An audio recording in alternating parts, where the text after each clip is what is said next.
Lu Fan had spent 18 carefree years enjoying the life of an ultra-wealthy tycoon. 20 years after leaving his hometown, he returned to Jinling. Originally, he had only come back to revisit old memories while overseeing a redevelopment project in the city's aging district. But in a drizzly, time-worn alley, he unexpectedly saw a face identical to that of Jiang Yixia, the woman he had loved most and hurt most deeply in his youth. Only then did he learn the truth. The girl he had cruelly pushed away all those years ago had secretly given birth to twins, a boy and a girl, after leaving him. For nearly 2 decades, she had raised the children alone, enduring countless hardships. The twins had grown up without ever knowing a father's love. Overwhelmed by guilt, Lu Fan made a solemn vow. He would spend the rest of his life making up for everything he owed the 3 of them. Standing before the woman he had never forgotten, he made a heartfelt promise. Yixia, you know how much I love you. If I'm lying to you, then I'm a dog. Chapter 1. The daughter of my ex-girlfriend? At the entrance of an old, rundown neighborhood in Jinling, an expensive Rolls-Royce Phantom sat quietly by the roadside. A schoolboy passing by immediately recognized the iconic Spirit of Ecstasy hood ornament and couldn't help shouting excitedly. Wow, a Rolls-Royce Phantom. It's even cooler than a Xiaomi SU7. His cry instantly drew the attention of everyone in the alley. Although Jinling was a first-tier metropolis, seeing such a top-tier luxury car in a remote suburban neighborhood was still enough to make passers-by stop and stare. The man seated inside, however, was long accustomed to such admiring glances. Across from him, his capable assistant Jelly handed over a set of redevelopment blueprints for the old district. After briefly flipping through them, Lu Fan casually delegated the entire project to her. "Boss, there's really no need for you to handle something this trivial personally," Jelly said. "Chun-Hee and I can take care of everything." Lu Fan smiled faintly. Looking out the window at the rows of old tiled houses, memories buried for 20 years suddenly surged back. He hadn't come here for work. He had come to revisit the place where he had spent his youth. Now in his 40s, Lu Fan showed none of the weariness usually brought by age. Instead, he carried the composed confidence of a man who had reached the pinnacle of the business world. Standing over 6 feet tall, with broad shoulders and a lean waist sculpted by years of fitness training, he had long shed the awkwardness of youth. A tailored custom suit fit him perfectly, while a discreet Patek Philippe watch rested on his wrist. A few silver strands mixed among his neatly groomed black hair, adding maturity rather than age. Even sitting quietly in the car, his extraordinary presence made it obvious he was no ordinary man. Outside, a light rain began to fall.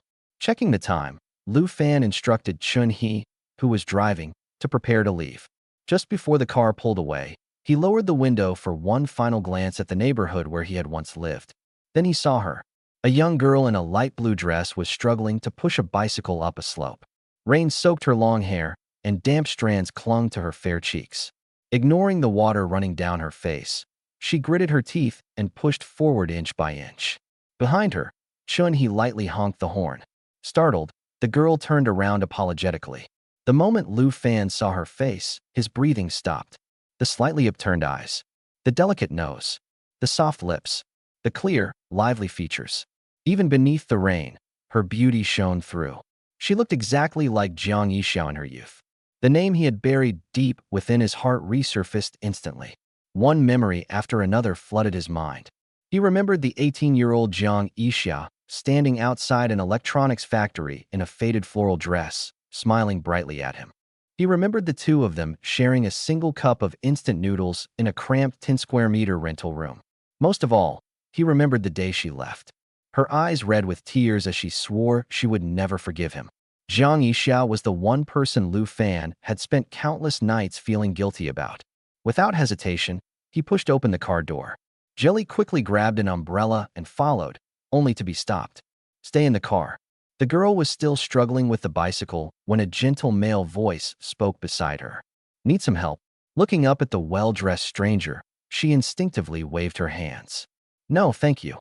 Her soft, sweet voice struck Lu Fan's heart like a bell. Even her manner of speaking was identical to Jiang Yixia's. Ignoring her refusal, he stepped forward and effortlessly pushed the bicycle up the hill with one hand. "Your tire's flat," he said gently. "It's dangerous to push it alone in the rain." Let me take you to a repair shop. He handed her his umbrella. The girl hesitated, both grateful and cautious, but eventually accepted it and thanked him softly. Lu Fan pushed the bicycle while the girl walked beside him, unconsciously tilting the umbrella toward him. Soon they arrived at a repair shop near the alley entrance. The mechanic immediately began inspecting the bike. Lu Fan handed the soaked girl some tissues before removing his custom-made suit jacket. The cedar scent lingering on the fabric mixed with the warmth of his body.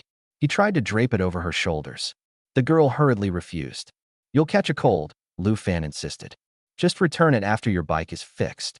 Wrapped in the warm jacket, she finally relaxed a little around him. During the wait, Lu Fan casually asked where she was headed. The girl explained that she was a first-year university student. She had heard the neighborhood was scheduled for demolition and redevelopment. Since her mother had once worked and lived there, she had come to take photos as a keepsake. Her bicycle had unfortunately gotten a flat tire on the way back. Lu Fan's heartbeat quickened. Suppressing his excitement, he said calmly, I actually used to work around here too. You remind me of someone I once knew.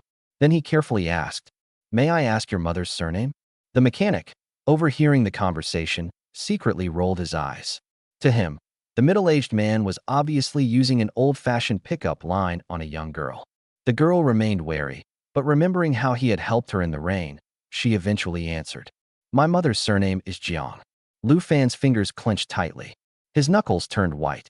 Staring at her face, he asked in a trembling voice, Is her name Jiang Yixia? The girl's eyes widened in shock. You know my mom? Then she introduced herself. My name is Jiang Silu. At that moment, it felt as though a sledgehammer had slammed into Lu Fan's chest. His ears rang. His mind exploded with disbelief. The truth stood before him. This young woman, who looked so much like the love of his life, was actually Jiang Yixia's biological daughter. The daughter he had never known existed for 19 years. Chapter 2. Is she my daughter? Lu Fan never could have imagined that his return to his hometown would lead him to Jiang Yixia's daughter. Uncle. Seeing him lost in thought, Jiang Silu waved a hand in front of his face. Are you really friends with my mom? Friends? The corner of Lu Fan's mouth twitched into a smile that looked more painful than tears. He and Jiang Yixia were far more than friends. Yes, he replied, suppressing the storm of emotions inside him. We used to work together. After a brief pause, he asked as calmly as possible, Your mother, is she doing well these days? Jiang Silu nodded, pride flashing across her face, though there was also a hint of sympathy in her eyes. She's doing great. She owns a flower shop now, and business is pretty good. Hearing that, guilt stabbed at Lu Fan's heart.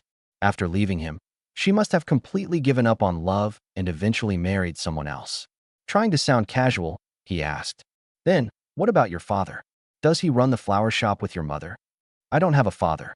The pride instantly vanished from Jiang Silu's face. Her expression turned cold, clearly unwilling to discuss the subject. Lu Fan froze in shock. Just then, the repair shop owner interrupted. Young lady, your bicycle is fixed. Jiang Silu immediately thanked him. Thank you, sir. How much do I owe you? 20 yuan. The QR code's on the table. She pulled out her phone and scanned the code with WeChat. Unfortunately, the phone seemed old and sluggish. The payment page remained blank. Embarrassed, she blushed slightly and stepped outside the shop in search of a stronger signal. Watching her, Lu Fan noticed the cracked edges of the phone screen. It was obvious the device had been used for years. Without saying anything, he took out his own phone and paid. Asterisk ding. 20 yuan received via WeChat. Asterisk. Hearing the notification, Jiang Silu quickly turned around.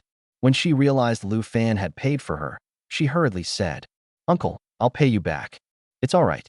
Lu Fan smiled. I used to work with your mother. Just think of it as me buying an old colleague's daughter a cup of milk tea. Doesn't that sound better? Jiang Silu finally relaxed and smiled shyly. Thank you, Uncle.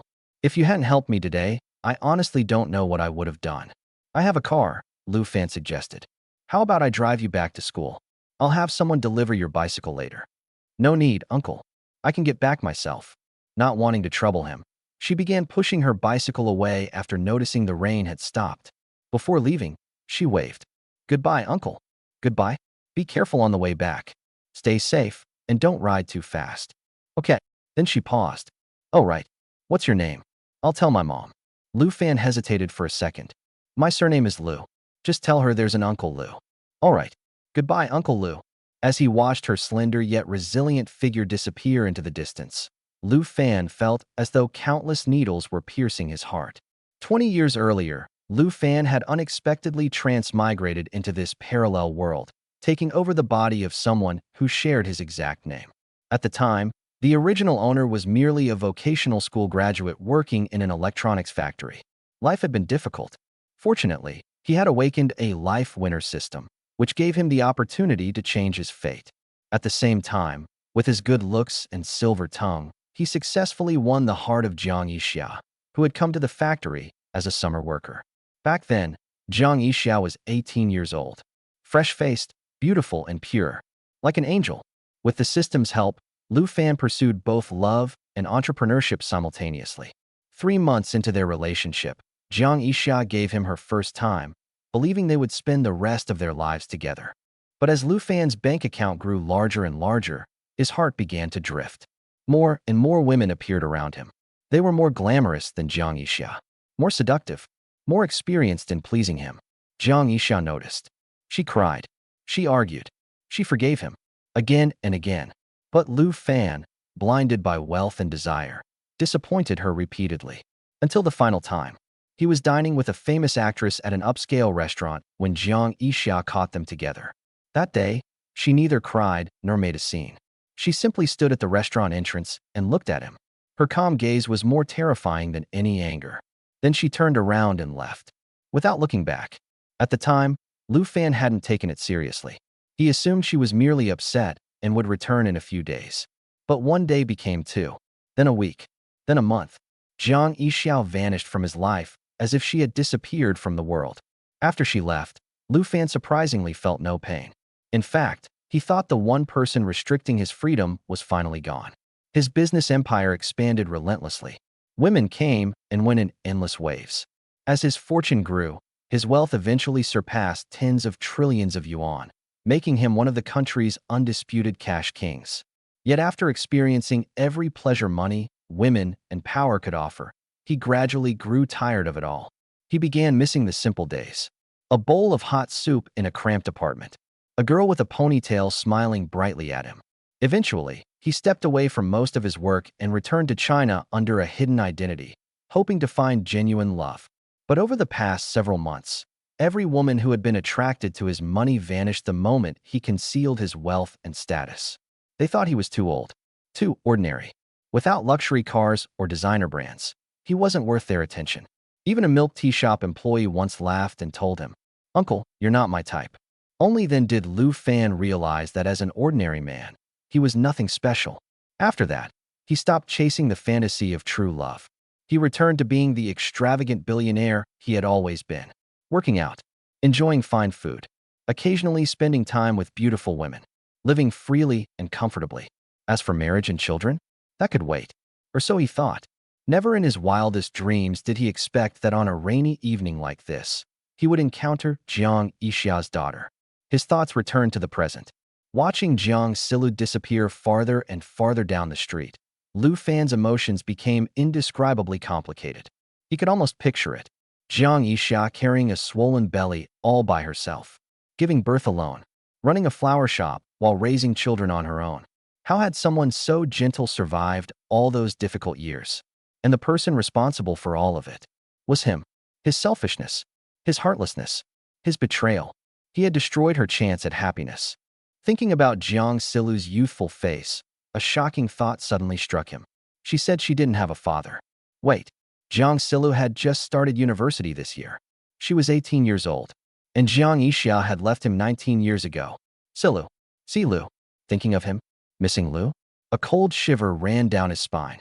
Could it be? Could Jiang Silu actually be his daughter? Chapter 3. Run a DNA test.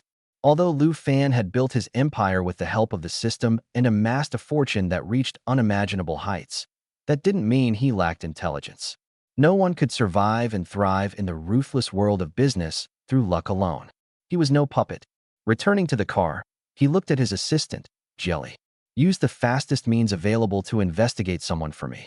Her name is Jiang Yixia, 37 years old, originally from Guangzhou in Guangdong province. She has an 18-year-old daughter who's currently a freshman in college. Jilly immediately recorded all the information. Understood, boss. I'll arrange it right away. Good. Leaning back against the seat, Lu Fan closed his eyes and waited. Jilly was one of the people rewarded to him by the system. A top graduate fluent in 5 languages, she possessed exceptional observational skills and could evaluate the risks and benefits of any situation in an astonishingly short amount of time. Lu Fan often referred to her as a walking supercomputer. Not only that, but she also had a figure worthy of a supermodel. Even many actresses in the entertainment industry would struggle to outshine her. Most striking of all were her long, elegant legs. As for Chun-hee, who sat behind the wheel, he was also a system-created subordinate.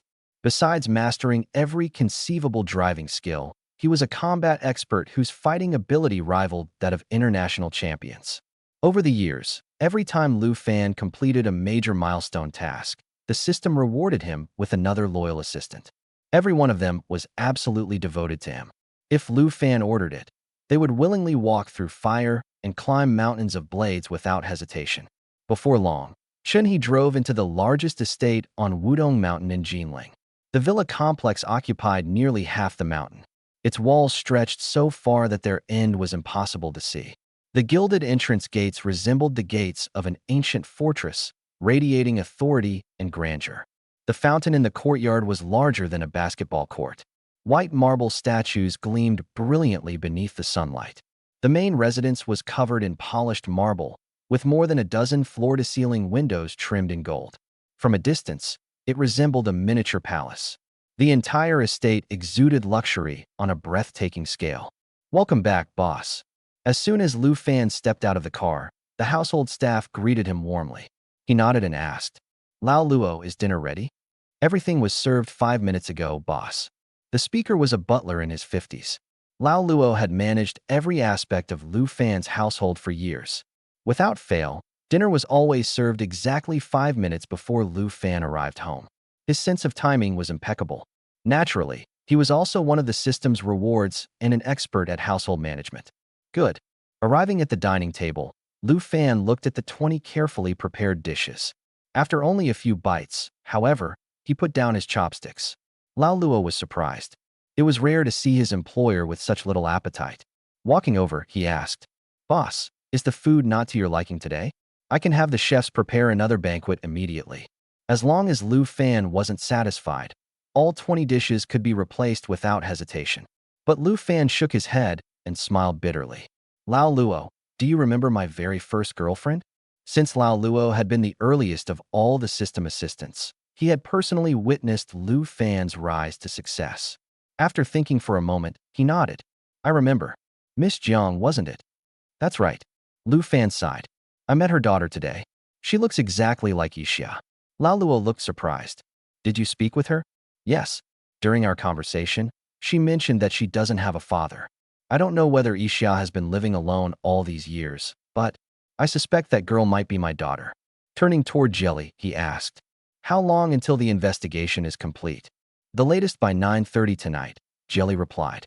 "The full report will be delivered to your bedroom." "Good." Standing up, Lu Fan looked at Chun-hee. "Chun-hee, play a few games with me." "Of course, boss." Gaming together was one of Lu Fan's favorite pastimes. Normally, Chun-hee would deliberately lose. In his mind, making his boss happy was always the highest priority. But this time, Lu Fan said, "You always go easy on me. Don't hold back today." Sensing that his boss was in an unusual mood, likely because of meeting Jiang Yixia's daughter, Chun-hee nodded. "I'll do my best, boss." 10 minutes later, the game ended. Lu Fan stared at him speechlessly. "So you've been throwing matches this badly all these years?" He tossed the controller onto the table and sighed before heading toward his bedroom. Chun-hee scratched his head awkwardly. Behind him, Jelly seized the opportunity to criticize him. "The boss told you to try your best, and you actually gave it everything you had. You're hopeless." "But the boss told me to go all out." The muscular bodyguard looked genuinely wronged. Inside the bedroom, Lu Fan searched through the room for something. Hearing the commotion, Lao Luo entered. "Boss, what are you looking for?" "My old photographs. I already brought them out." Lao Luo handed over a stack of photo albums. The moment Lu Fan mentioned Jiang Yixia earlier, He had already retrieved the albums that had been sealed away for years. Opening the first page, Lu Fan found a slightly yellowed photograph. In the picture, 18-year-old Jiang Yixia stood beneath a camphor tree near the old factory district. Her hair was tied in a fluffy high ponytail. She wore a faded floral dress with a small pearl hairpin attached near the collar. Her features were exquisite. The corners of her eyebrows tilted upward slightly, while her eyes carried a naturally innocent charm. Her pupils sparkled like stars on a summer night. She had a delicate nose, naturally pink lips, and a faint dimple on her right cheek that remained visible even when she wasn't smiling. She was breathtakingly beautiful. "I wonder how you've been all these years," Lu Fan murmured as he stared at the photo. A knock sounded at the door. Jilly entered carrying a thick stack of documents. "Boss, Miss Zhang's complete profile is here, including her current address and information about her children." "Children?" Lu Fan frowned. "Besides her daughter, she has other children?"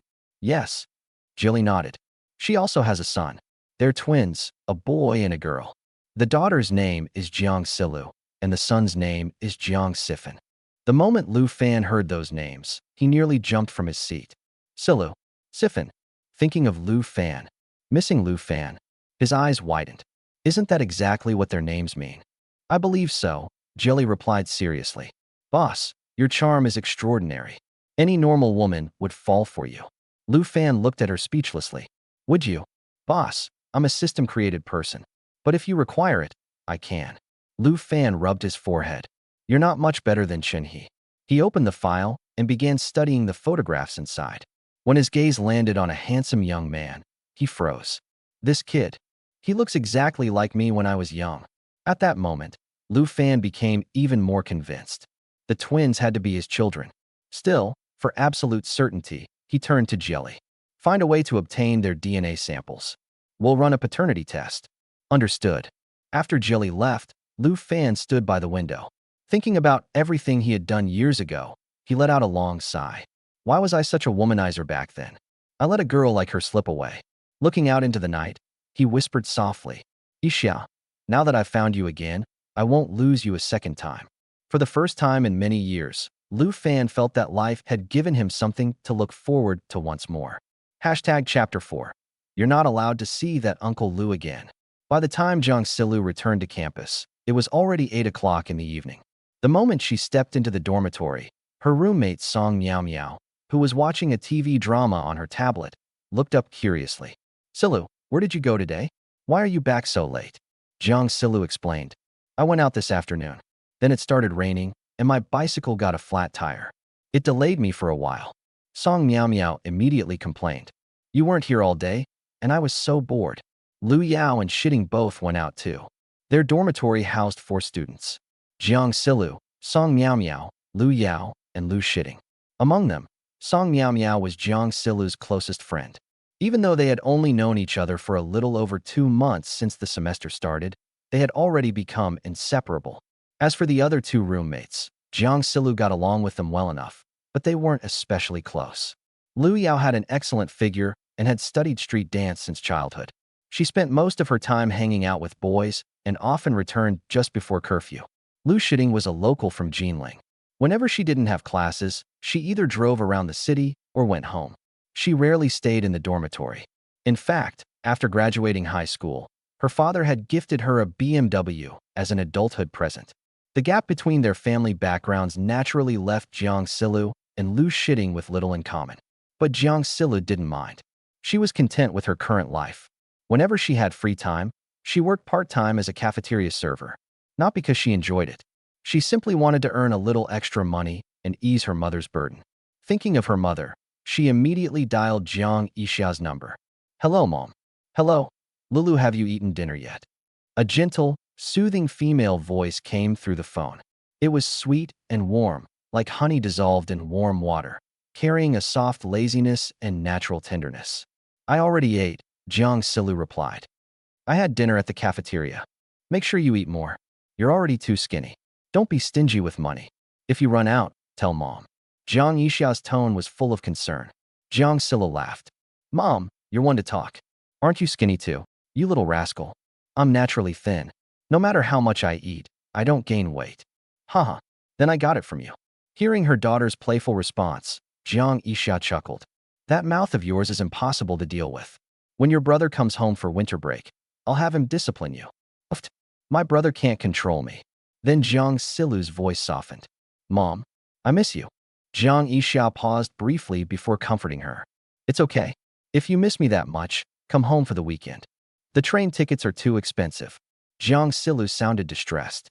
A round trip costs several hundred yuan. What are you worried about?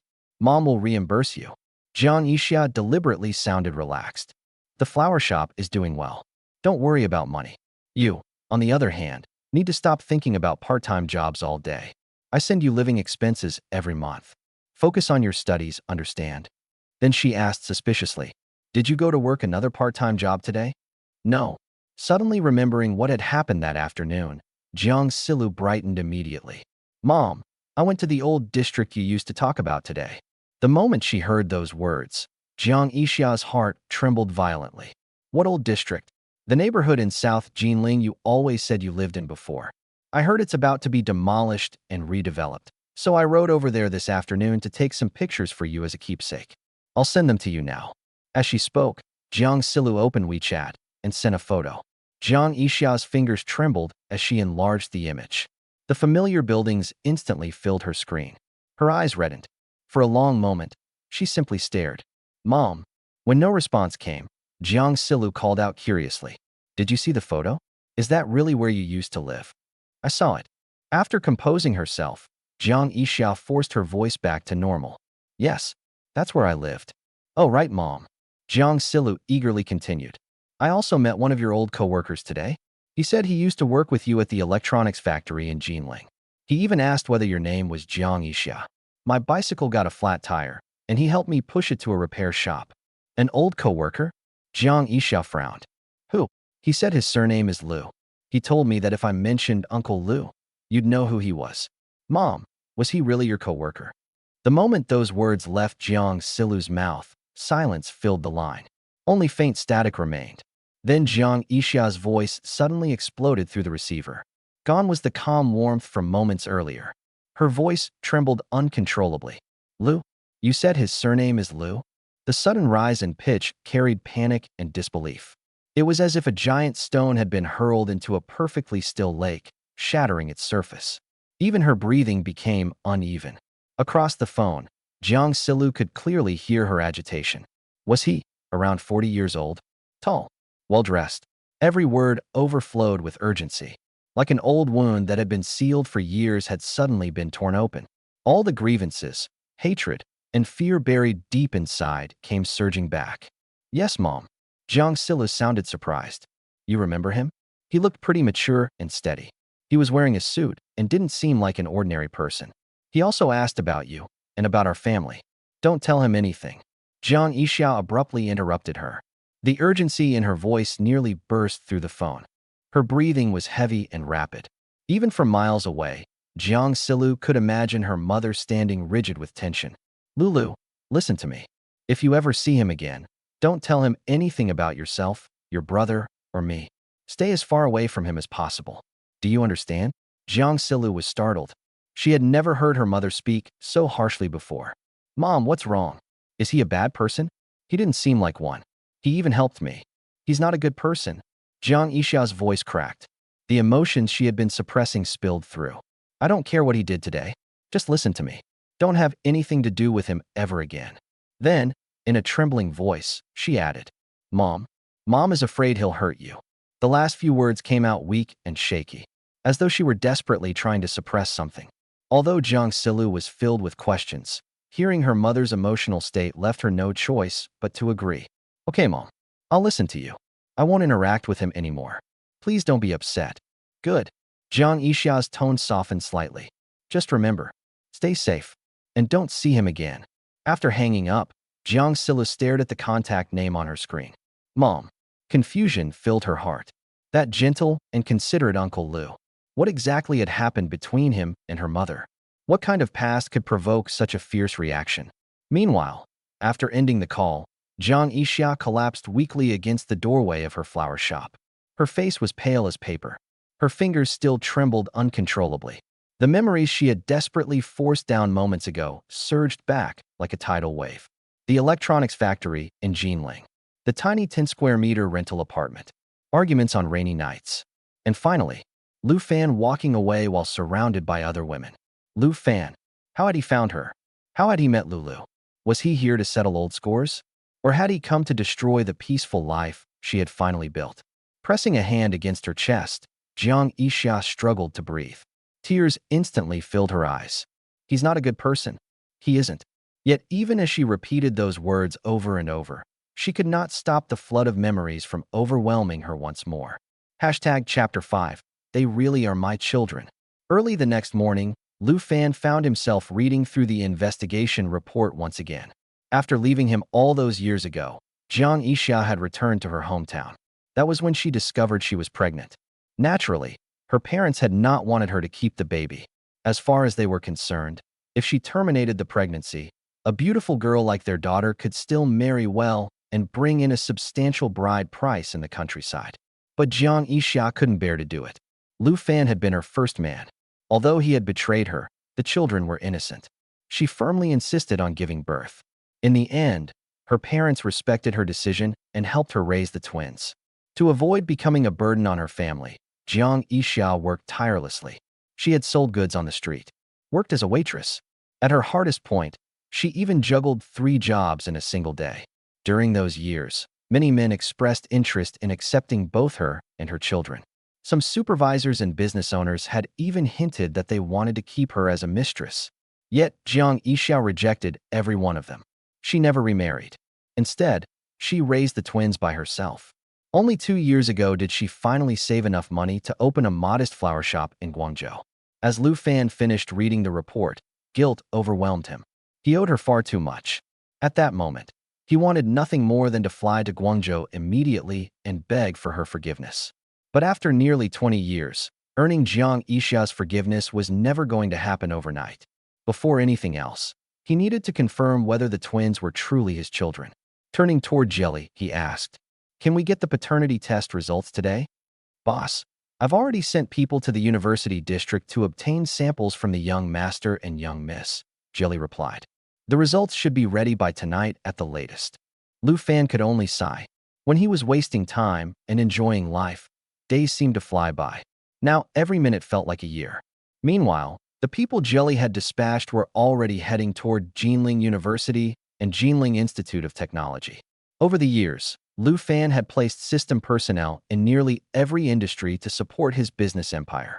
Among them were highly trained operatives.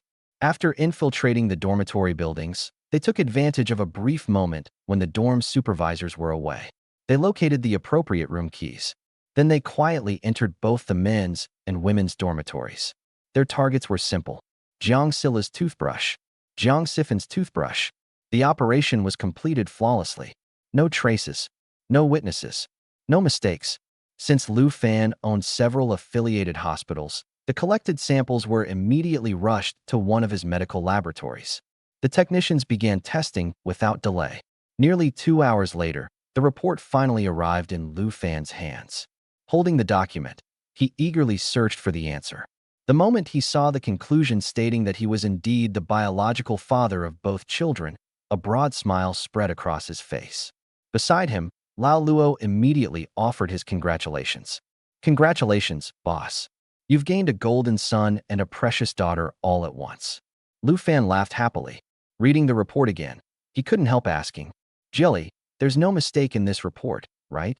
Jelly replied confidently, "Boss, this came from your own hospital. Don't you trust your own people?" "Good, good." Only then did Lu Fan finally relax. Before this, he had strongly suspected that Jiang Silu and Jiang Sifen were his children. But suspicion wasn't certainty. Now the DNA results were right there in black and white. There was no room for doubt. Lu Fan immediately stood up. "Have you investigated Silu's class schedule and dormitory building?" "Yes." Jilly nodded. "She has a class this afternoon in room 301 of Teaching Building 2. "Excellent work." As always, Lu Fan was impressed by her efficiency. For years, anything he assigned was handled flawlessly. Looking through the information once more, he muttered, "Silu is majoring in landscape architecture at Jinling University.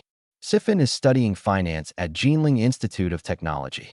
Both schools were among the finest universities in Jinling and the entire Jiangnan region. What surprised him most was that the twins had achieved such academic success despite growing up without a father and enduring a difficult childhood.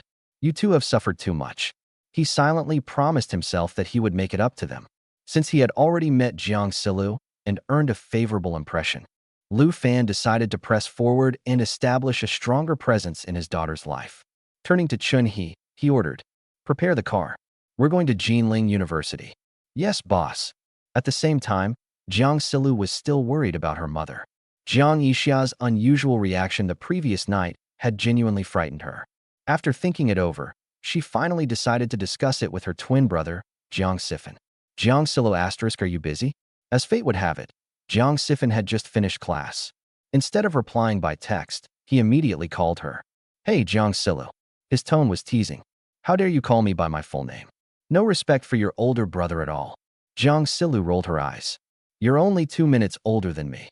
I'll call you brother in public if I have to, but on WeChat? Not a chance." Jiang Sifin remained perfectly calm. "Interesting.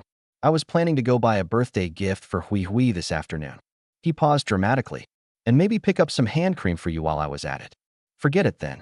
Wait. Jiang Yixia instantly switched tones. "Best brother ever. That's more like it." Then he got serious. "So what's the matter?"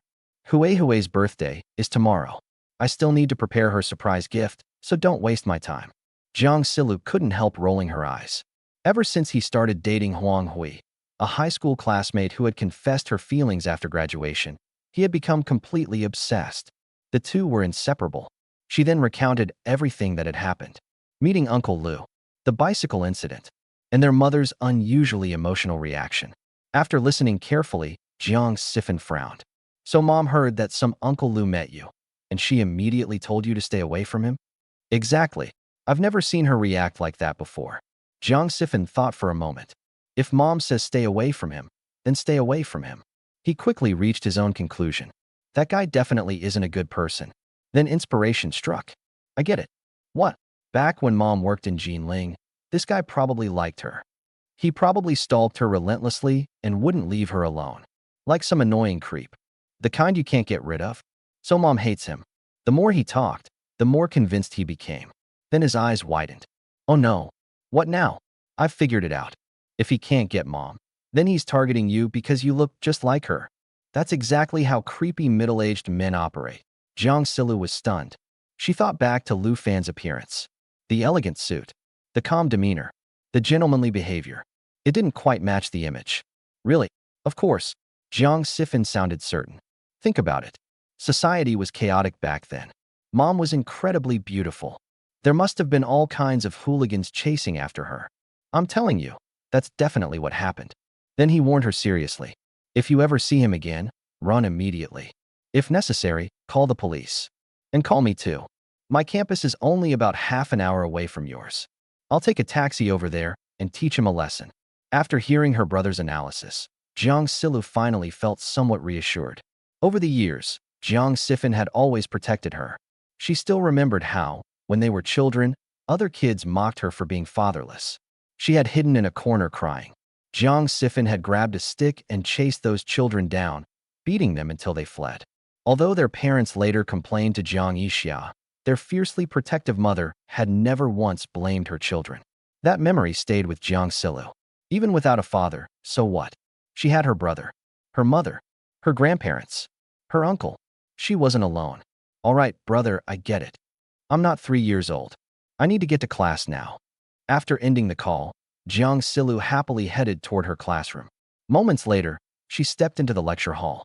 At almost the exact same time, Lu Fan arrived at the first floor of the teaching building. Checking his watch, he calculated the exact moment his daughter's class would end. Chapter 6. Don't come any closer. My mom said you're a bad person. That's strange. Why hasn't Yixia opened her shop yet? Normally she'd be open for business by now. Jia Sheng, the owner of the convenience store next door, glanced at the time. It was already 2 o'clock in the afternoon, and curiosity crept onto his face. Just as he began wondering if something had happened to Jiang Yixia, an electric scooter slowly pulled up. After parking the scooter, Jiang Yixia noticed Jia Sheng looking at her and offered him a polite smile and greeting. Jia Sheng immediately noticed the puffiness around her eyes and became concerned. Yixia, what's wrong? Did something happen? Jiang Yixia hesitated briefly before shaking her head. It's nothing. Thanks for your concern, Brother Sheng. You must be overworking yourself. You don't look very energetic today. As he spoke, Jia Sheng grabbed a bottle of electrolyte drink from his store and handed it to her. Have this. It'll help you recover. Thank you, Brother Sheng. Jiang Yixia immediately took out a 5 yuan bill. I remember this costs 5 yuan, right? No need. No need. Jia Sheng quickly waved his hands. Consider it a treat from your big brother. Without giving her a chance to insist, he hurried back into the store. Seeing that he had already left, Jiang Yixia could only accept his kindness. Watching from nearby, Li, the owner of the dry cleaning shop, cracked sunflower seeds while strolling over. Yixia, what's wrong? You look completely drained. Jiang Yixia forced an awkward smile. Naturally, she couldn't tell anyone that after hearing news of Lu Fan last night, she had barely slept a wink. Instead, she casually explained, the weather's been pretty stuffy lately. I didn't sleep well. Exactly. I feel the same way. Lily suddenly grinned mischievously. Yixia, don't tell me you couldn't sleep because you were thinking about a man. Sisterly, stop talking nonsense. Jiang Yixia's cheeks immediately turned red. Although she was now 37 years old, a mature and graceful beauty, she had lived a clean and disciplined life for years. There were no men around her. Compared to other women her age, she was hopelessly inexperienced when it came to dirty jokes. Li's sudden teasing left her completely embarrassed. Relax. Drink the beverage boss Jia gave you. Guaranteed to wake you up. Then she nudged Jiang Yixia with her elbow. By the way, Brother Sheng has been single all these years. Ever since you opened your flower shop next to his store, he's been going out of his way to help you every day. Anyone with eyes can tell he likes you. Have you never considered giving him a chance? Jiang Yixia immediately shook her head. Sisterly, I'm already 37. My children are in college. Brother Sheng is 3 years younger than me and has never even been married. Please don't spread rumors and damage his reputation. Lily clicked her tongue. Yixia, with your skin and looks, who would believe you're 37? People would think you're 27 or 28. Then she sighed enviously. Besides, there's an old saying. A woman 3 years older is worth a chest of gold. Your kids are already in college. That wouldn't affect your relationship at all. She enthusiastically switched into matchmaker mode. If you're interested, I can ask around for you. A few 100 yuan as a matchmaking fee is all I need. No. Jiang Yixia refused immediately. I have no intention of dating right now. And I don't have those kinds of feelings for Brother Sheng. I don't want to waste his time. All right then. Lily sighed dramatically before lowering her voice. But seriously, Yixia, you've been alone all these years. How do you handle your needs? By yourself. The moment she understood the implication, Jiang Yixia's entire face turned scarlet. Sisterly, what are you talking about? I'm not talking to you anymore. I need to open the shop. With that, she hurried inside, red-faced and flustered. Watching her flee, Lily laughed heartily. Despite being nearly 40, Jiang Yixia still blushed like a teenage girl whenever someone made a suggestive joke. For middle-aged women, teasing friends like this was one of life's simple pleasures. As for Jiang Yixia, she was fully aware of Jia Sheng's feelings. However, she never took advantage of his kindness. If he bought her a drink today, she would make a point of purchasing household items from his store tomorrow. She always found ways to repay favors. The reason was simple. She didn't want him misunderstanding her intentions. Of course, Jia Sheng wasn't foolish either. After 2 years, he understood perfectly well that Jiang Yixia only regarded him as a friendly neighbor. Nothing more. Yet she was simply too beautiful. So beautiful that after falling for her, he couldn't bring himself to be interested in any other woman introduced through blind dates. Even though she already had 2 children, he was still willing to accept everything and help raise them. Originally, he thought Jiang Yixia's focus had been on helping her children prepare for university entrance exams. Now that both children had successfully entered excellent universities, he felt it was finally time to advance his pursuit. But Jiang Yixia still kept him at arm's length, leaving him unable to move forward. I wonder if that bastard will try to contact Lulu again. Sitting inside the flower shop, Jiang Yixia absent-mindedly arranged roses. Her hands worked automatically. Her mind was elsewhere. She couldn't stop worrying about that heartless man named Lu. Meanwhile, The man she was worried about had already spent more than an hour waiting outside a university classroom. When the bell finally rang, Lu Fan couldn't help grumbling. Do college classes really have to be this long? Back in his younger days, he could have gone on 2 dates in that amount of time. Of course, that version of him was long gone, especially after discovering he had 2 biological children. Now all Lu Fan wanted was to reunite with Jiang Yixia and their family. Students gradually streamed out of the classroom. Anxiously, Lu Fan searched the crowd for Jiang Silu. Meanwhile, Jiang Silu packed up her belongings and walked out with her roommate, Song Miao Miao. Silu, are you heading to the cafeteria for your part-time job later? Miao Miao asked. Yep. Jiang Silu nodded. Miao Miao, could you help take my books back to the dorm? No problem. Miao Miao grinned. What are good friends for? Just then, Jiang Silu looked up. Her eyes landed on a familiar yet unexpected figure. Not far away, Lu Fan stood smiling and waving at her. The moment she saw him, her brows furrowed. Without hesitation, she grabbed Song Miao Miao's arm and changed direction. Seeing her avoid him, Lu Fan immediately walked over and blocked her path. Silu, it's me. He smiled. We met yesterday afternoon, remember? Realizing she couldn't escape, Jiang Silu turned to her roommate. Miao Miao, you go back to the dorm first. Miao Miao looked utterly confused but nodded anyway. Around them, students continued passing by. One male student even stopped to stare suspiciously at Lu Fan. Since there were plenty of people around, Jiang Silu wasn't afraid. Instead, she demanded, What are you doing at my school? Nothing much. Lu Fan quickly came up with an excuse. I was thinking your bicycle probably isn't very convenient. A friend of mine sells electric scooters. He recently got some inexpensive secondhand ones. So I thought I'd buy one and give it to you. It'll make getting around easier. He hoped the gift would help bridge the distance between them. But Jiang Silu immediately shook her head. I don't need one. Thank you. Then she turned to leave. Lu Fan frowned in confusion and instinctively stepped forward. Immediately, Jiang Silu retreated 2 steps. Keeping her distance, she blurted out, Don't come any closer. My mom said you're a bad person. The words hit Lu Fan like a hammer. In that instant, he knew. Jiang Yixia had already figured out exactly who he was. Chapter 7. Get out. Silu, I'm not a bad person. Of course, I know you'll believe your mother's words right now, so I won't bother you any further. With that, Lu Fan turned and left. Watching his somewhat disappointed figure walk away, Jiang Silu felt puzzled. After all, this uncle had helped her push her bicycle through the rain yesterday. From his appearance and manner, he didn't seem like a bad person at all. Then why had her mother been so certain that he wasn't a good man? Shaking her head, Jiang Silu decided that adult matters were best left to adults. Soon afterward, she arrived at the cafeteria, put on her apron, and took her position at the serving counter. During the day, she worked part-time in the cafeteria. At night, she organized books in the university library. Together, the 2 jobs earned her about 60 yuan a day. It wasn't much, but over the course of a month, after covering her own living expenses, she could still send 200 or 300 yuan home to her mother. Of course, Jiang Yixia never accepted the money. Every time Jiang Silu transferred funds, her mother would send it right back. Then she'd leave a voice message complaining. Lulu, don't send mom money. Buy yourself more good food instead. Mom has plenty of money. And stop working so many part-time jobs. If your allowance isn't enough, I'll add another 500 yuan.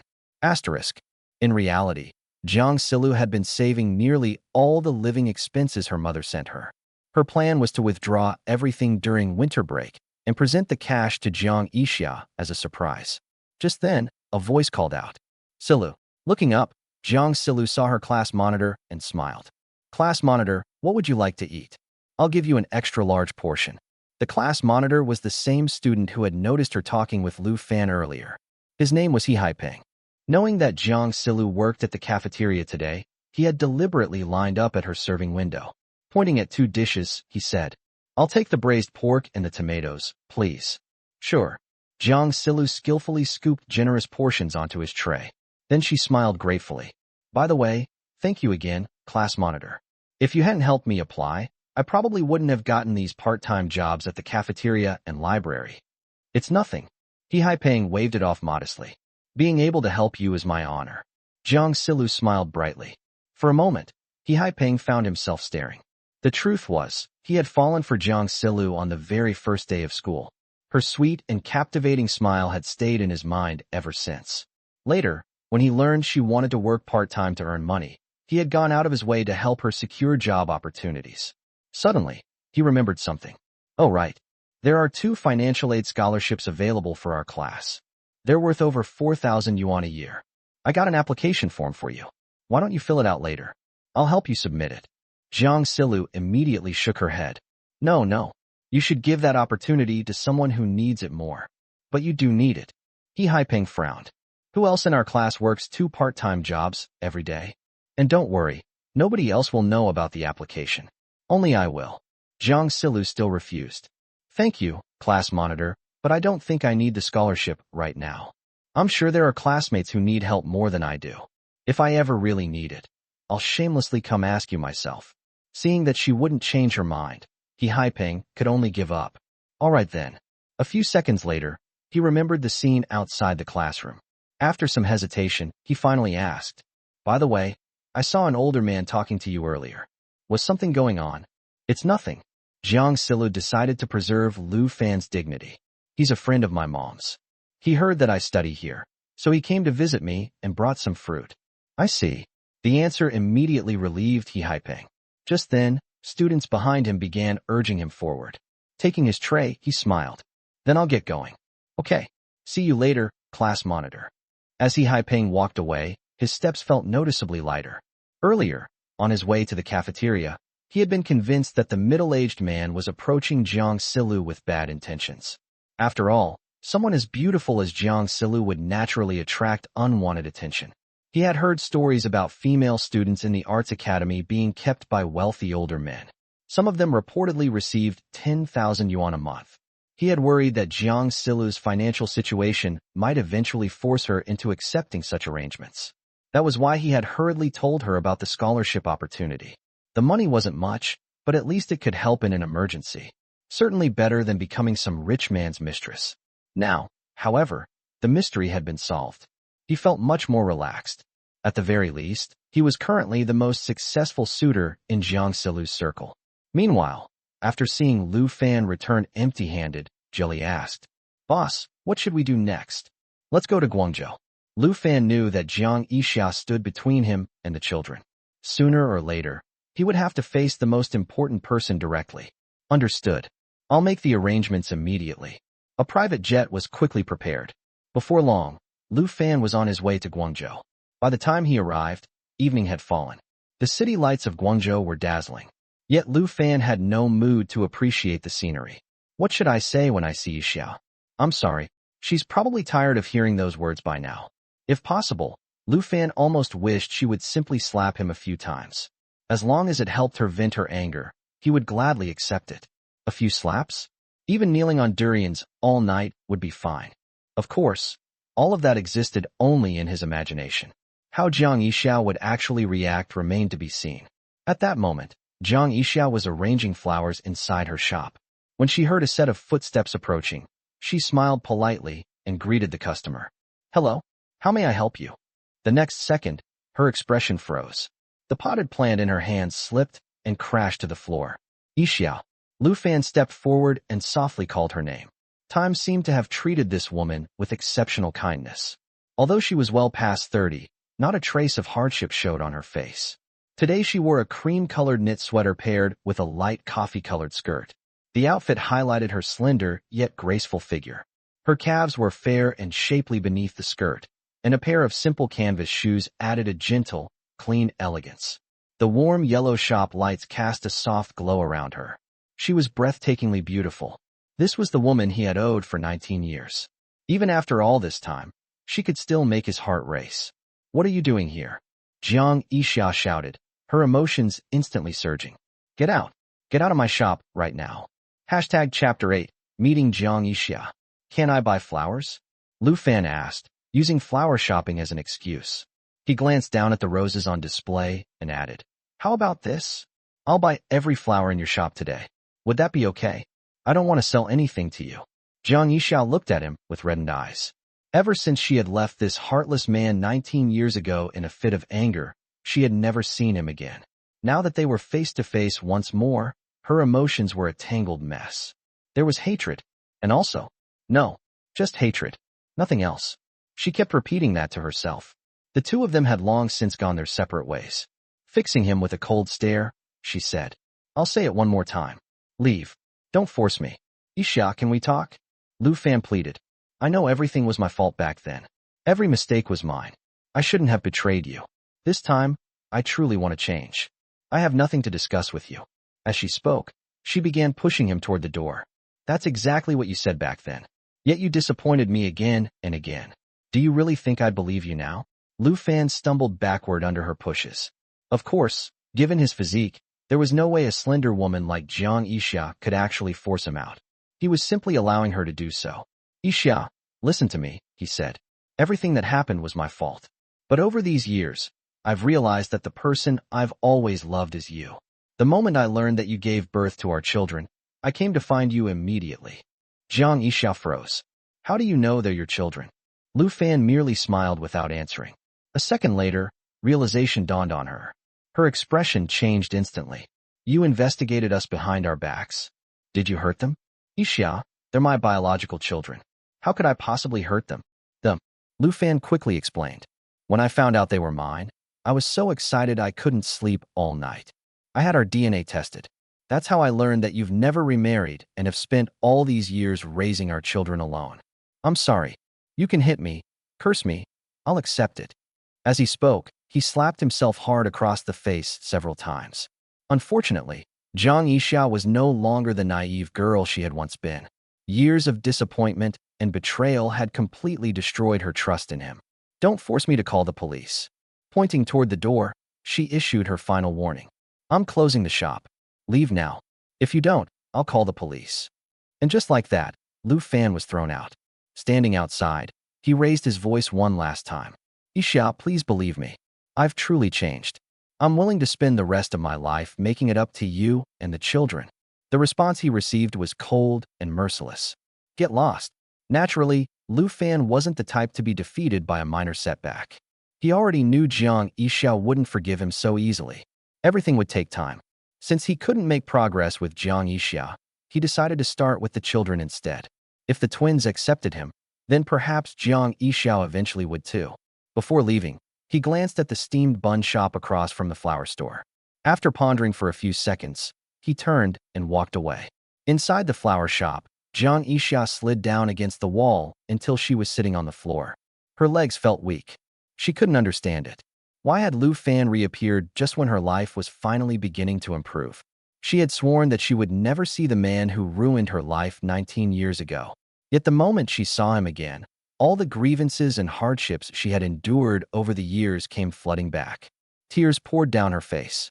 As she cried, she cursed him. You bastard. You womanizing jerk.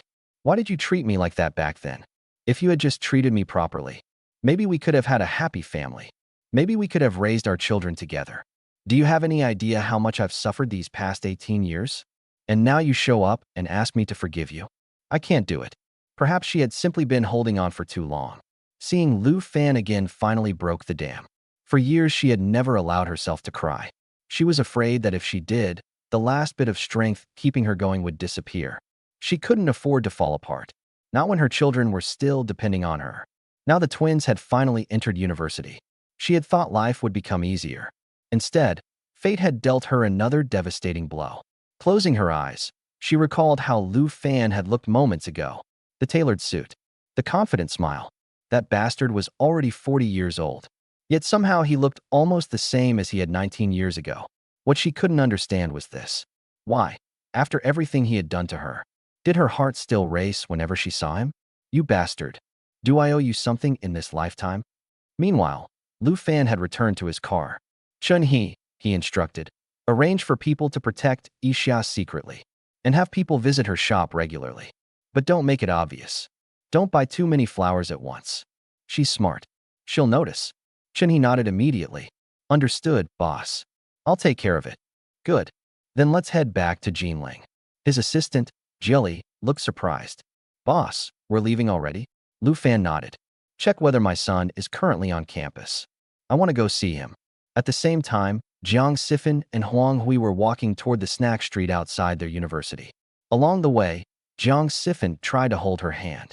But Huang Hui whispered, Siffin, there are too many people around. Don't. Jiang Siffin laughed. Why not? We're not high school students anymore.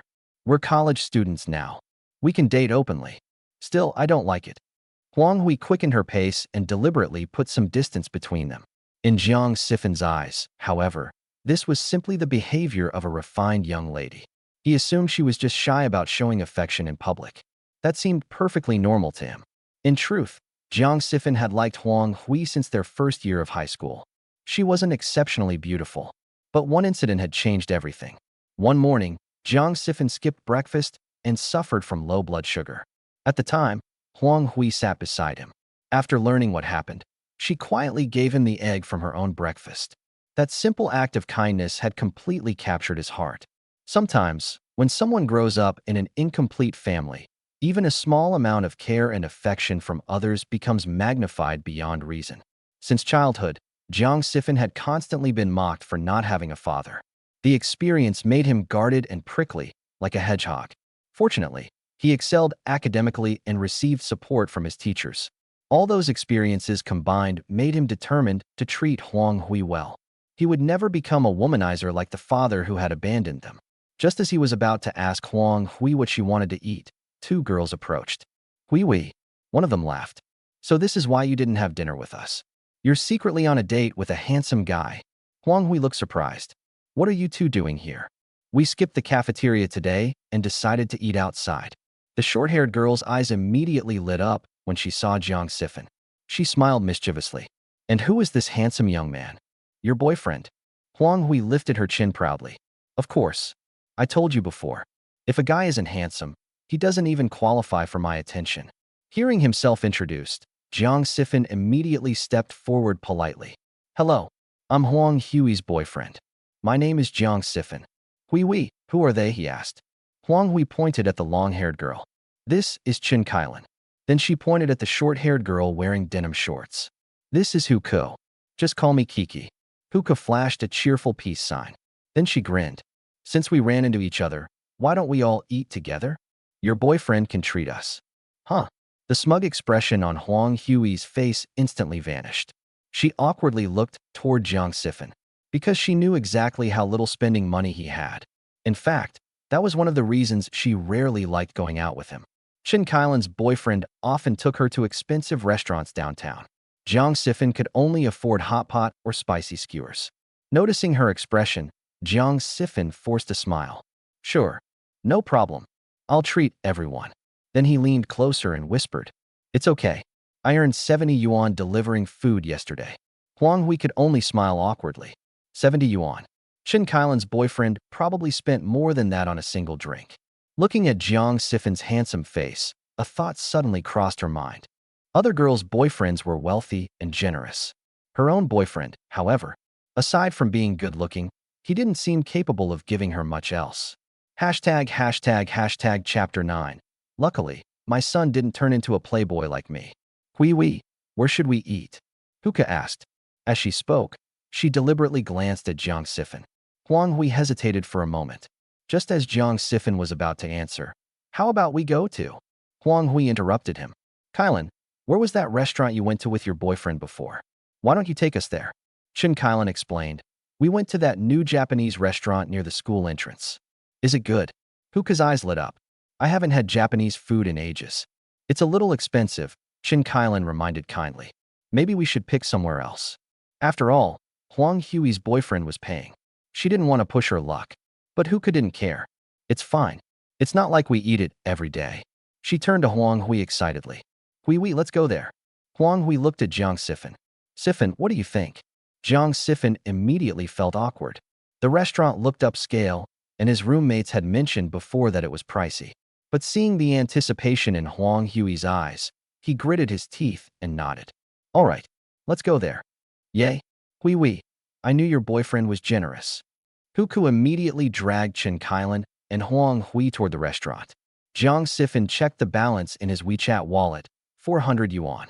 A meal can't possibly cost that much, right? At worst, he could just work harder later and earn the money back through part-time jobs. He could never bring himself to ask Jiang Yixia for money. He knew exactly how much his mother had suffered over the years to raise him and his sister.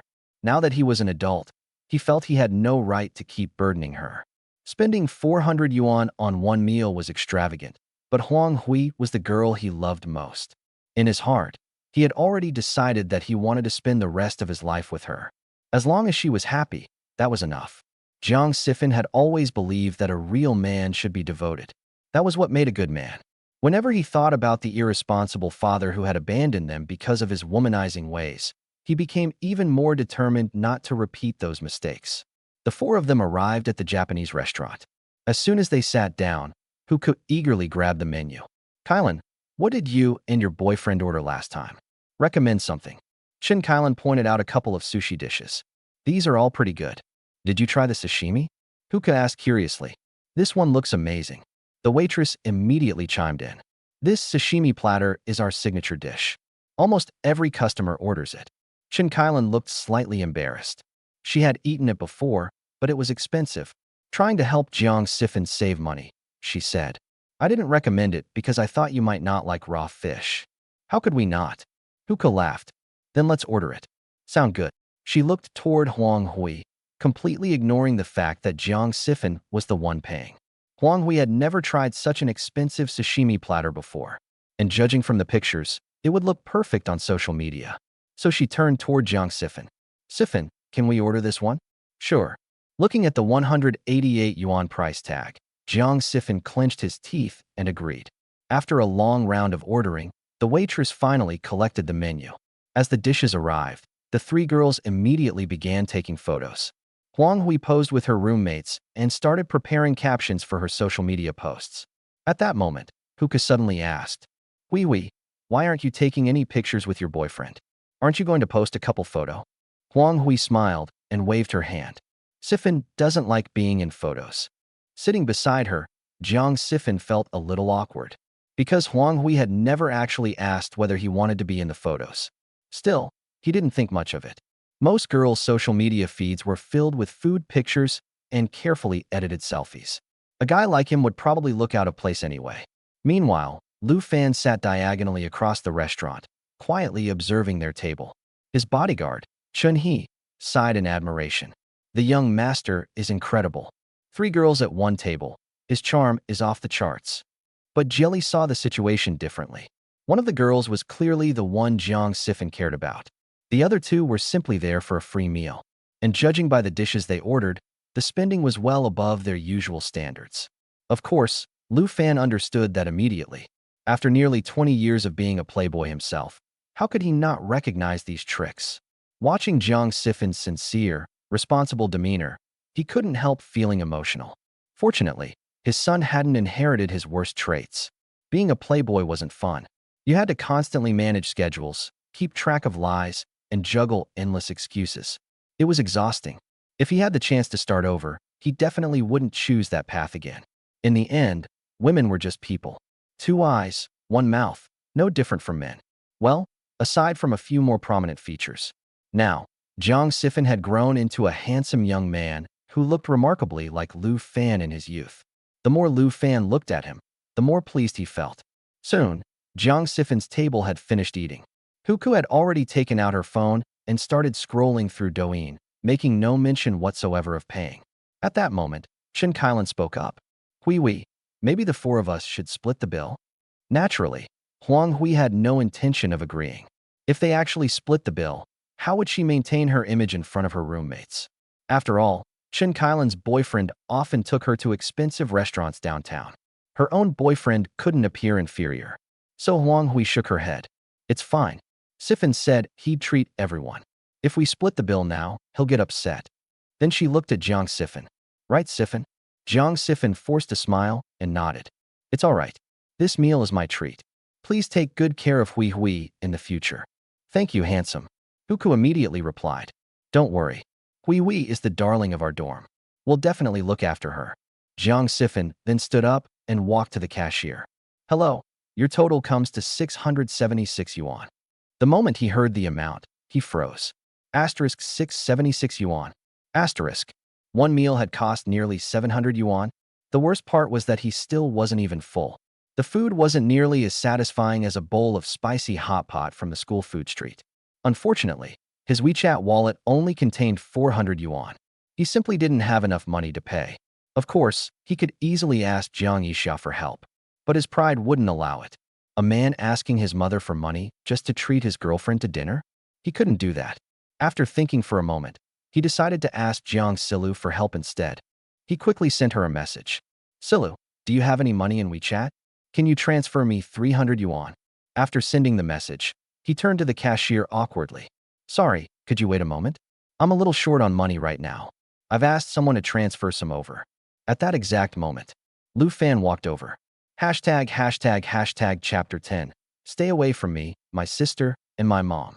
Are you short on money after treating your classmates to dinner? Lu Fan asked. The question caught Jiang Sifan off guard. Yeah, he admitted awkwardly.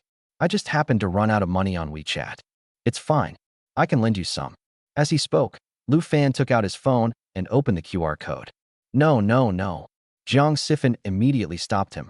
Thank you, sir, but it's okay. I can ask a friend. It's all right. Watching you and your classmates eat together reminded me of when I was young. Just think of it as me treating my younger self, Lu Fan explained. Hearing that, the pressure in Jiang Sifan's heart eased a little. Seeing that Jiang Silu still hadn't replied, probably because she was in class, he figured waiting for her transfer would take forever.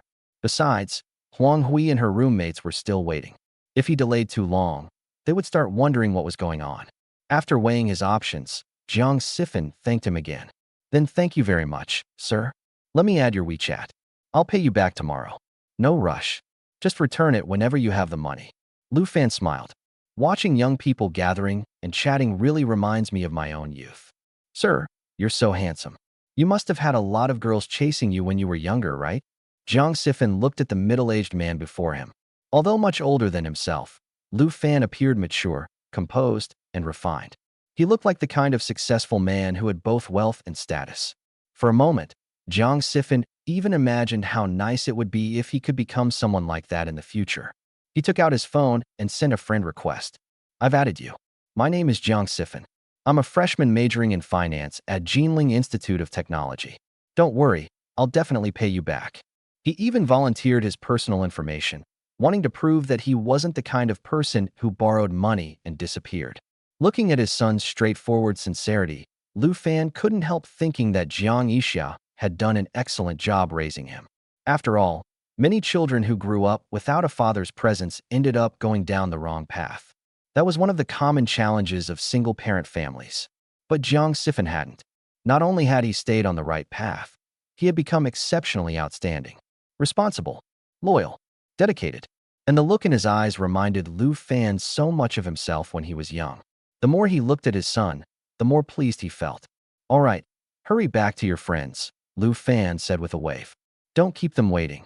After thanking him once more, Jiang Sifan returned to Huang Hui's side.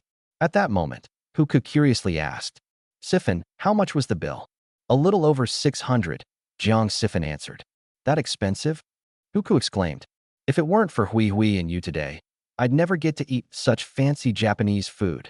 As she spoke, she grabbed Huang Hui's hand and added, Hui, I'm so jealous of you. Your boyfriend is handsome enough already, and he's so generous too. Wah, when will I ever find a boyfriend like this? Hearing that, Huang Hui felt secretly delighted. She pretended to be modest. Kiki, you're so pretty. You'll definitely find a boyfriend as handsome as Sifan someday. And when you do, don't forget to make him treat us too. Don't worry, I definitely will.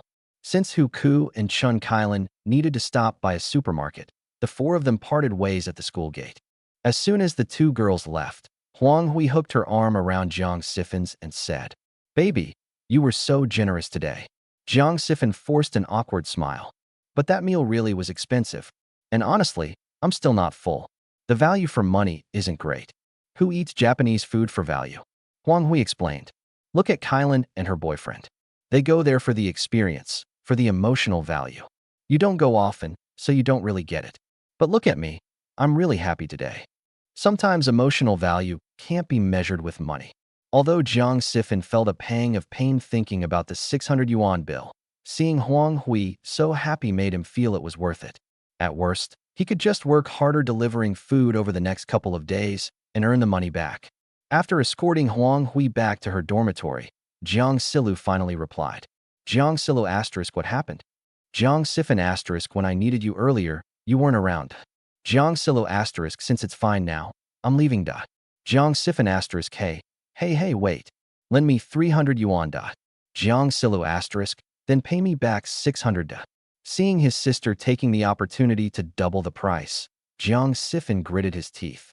Jiang Sifan asterisk, I'm your biological brother. You're worse than a bandit. Jiang Silu asterisk, don't think I don't know what you need the money for. It's definitely for that woman. Jiang Silu knew about Huang Hui. For some reason, however, her feminine intuition kept telling her that something felt off about the girl. She couldn't explain exactly why. Jiang Sifan asterisk, that's your future sister-in-law. Show some respect. Jiang Silu asterisk, you only freshman. Future sister-in-law? Haven't you heard that university breakups happen in the summer of senior year? Jiang Sifan asterisk, Tui. How can someone with such a cute face say something so vicious? Jiang Silu asterisk, I like hearing that. Fine, I'll lend you the money. Remember to pay back 600. Jiang Silu asterisk, transfer, 300 yuan. Jiang Sifan sighed and accepted the transfer. Remembering what had happened with Lu Fan today, Jiang Silu brought it up. Jiang Sifan immediately became nervous. Jiang Sifan asterisk, he came to see you again. Jiang Silu asterisk, yeah. But after he learned Mom had already told me about him, he turned around and left. He looked kind of disappointed. Jiang Sifan asterisk, don't pay attention to people like that. He was probably acting. That kind of performance only fools little girls like you. If it were me, I'd see through it instantly. Jiang Silu asterisk, right, Detective Holmes. Anyway, I'm done chatting. I have to go organize books in the library. 10 yuan an hour, you know. Jiang Sifan asterisk, don't work too hard. Rest when you need to. Jiang Silu asterisk, if I don't work hard, how am I supposed to earn money for my big brother to spend on his future wife? Faced with Jiang Silu's sharp tongue, Jiang Sifan was completely helpless. Jiang Sifan asterisk, sometimes the kindness of a random uncle is better than having a biological sister. Jiang Silu asterisk, random uncle? What are you talking about? So Jiang Sifan told her about the embarrassing situation at the restaurant. The siblings had never kept secrets from each other. Back in middle school, Jiang Silu had once been bullied by girls from another class because she was pretty and popular with several boys. The girls had assumed that, since she came from a single-parent family without a father, she would be timid and easy to pick on. Instead, Jiang Silu immediately told Jiang Sifan. Furious, he snapped the handle off a broom, marched into their classroom carrying the stick, and gave those girls a fierce scolding. From that day onward, no one dared bully Jiang Silu again. After hearing the full story, Jiang Silu's first reaction was to complain. Jiang Silu asterisk, wow. You've never treated your own sister to a 600 yuan Japanese meal. Am I really your biological sister? Jiang Sifan asterisk, all right. Once I have money, I'll treat you too. Right now, I need to repay that uncle. Suddenly, Jiang Silu sensed something wrong. Jiang Silu asterisk, wait. What does that uncle look like? Jiang Sifan asterisk, pretty handsome. Wears a suit. Tall. Looks young, but he's probably in his 30s or 40s. About Mom's age. Jiang Silu asterisk, oh my god. Could it be Uncle Lu? The one Mom told us to stay away from? Jiang Sifan instantly froze. So there was no such thing as treating his younger self. Everything suddenly made sense. And here he was, bragging earlier that if that man named Lu ever appeared in front of him, he'd recognize his intentions immediately. Without hesitation, Jiang Sifan transferred the dinner money back to Lu Fan. The next second, Lu Fan replied, no need. Consider it my treat. Jiang Sifan immediately sent back, Mr. Lu, I don't know what your intentions are, but I'm warning you. Stay away from me, stay away from my sister, and stay away from my mom. Lu Fan was just about to explain, but before he could type anything, a red exclamation mark appeared on the screen. His own son had deleted him from WeChat. Lu Fan couldn't help but sigh. Those two siblings really do listen to their mother. Chapter 11, a womanizing scumbag like him doesn't deserve to be my father. Lu Fan sat in the car, not annoyed that Jiang Sifan had deleted him from WeChat, but instead laughed. Although both siblings harbored a hint of hostility towards him. But that's normal. After all, he was a stranger who suddenly approached her, and Jiang Silu's closest mother had repeatedly warned her not to see him. If we are not vigilant at this time, then we are too insensitive to the dangers of this society. In this world, good people make up the majority. But there are also many bad people. In particular, Lu Fan, having navigated the business world for the past 20 years, has a deeper understanding of the various deceitful and treacherous tactics involved. He looked up and asked Chunhee, Chunhee, did Yixia accept those gifts? Boss. When the boss's wife opened the flower shop door, she saw the gifts but ultimately took them inside. Chunhee explained. After listening, Lu Fan nodded in satisfaction. When Jiang Yixia kicked him out of the flower shop, Lu Fan left the gifts he was carrying at the door. Among them are some high-end skincare products, as well as tonics such as bird's nest and cordyceps. Although Jiang Yixia did hate Lu Fan, she wasn't stupid. It would be a waste to throw all these gifts in the trash. Hating yourself is one thing, but taking that emotion out into your life is not Jiang Yixia's style. He immediately stood up and said to Chunhee, Chunhee, come on, let's go for a swim. Okay, boss. Lu Fan's manor includes a complex of buildings specifically for fitness. One of the floors has a swimming pool the size of 4 or 5 basketball courts. Chunhee especially enjoys swimming here, but he can only go into the water for a while when Lu Fan wants to have a swimming competition. Same as before, whoever loses has to run 10 laps around the pool. As soon as he finished speaking, Lu Fan leaped into the pool. Upon seeing this, Chunhee immediately shouted, Boss, you're cheating. That evening, Jiang Silu called Jiang Yixia. Hey Lulu. Although she was deeply moved after seeing Lu Fan today, Jiang Yixia still tried her best to maintain a calm tone when facing the child. Mom, are you still at the flower shop? Jiang Silu asked. Yes, someone just came to buy flowers, so I was thinking of closing a little later, Jiang Yixia explained. Jiang Silu said with heartache, Oh, Mom, it's getting late. You should close the shop and stop operating. My brother and I can earn money now, so you don't need to work so hard. Do you think there won't be many expenses in the future? 4 years from now, when you graduate and start working, your brother will get married and you will get married. Your brother's dowry and your dowry will all need to be prepared. Jiang Yixia said with a smile. Jiang Silu said, My brother and I will earn these through our own abilities. You don't need to worry about it. Besides, if we encounter those outrageous dowry and bride price customs, my brother and I will simply not get married. What era are we living in? Why do we still have to ask for such high dowries? You make it sound so easy. My only wish now is to see you all settle down and start your own families. That will put my mind at ease. Even if I'm the only one left at home, I won't have anything to worry about, Jiang Yixia said cheerfully. Hearing Jiang Yixia say this, Jiang Silu tentatively said, Mom, why don't you find someone else? Anyway, my brother and I are both adults now, and we've always hoped that a man could take care of you. You're too tired. Upon hearing this, Jiang Yixia felt a sudden shiver run down her spine. The image of that scumbag immediately flashed into my mind. She then awkwardly explained, What nonsense are you talking about? I don't want to think about this right now. Besides, you can't just find a man like that. It's not that easy. Oh, right, Mom. Uncle Lu came to see me again today, Jiang Silu replied. Jiang Yixia immediately tensed up. He contacted you again? Did he do anything to you? No. I told him to stay away from him, and he left looking a little disappointed. Jiang Silu explained. Mom, is he really a bad person? I don't think he seems like one. Jiang Yixia hesitated as she listened to her daughter's words. Mom, after Jiang Silu called out, Jiang Yixia took a deep breath and then said earnestly, Lulu, what I'm about to say might be a big shock to you, so be prepared. What is it? Why are you being so mysterious? Mom, please tell me. Jiang Silu asked curiously. That Uncle Lu is your biological father, a father you've never met. Jiang Silu. What the hell? Jiang Silu exclaimed in surprise. You mean he's the one who abandoned the 3 of us? Seeing this, Jiang Yixia immediately explained. No, Lulu. Although your father did do something wrong to your mother before, he did not abandon you. Back then, your mother left in a fit of anger, and he did not know that I was pregnant. He met you by chance that day and saw that you looked a lot like me, so he knew you were my daughter.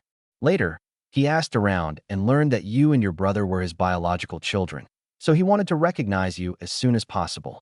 And today he tried every means to find his mother and beg for her forgiveness. When Jiang Silu heard this, she asked anxiously, Mom, he contacted you. Did he do anything to you? Did he bully you? No. Although Lu Fan had indeed betrayed Jiang Yixia in the past, She still tried her best to maintain the image of the biological father in front of the children. After he found out that you and your brother were his biological children, he came to me immediately and wanted me to forgive him, which shows that he actually cares about you very much. Oomph, if you cared about me and my brother, where were you all those years ago? Why didn't you come looking for us then? When I was little, I so wished that one day my dad would suddenly appear, and then I could openly tell my friends, look, this is my dad. But he hasn't shown up all these years. He didn't even show up when my brother and I needed him the most. Jiang Silu became more and more angry as she spoke. She said to Jiang Yixia, Mom, if he dares to harass you again, remember to tell me. My brother and I will take the high-speed train back immediately. Our Jiang family will never be bullied. Lulu, don't worry, he won't bully me. Jiang Yixia tentatively said. If you're willing, you can forgive your father. After all, he really didn't know you were his children. She didn't want her two children to live in the shadow of hatred towards their father for the rest of their lives. And she could indeed sense from Lu Fan's actions that he wanted to acknowledge the two children. If I can help ease the tension between the father and son, or the father and daughter, perhaps I can make up for the sin of leaving them behind back then. After all, it was her fault for leaving in a fit of anger and raising two children alone, causing them to grow up without a father's presence. Hearing Jiang Yixia's words, Jiang Silu replied, Okay, but now that I know he's my father, I don't want to see him anymore. Jiang Yixia knew that her daughter would need some time to process this before she could fully accept it. After hanging up the phone, she told Jiang Sifan about it. After all, the children are older, and they have the right to know who their biological father is. Unlike Jiang Silu, Jiang Sifan was not emotionally stable. When he learned that Lu Fan was his biological father, he became even angrier and said, Mom, why didn't you say so sooner? If I had known he was my dad, I would have punched him right then and there. This philandering scumbag doesn't deserve to be my father. Chapter 12, Giving Gifts to the Two Children. Seeing how agitated Jiang Sifan was after learning about this, Jiang Yixia knew she would need some time to get him to accept it, so she stopped trying to persuade him. Meanwhile, Jiang Sifan was in his dormitory, looking furious. Over the years, he and his sister have been called bastards without a father since they were young. He got into many fights because of this. Fortunately, Jiang Yixia did not blame him. In times like these, she would always comfort the two siblings. Jiang Sifan texted Jiang Silu. He's come back, now claiming to acknowledge us. Does he know what we've been through all these years? Sister, you absolutely cannot forgive him. Jiang Silu quickly replied, Okay, I understand. Jiang Sifan breathed a sigh of relief after seeing Jiang Silu's attitude. He gritted his teeth and even considered finding another part-time job the next day. If a child doesn't have a father's presence during childhood, then they won't need him as an adult. Jiang Sifan can support herself now, and she will be able to support her younger sister and mother in the future. He doesn't need an irresponsible father like that. On the other side, Jiang Silu lay in bed, reflecting on everything that had happened that day. Although all of this happened too quickly, this gave her little time to react. But she also knew the suffering her mother and brother had endured over the years. Her mother wanted her to forgive her father, but her brother insisted on not forgiving him. Jiang Silu recalled that on the first day of school, her roommates were all accompanied by their parents, who were laughing and chatting as they came to school. Although she has her mother by her side, she still longs for a complete family. From childhood to adulthood, this wish has always felt like a dream, something unattainable. Now, her biological father has finally appeared. Moreover, judging from the scene of their first meeting, this Uncle Lu treated me quite well. Then why did he betray his mother and deceive her time and time again? Jiang Silu suddenly felt that the adult world was so hard to understand. Just as she was about to give up and go to sleep, the dormitory door opened. Lu Yao was back. She was dressed in a tight-fitting shirt and denim shorts, looking very fashionable. After she came in, she first looked at Lu Shitting's bed and said softly, Oh, Shitting, are you staying in the dormitory tonight? Lu Shitting nodded and replied, I have a minor course tonight, so I didn't go home. Haha, I just brought back some late-night snacks. Do you want some? As Lu Yao said this, she also asked Song Miao Miao and Jiang Silu. Miao Miao Silu, do you want some? I'm not eating, you guys eat, Lu Shitting explained. I'm on a diet. Wow, you already have such a great figure. Why are you still trying to lose weight? I'm so envious of your figure, and you have such a great presence too. Lu Yao praised enthusiastically. Song Miao Miao said that she had already brushed her teeth and would not get out of bed to eat. So Lu Yao walked up to Jiang Silu and said, "Silu, do you want some? I can't finish it all by myself." Seeing that she couldn't refuse such hospitality, Jiang Silu nodded and said, "Okay." She then got out of bed, and the two of them ate a late-night snack together. During this time, Lu Yao would occasionally ask Lu Shitting, "Shitting, are you really not going to eat?" "I'm not eating anymore," Lu Shitting said with a smile. This unusual enthusiasm was met with some disdain by Song Miao Miao in the next bed. Ever since Lu Yao learned that Lu Shitting owned a BMW, came from a wealthy family, and often carried designer handbags, he had been trying to curry favor with her. In Song Miao Miao's eyes, this behavior was hypocritical. Don't be fooled by the fact that there are only 4 girls in one dormitory, but there's a high chance there will be 4 group chats. 4 girls form one large group chat, and the remaining groups are formed by 3 girls each. This is what happens when girls form superficial friendships. If even one person is absent, people will start complaining about the one who is missing. By the way, Shitting, I'm going to a competition in the city tomorrow. I'd like to borrow your bag for a bit. Is that all right?" Lu Yao said with a smile. Lu Shitting didn't react much after hearing this. She just nodded and said, "Okay, you can pick it up yourself tomorrow." "Thank you, Shitting. What would you like to eat tomorrow?" "I'll bring it to you," Lu Yao said excitedly. "How about I bring you the latest Prince Kama cake?" "No need." Lu Shitting wasn't being polite. She just thought that cakes costing tens of yuan weren't very tasty. Lu Yao naturally didn't think so. She just thought Lu Shitting was elegant and kind. The thought of being able to carry that designer bag made her excited and happy. Then Lu Yao looked at Jiang Silu's seat and asked curiously, "Silu, how much did you spend on that bag?" "Mine was only a dozen or so yuan," Jiang Silu explained. "Oh my, you're so pretty, you can't carry such cheap bags. By the way, several of my dance club seniors are single. I'll organize a get-together sometime, and then all of us sisters will find our other half," Lu Yao said excitedly. Jiang Silu smiled awkwardly. "I don't have any plans to be in a relationship right now, so I guess I'll pass." "I don't want to talk about it either," Song Miao Miao on the bed replied. "You guys really don't understand. After you have a boyfriend, you don't have to spend your own money on food and drinks. You can save a lot of money each month to buy cosmetics and bags," Lu Yao explained. Jiang Silu has a different opinion. "Actually, I think that when 2 people are in a relationship, it shouldn't just be the boyfriend who pays. The girl should also contribute. Only in this way can the relationship last. Stability can't put food on the table." Lu Yao shook his head. "Silu, believe me, you're so pretty. If you find a boyfriend, you won't be carrying this kind of backpack anymore. The senior brothers I know all come from wealthy families. They'll buy you all sorts of luxury goods." Seeing that her views differed from Lu Yao's, Jiang Silu didn't say anything more. Although she did envy Lu Shitting and Lu Yao for carrying nice bags, she believed it should be within her own means. You absolutely cannot use your boyfriend's money to pay the bill. Late at night, Lu Fan looked at the gift list on the tablet. "For Silu, I'll give her a whole set of Chanel bags and cosmetics. Oh, and it's been a bit cold lately, so I'll buy her 2 luxury down jackets. Oh right, her phone is also quite slow and it's been around for a while. Girls should all like iPhones, so I'll buy her the top-of-the-line iPhone 17 Pro Max. Siphon, what do boys need? Let's buy him a set of clothes first. I checked his height, and he should be about the same height as me, so let's match it with my size. By the way, if he studies finance, he will often need to do data analysis and model building. I guess his computer is probably not very good. Let's just buy him an Alienware. If you buy a gift that's too expensive, they'll probably be even less willing to accept it once they know the price. It's better to buy something that's slightly better priced than what an average person would buy. Even if they accept it, they won't feel too guilty."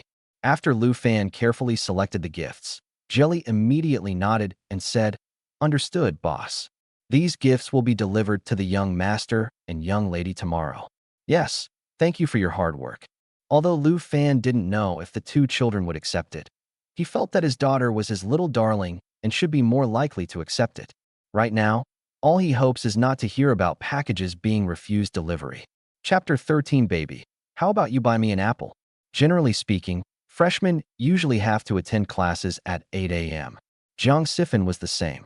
He was so angry last night after learning that Lu Fan was his biological father that he couldn't sleep all night. He didn't appear earlier or later, but just when he was an adult and no longer needed a so-called father. Anyone would be angry in this situation. So Jiang Yixia was naturally distracted during her early morning class. Fortunately, he attends classes diligently and prepares his lessons thoroughly, so even if he misses a lesson, it's not a big deal. Just before get out of class ended, the teacher immediately instructed, "By the way, if any of our students haven't bought a laptop yet, they can do their homework here in the computer lab." After he finished speaking, he left get out of class. Jiang Yixia overheard these words. Lately, he has been using his roommate's computer to do his homework and only occasionally comes to the computer lab. But this definitely won't work in the long run. When school started, Jiang Yixia wanted to buy him a laptop. Jiang Yixia thought it was too expensive, saying that the first semester of freshman year was mainly about learning knowledge and that she shouldn't need to use a computer, so she refused. He originally planned to use his part-time job this semester to slowly save money to buy himself a machine. But since he started dating Huang Hui, the expenses have indeed increased quite a bit. As a result, he had almost no money left to save. This made Jiang Yixia feel a little embarrassed for a moment. Huang Hui found him right after class. As soon as they met, she excitedly asked, "Baby, where are we going to eat today? I heard from Kylan that a Thai restaurant opened in the city, and it looks really good." After hearing this, Jiang Yixia said somewhat helplessly, "Hui, how about we don't go out to eat for now? I think eating in the cafeteria is fine too." Upon hearing this, Huang Hui knew that he didn't have much money left for living expenses. She could only nod and say, "Okay then, let's go to the cafeteria to eat.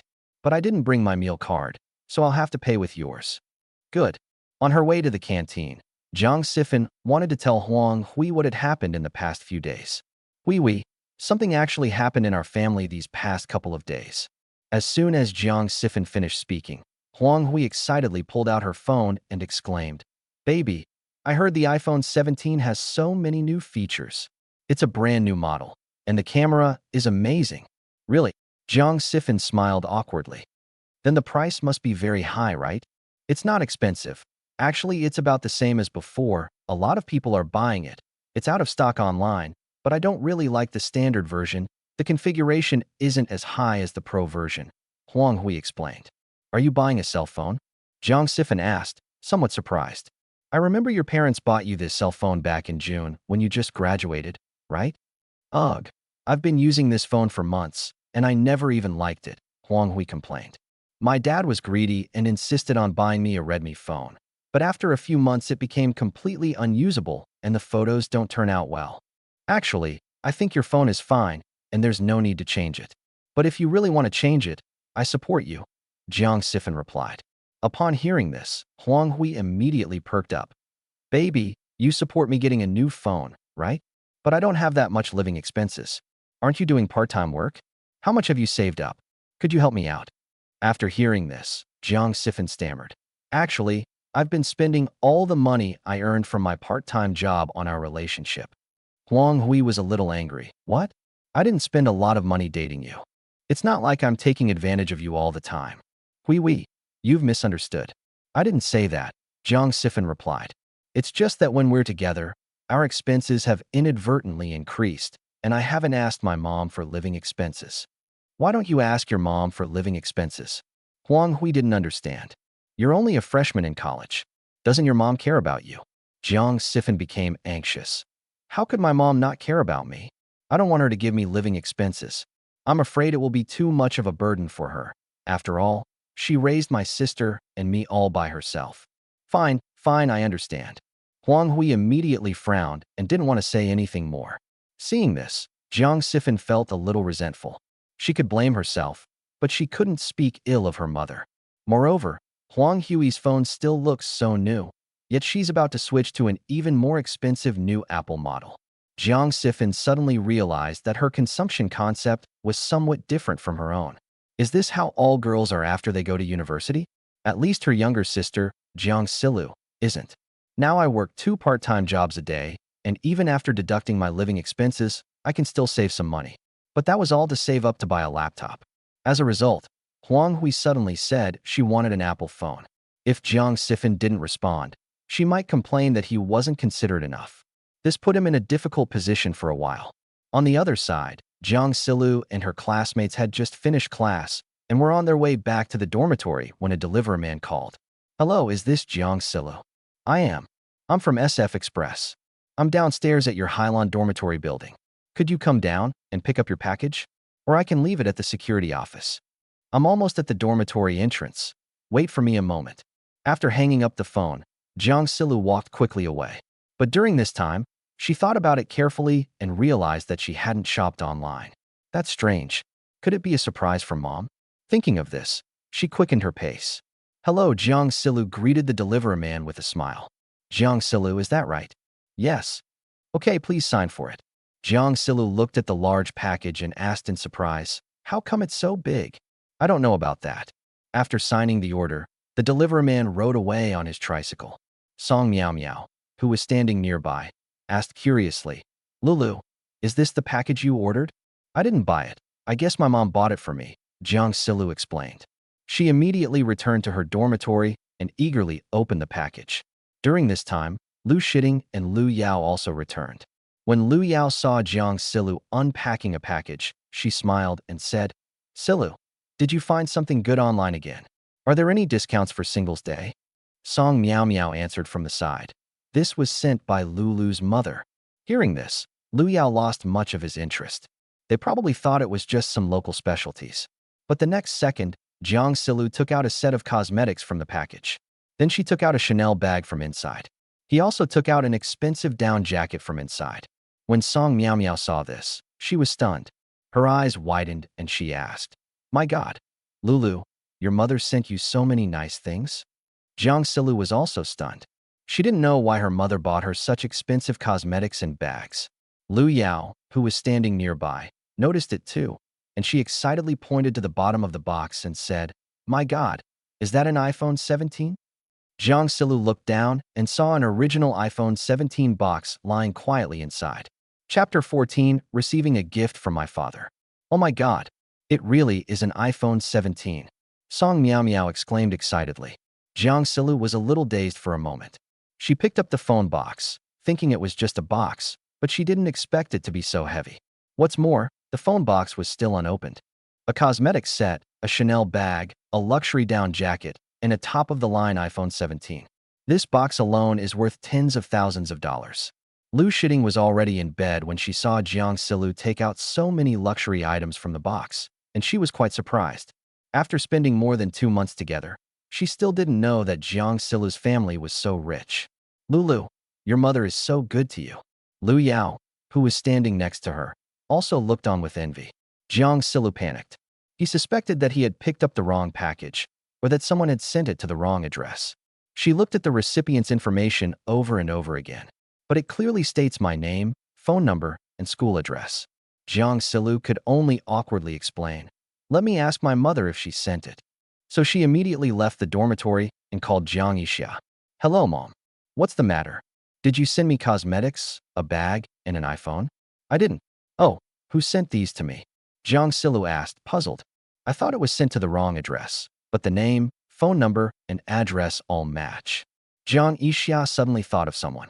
After hesitating for 2 seconds, she said, "It's very likely that your dad bought it for you to make it up to you." "My dad bought it." Jiang Silu suddenly understood. After all, such expensive luxury goods and Apple phones are really unaffordable for the average person, unless it's her biological father. When they first met, Jiang Silu felt that this Uncle Lu had a lot of class and looked like a rich man. Of course, she never expected that her biological father would compensate her with expensive handbags and cell phones. However, Jiang Silu had backbone, and she directly said, "Then I don't want it." Jiang Yixia replied, "He's already given it to you, and you've signed for it, so it can't be returned. Just accept it. Don't feel guilty. After all, he hasn't been with you all these years, so it's only right that you accept these gifts from him." Hearing her mother's words, Jiang Silu hesitated for a moment. She finally replied, "Okay, I'll put it away for now and take it out when I need it." Jiang Yixia replied, "Actually, your dad really wants to make it up to you and your brother. You can tell he feels really guilty, so if you can, try to forgive him." "Then, Mom, will you forgive him?" Jiang Silu asked in return. Jiang Yixia hesitated for a moment. "Mom may not be able to forgive him right now, But what happened between Dad and me shouldn't affect you, so you can build a relationship. If you don't forgive him, then I won't forgive him either. You are the one who gave me life and raised me, while he has only met me twice. I don't even know what he likes to eat, what kind of clothes he likes to wear, or what his favorite color is, Jiang Yixia explained. But I won't cause him any trouble. I'll just live my own life. All right. Seeing this, Jiang Yixia didn't say anything more. After hanging up the phone, Jiang Yixia returned to her dormitory. Lu Yao was holding up a Chanel bag and gesturing to her face repeatedly. When she saw Jiang Yixia return, she immediately exclaimed excitedly, "Lulu, is this the latest Chanel bag you have? Is it genuine?" "Ah, I don't really know either, but it should be true, right?" Jiang Yixia said somewhat awkwardly. "Shitting, you're an expert in this area. Take a look." Lu Yao then handed the backpack to Lu Shitting. Lu Shitting looked at it and then nodded, saying, "This is genuine. I saw it in the store before, but it was a bit expensive, so I didn't buy it." "Wow. Shitting, even you think it's expensive, so this bag must cost 20 or 30,000. Lu Yao exclaimed. Lu Shitting nodded. "We should. I remember it was around 29,998. My goodness." Lu Yao looked at Jiang Yixia excitedly and said, "Lulu, your family is so rich, yet you still carry a shoulder bag that costs only a few dollars." Jiang Yixia naturally wouldn't say that it was bought by her father, whom she had only met a few times. She had no choice but to explain, "This wasn't bought by my mother. It was bought by an elderly person in my family. She bought it to celebrate my admission to university." She, who rarely lied, finally broke her vow in front of her roommates. "Your elders must really dote on you." Lu Yao then turned her attention to the set of cosmetics on the table. She stepped forward, took Jiang Yixia arm, and said, "Lulu, you know I'm going to a competition in the city later at noon. I was thinking of using your cosmetics. Is that all right?" "Okay." Jiang Yixia didn't really like wearing makeup, so she couldn't tell how good the cosmetic set that was sent was. However, since so many luxurious items were sent, and their Chanel brand, they can't be too bad. "That's great. Thank you so much, Lulu. Come here, give me a kiss," Lu Yao said as she leaned in. Seeing this, Song Miao Miao, who was standing to the side, showed a look of disgust. However, she did not expect Jiang Yixia to come from such a wealthy family. She also works part-time to support herself during her studies. Of course, regardless of whether Jiang Yixia's family background was good or bad, Song Miao Miao treated her as her own good sister. Jiang Yixia carefully put away her Chanel bag and 2 down jackets. She glanced at her phone and ultimately decided to open the Apple phone box. Jiang Yixia wanted to buy her a new phone, but after buying it, Jiang Yixia gave the new phone to Jiang Yixia and used her mother's old phone herself. In Jiang Yixia words, Jiang Yixia needs to run a business, and the old mobile phone with poor signal will affect the flower shop's income. But Jiang Yixia knew in her heart that her daughter just felt sorry for her. She also often felt guilty that she couldn't buy all the things that ordinary children should have all at once. Jiang Yixia looked at the brand new iPhone 17, which was the top-of-the-line version. To say I'm unhappy would be a lie. In addition, since girls are more or less vain, Jiang Yixia hatred for Lu Fan has lessened at this moment. Of course, it's absolutely impossible for her to forgive Lu Fan right now. At worst, she can just return all the gifts herself. She's not the kind of person who would bow down for a pittance. However, since her mother made her accept these gifts, Jiang Yixia wasn't stupid. He knew perfectly well that Lu Fan wasn't short of money for these gifts.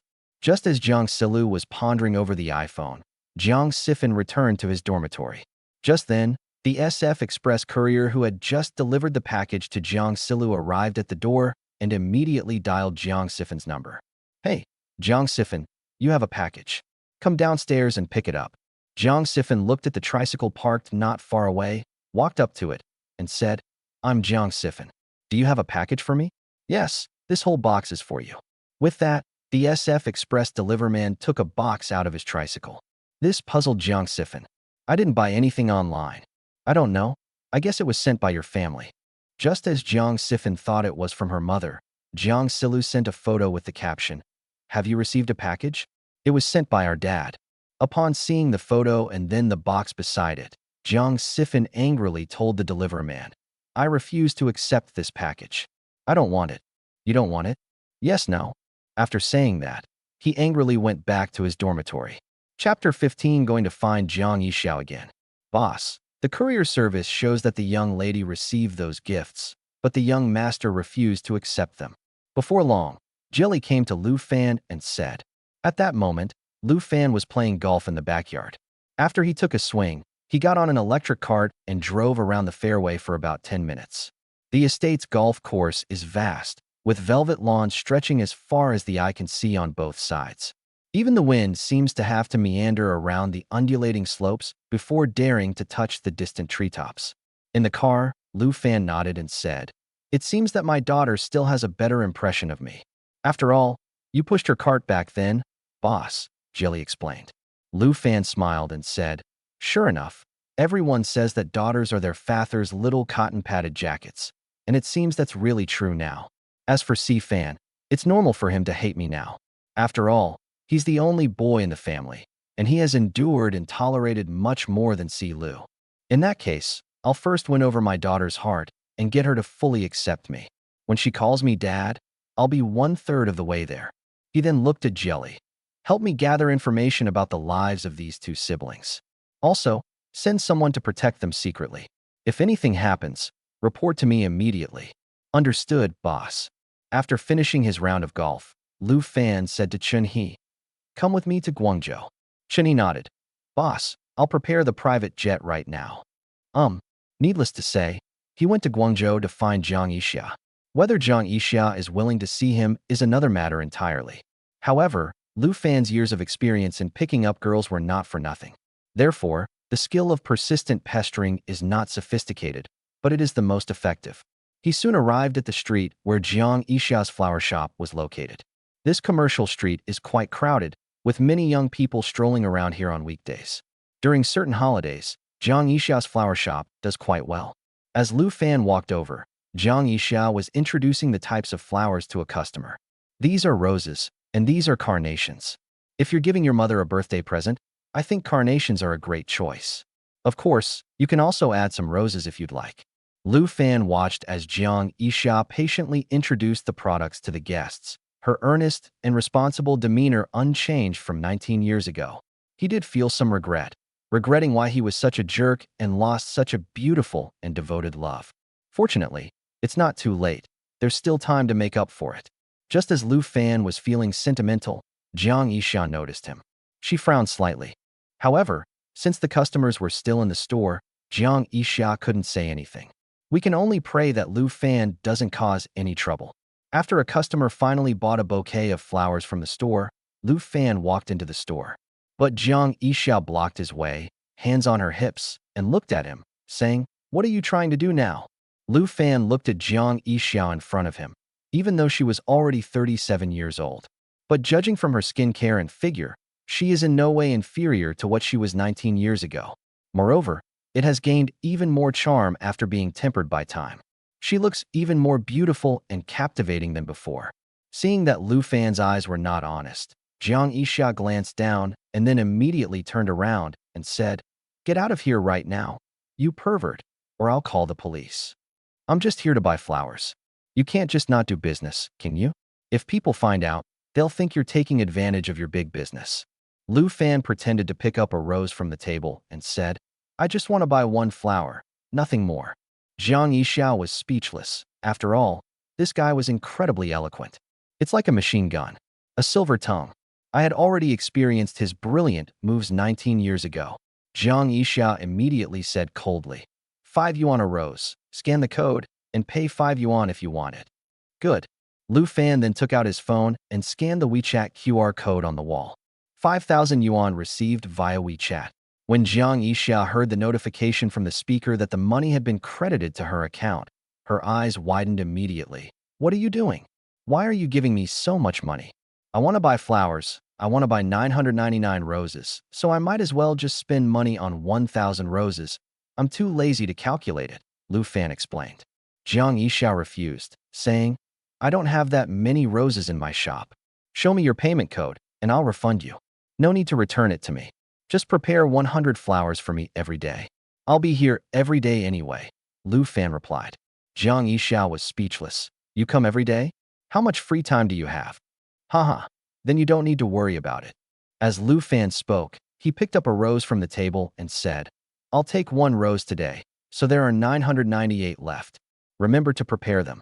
You're deliberately making things difficult for me. Jiang Yixia said angrily. I really need these roses. I want to decorate my home with them. I'm not lying to you. I didn't mean to make things difficult for you. I swear, if I'm lying to you, may I be struck by lightning. You've said these words countless times 19 years ago.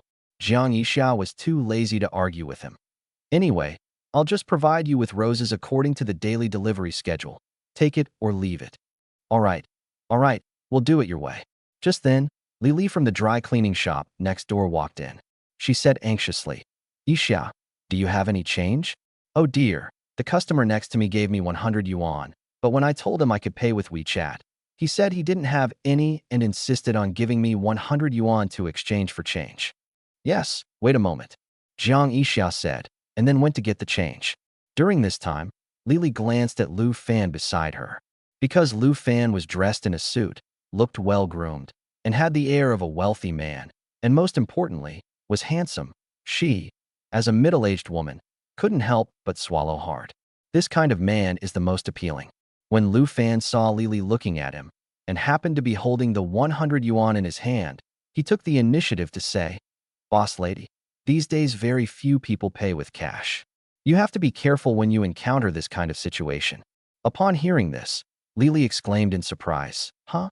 You're not saying this is counterfeit money, are you? How about I take a look at it for you? As he spoke, Lu Fan walked over. Lili quickly handed him 100 yuan. Lu Fan touched it. With 20 years of business experience, dealing with money was second nature to him. I will never forget the feel of those RMB notes. He knew immediately upon touching the money that it was fake. So Lu Fan replied, Madam, this money is counterfeit. Has that customer left yet? Huh? They haven't left yet. Is it really fake? Lili panicked. Jiang Yixia, who was standing nearby, suggested, I have a money counter. Would you like to check it? Okay. Lili quickly took the money and checked it. Sure enough, the 100 yuan bill was fake. Enraged, Lili immediately returned to the shop to confront the customer. Damn it, you dare to lie to me? Don't go. I'm calling the police right now. Just as the swindler was about to run away, Lu Fan kicked him, sending him tumbling. Immediately afterwards, he called the police. This whole operation left Lili feeling both grateful and impressed. Oh dear, brother, if it weren't for your help, I would have been completely scammed. Chapter 16, I am Yixia's husband.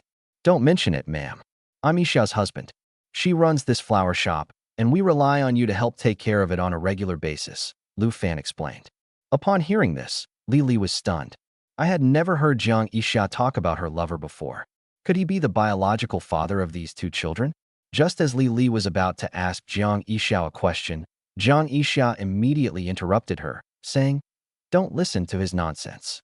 Then, she walked up to Lu Fan and said, Are you leaving or not? If you're not leaving, I'm closing the shop and going home right now. Okay, I'm leaving.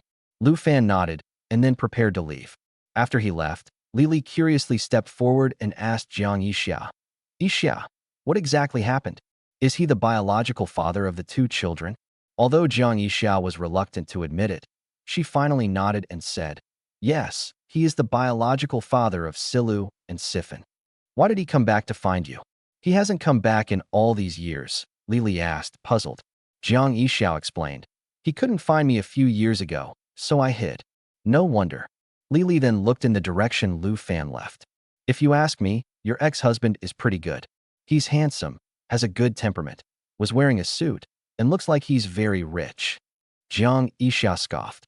Whether he has money or not has nothing to do with me. I just want to live my life well right now. Hey, you can't say that. You left him and hid away before, but he didn't abandon you. That proves he still cares about you, Lili said gently. Jiang Yixia frowned, looking somewhat sullen, and said, Sisterly, he only helped you catch a swindler. Why are you taking his side like this? Oh dear, he seems like a nice guy. He shouldn't be that kind of bad guy. Lili smiled awkwardly. Jiang Yixia thought to herself, feeling wronged. He's a jerk. He was a womanizer 19 years ago. She glanced at Lili and said, Sisterly, I'm not talking to you anymore. I'm going to pack up and close the shop. Are you closing so early today? Lili asked curiously. Jiang Yixia replied. I'm afraid that guy will come back again, so I'd better get some rest early today. All right. All right. Even an upright official can't settle family disputes, so I can't say much about your business. Lili could only say. Jiang Yixia comforted her. Don't worry, Sister Li. I'm doing just fine on my own now. Everything's all right. After saying that, she closed the store and waved goodbye. Watching this scene from not far away, Lu Fan asked Chen He, have you had people protect Yixia these past 2 days and help her buy flowers from her shop? Have you found anything else? The proprietress opens the shop at 9 in the morning and closes it at 10 at night, Chen He explained. Why are you closing so late? Lu Fan glanced at the time and asked curiously. Then why are you closing so early today? It's only 7 o'clock. Chen He laughed awkwardly. Isn't it because the boss is here? Lu Fan gave him a speechless look. You little brat, are you trying to drive the boss crazy? Boss, Chen He scratched his head, hesitating to speak. He then thought of something and continued. By the way, according to our investigation, Jia Shang from the convenience store next door seems to have a crush on our boss's wife. The convenience store owner. Lu Fan raised an eyebrow, intending to go and meet him. So he got off the car again and returned to the commercial street. At that moment, Jia Shang was watching a TV series. Lu Fan walked into the store, glanced around, and asked, Boss, where are the potato chips? It's on the first shelf on the left, Jia Shang said without looking up, pointing casually. Lu Fan took the opportunity to observe him. Although Jia Shang wasn't exactly unkempt or unshaven, he was clearly the image of an ordinary middle-aged man. Seeing this, Lu Fan lost his sense of crisis. After all, he knows his own wife well. Even if Jiang Yixia craves men, she is still a looks-obsessed person. I would never be interested in someone like that. He then grabbed a bottle of drink and a few bags of potato chips, walked up to Jia Shang, and said, Boss, the bill. Okay. Jia Shang scanned the image while watching the TV series. He glanced at the computer and said, It's 17 yuan in total. I'll scan your code. Good. Just then, Lu Fan remarked, That's strange. Why did my wife close the shop so early today? Jia Shang didn't mind and said with a smile, Does your wife also own a shop on this street? Yes, it's the flower shop next door, Lu Fan replied. Upon hearing this, Jia Shang abruptly raised his head, frowning as he asked, What? The flower shop next door, your wife is Jiang Yixia? Yes. Lu Fan nodded. My wife is Jiang Yixia. Boss, do you know her? Jia Shang was immediately embarrassed. Wait a minute. I remember she got divorced. You're her ex-husband, right? Jia Shang asked, puzzled. Not ex-husband, but husband, Lu Fan added, seeing this. Jia Shang stammered anxiously. But these past 2 years we were only separated temporarily during the 2 years I was away. It didn't mean we stopped loving each other. Now I'm back. Lu Fan didn't want to tell him too much. He already knew the information he needed to know. He then waved his hand, preparing to leave. This completely ruined Jia Shang's mood for watching the show. He quickly came out and looked at the flower shop next door. As expected, Jiang Yixia closed the shop early today. Yixia doesn't usually close this early, does she? Could it really be because her husband is back? Jia Shang didn't dare to speculate any further. Could it be that Jiang Yixia closed the shop so early just so she could go home with her husband later? Thinking of this, Jia Shang felt both anxious and annoyed. How did I suddenly have an extra husband? Lu Fan didn't look back, but walked straight towards the dry cleaner. He had just walked in when Lili saw him. She exclaimed in surprise, Oh, brother, you haven't left yet? Lu Fan said with a smile. I came here specifically to see the landlady. You came to see me? Lili became happy. What do you want? It's like this. Yixia and I had some misunderstandings a few years ago, and I've been looking for her ever since. I've finally found her. She's been running a flower shop here for the past 2 years, and as the eldest sister, you must have taken good care of her, Lu Fan explained. Upon hearing this, Lili naturally took the credit. That's true. I usually help her when she's busy at her shop. Anyway, my dry cleaning business has always been stable. I am truly grateful for Sister Li's help, and I hope she can continue to help Yixia in the future. By the way, I happen to have a garment factory in Guangzhou, and we do need a dry cleaning business to cooperate with. How about this? I'll leave you my phone number, and you can discuss the specific cooperation details with my assistant, Lu Fan replied. Upon hearing this, Lili immediately became excited. That's great. Thank you so much. In this way, Lu Fan got Li Li's contact information. Before leaving, Lu Fan pretended to be embarrassed and said, "Actually, Sister Li, I have a favor to ask this time. There may be some misunderstandings between Yixia and me that need to be cleared up. If possible, I hope you can say a few good words for Yixia." "Of course, no problem. Don't worry, I've got it covered. My sister Li is famous for her quick wit on this street. Her little tongue is so fast." Li pointed to her lips as she said this. After Lu Fan had won over Li, he turned his attention to the steamed bun shop across from the flower shop. Chapter 17. Taking over the steamed bun shop, Jiang Yixia takes on another part-time job. "Boss, give me a steamer of Xilong Bao." "Okay." The owner was a middle-aged man in his 30s. After seeing that Lu Fan had ordered a basket of Xilong Bao, soup dumplings, he quickly began to pack them. Lu Fan then asked, "Boss, your shop must be doing good business, right?"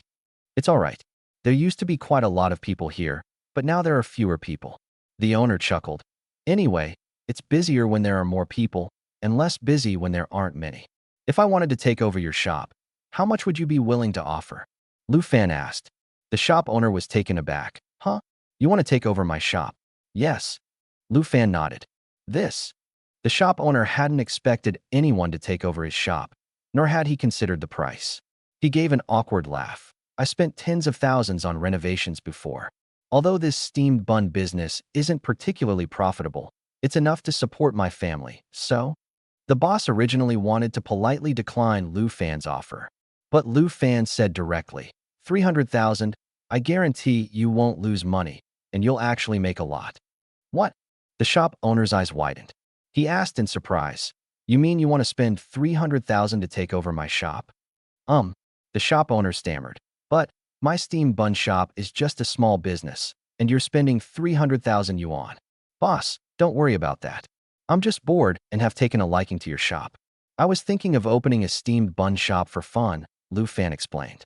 When the boss heard these words, he realized that Lu Fan was actually quite wealthy. In fact, Lu Fan was too lazy to haggle with him. As long as he is offered a price that is irresistible and cannot be refused, whether it is 200,000 or 300,000 is just a number to Lu Fan. The boss immediately perked up. Okay, it's settled then. I'll have someone come over to sign the contract with you later. Leave your bank account number, and I'll transfer the money over there shortly." No problem. Thank you, boss." In just over 10 minutes, Lu Fan took over a steamed bun shop. He didn't care how much money the steamed bun shop could make. His main goal was to get closer to Jiang Yixia. Based on the location of this shop, you can see everything inside the flower shop just by looking up. Just based on this location alone, spending 300,000 is worth it. After Lu Fan left, he immediately asked his assistant, Jelly, to handle the contract issues for the steamed bun shop. Before leaving, he glanced at Jiang Yixia's flower shop and said with a smile, "Tomorrow we'll be neighbors across the hall." After saying that, he got into his car and drove to the parking lot for the private jet. Night. After dinner, Jiang Yixia took a bus to an upscale residential area. Based on the apartment building information on WeChat, he arrived at the door of a certain apartment and pressed the doorbell. 2 days ago, he left his information on a website that advertises tutors. Soon, Jiang Yixia received a message from a parent. After a brief chat, I learned that the parents had a daughter who was in her final year of high school. His math score was extremely poor. He only scored 13 out of a possible 150. Jiang Yixia was completely overwhelmed when she heard the results. You only got 13 points in the first semester of your senior year of high school. Even if you threw the answer sheet on the ground and stomped on it twice, you would have gotten more than 13 points. But in order to ease her mother's burden and save money for a laptop, Huang Hui also wanted to get an iPhone. Jiang Yixia had no choice but to agree to go for the job interview. When he pressed the doorbell, the door opened quickly. A middle-aged woman opened the door. Although her face shows some signs of aging, she has maintained a great figure and demeanor. They look like a wealthy family. She looked at Jiang Yixia and asked, "Are you Yixia?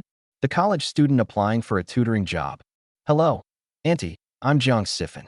Jiang Yixia greeted her politely. Hello, please come in." The middle-aged woman then made a welcoming gesture. Jiang Yixia walked into the room and looked around. "I discovered that the home of the student I was to teach was very large, estimated to be over 150 square meters. In Nanjing's urban area, where land is incredibly valuable. This would be worth millions.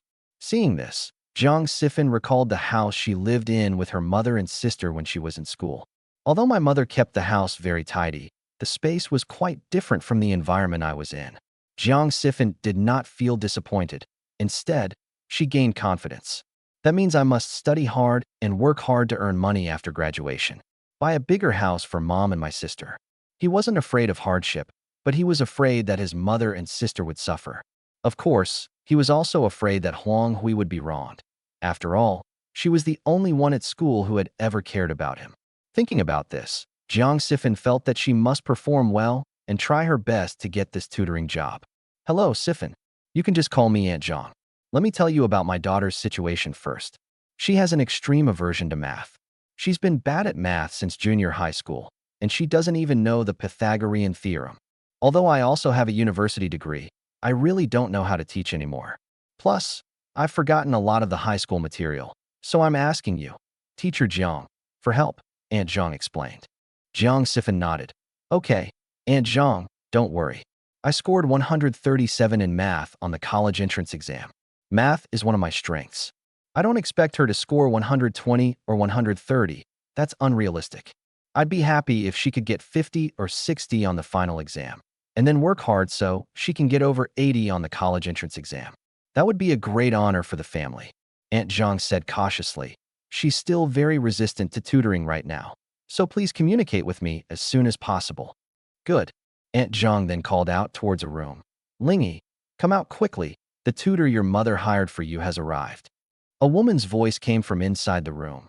I don't want a tutor. I don't want to learn math. I can't understand it. Don't waste money. Judging from her tone, Jiang Sifin could tell that the girl had truly given up on mathematics. Sometimes, that's just how math is. Even if you study hard and keep studying, you still can't do the problems. Until one day, when you suddenly understand all the logic and your brain works smoothly, you'll realize that math is actually quite simple. So he walked up to the girl's room, knocked on the door, and said, Hello, classmate. How about this? I'll give you a lesson first, and you can see if you learn anything. If not, you can talk to your mother about it. Is that okay? After a few seconds of silence, the door lock finally opened. The girl, who had been sullen and speechless, brightened up slightly when she looked up and saw Jiang Sifin. She immediately took a step back, blushing slightly, and said, Then I'll have to trouble you. Teacher. No trouble at all. With that, Jiang Sifin went inside. Aunt Jiang, who was standing nearby, seemed to have anticipated this scene. No one knows a daughter better than her mother. The reason she chose Jiang Sifin as her tutor was not only because he scored 137 in the college entrance examination mathematics, but also because she thought he was quite handsome when she saw his photo. Aunt Jiang knew that her daughter had a particular characteristic. I like handsome guys. She takes after that. Chapter 18, It's not his fault he's rich. Of course, Jiang Sifin is handsome, but at this stage, there's no way they can spark any romance. Aunt Jiang simply wanted to take advantage of the fact that the handsome guy was teaching her so that her daughter would put more effort into learning. As for puppy love, that is absolutely not allowed. Therefore, the bedroom door must be open when Jiang Sifin is teaching. But she underestimated the extent of her daughter's infatuation. Jiang Sifin was just trying to figure out how to break the ice when the girl immediately introduced herself. Hello, teacher. My name is Lingy. Nice to meet you. She said this with a smile on her face. She also has two adorable dimples at the corners of her mouth. Despite wearing pajamas, she was already a senior in high school, and her development was in no way lacking. She seems to be a cheerful, beautiful, and optimistic person. However, as a tutor, Jiang Sifin naturally couldn't have any thoughts. He introduced himself as well. Hello, Lingy. I am your math tutor. My name is Jiang Sifin. Sifin, what a lovely name. Lingy rested her hand on her chin, smiling as she looked at Jiang Sifin. And Teacher Jiang, you're so handsome. Upon hearing this, Jiang Sifin knew exactly what kind of obsession Lingy had. Definitely a sucker for good looks. So he decided to play to her tastes. You're very pretty too. If you work hard to improve your math, you can get into a good university and definitely become the most beautiful girl on campus. Lingy got excited upon hearing this. Really? Can I really become the school beauty? Of course, Jiang Sifin explained. At least at Jinling Institute of Technology, I haven't seen many girls prettier than you. so you must study hard. The higher your grades and the better the school, the more handsome guys and beautiful girls you'll meet. Oh, Teacher Jiang, you're at Jinling Institute of Technology? Healing exclaimed excitedly. I wanted to go there when I was in my first year of high school. I thought it was close to my home, but my math has always been terrible, and my university goals have been getting lower and lower. Now I can only pray that I can get a bachelor's degree. Don't worry, nothing will happen as long as I'm here. Jiang Sifan encouraged. He Lingyi also perked up. Then I'll leave it to Teacher Jiang. And so, Jiang Sifan began to teach He Lingyi. During this time, he discovered that He Lingyi hadn't paid attention in any math classes and didn't even know what sets were. Not to mention trigonometric functions and sequences. Having no other choice, Jiang Sifan could only start teaching from the most basic knowledge points. He Lingyi asked somewhat awkwardly, Teacher Jiang, is my foundation too weak? Is there any hope for me? Don't worry, there's still plenty of time. As long as you follow my plan, you'll definitely make progress. Okay, teacher, I believe you. Perhaps because she is attracted to good looks, He Lingyi had a very good impression of Jiang Sifan. Even as class ended, she was still somewhat reluctant to leave, saying, Wow, how did math class go by so fast? This is the first time I've ever felt that math class goes by so quickly. Shall we continue in the future? Jiang Sifan asked. Of course, let's continue. He Lingyi immediately affirmed. Teacher Jiang, you explained it so well just now. Although my foundation is weak, I still understood a lot. I'll give you some practice questions. Remember to do them when you get back to school, and then we'll meet next Saturday at this time. Okay, no problem. Jiang Sifan then left He Lingyi's room. Aunt Jiang was waiting in the living room. Seeing Jiang Sifan and He Lingyi come out, she looked at He Lingyi and asked, How did Lingyi do? He Lingyi explained, I think this teacher is very good, so I'll have this teacher tutor me from now on. Hearing this, Aunt Jiang finally breathed a sigh of relief. Before leaving, Jiang Sifan said, Teacher Jiang, I'm entrusting my daughter's studies to you. Okay, Aunt Jiang, don't worry. And so, Jiang Sifan, with her good looks and math skills, successfully landed this part-time job. On the way back, he couldn't wait to tell Huang Hui about it. Jiang Sifan, Hui, I went for a tutoring interview today. Jiang Sifan, it went very smoothly. Each class costs 300 yuan, one on Saturday evening and one on Sunday morning. Jiang Sifan, don't worry, I'll work hard and save up enough money to buy you an iPhone. Jiang Sifan doesn't yet have the confidence to tell Huang Hui that he'll buy her an iPhone. However, he felt that Huang Hui was so considerate that she would understand him. Not long after, Huang Hui sent a message. Then you can't work too hard. Huang Hui, today our dorm had a get-together. We were at karaoke, but the signal wasn't very good. After seeing this message, Jiang Sifan felt a little disappointed, but she thought that even couples need to maintain their own social interactions. So he comforted her, saying, Okay, it's all right. Just keep an eye on the time. I'm going back to my dorm now. Huang Hui. Okay. At this moment, Huang Hui put down her phone and glanced at her classmates around her. Today's gathering was organized by Huku. Huku asked Chen Kailan to call out all of her boyfriend's roommates. A male and female dormitory held a social event. Huang Hui watched as Chen Kailan sat next to her boyfriend, who was dressed very fashionably and had even gotten a new hairstyle for the social gathering. She was also wearing a gold necklace around her neck. It's important to know that the current price of gold is skyrocketing, even more so than the so-called bull market in the A-shares market. This is enough to show how wealthy Grace Chan's boyfriend's family is. It would be a lie to say that Huang Hui wasn't envious. Although in terms of looks, Grace Chan's boyfriend is not as good-looking as Jiang Sifan. But what can you do when he's rich? The bag that Grace Chan is carrying is worth $39.99. The bag that Jiang Sifan gave me a few days ago only cost a fraction of the price. Just as Huang Hui was feeling a little disappointed, Chen Kailan's boyfriend, Lin Chong, noticed her. From the moment he entered the karaoke room, Lin Chong scanned every girl in the room. Although Huku appears lively and cheerful, in terms of figure, she is not even as good as her girlfriend Grace Chan. The only one who could be compared to Grace Chan was Wang Wai, who was sitting not far away. He also heard from Grace Chan that Wang Wai has a boyfriend. Lin Chong was indeed a little envious that such a beautiful girl was being taken by another boy. Of course, he has a girlfriend now, but who says he can only have one? That's his favorite. It's more fun to steal someone else's girlfriend. So he said to Chen Kailan, Lin, Why don't you introduce me to your roommates? Okay. Chen Kailan was caught off guard and pulled Lin Chong over. Hui. Kiki, let me introduce you.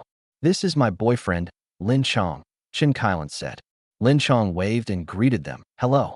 Huku immediately responded. Hi. Kailan, your boyfriend is so handsome. I'm so envious of you. Don't be silly. You definitely wouldn't like my boyfriend. The guys you like are all super handsome, Chen Kailan said modestly.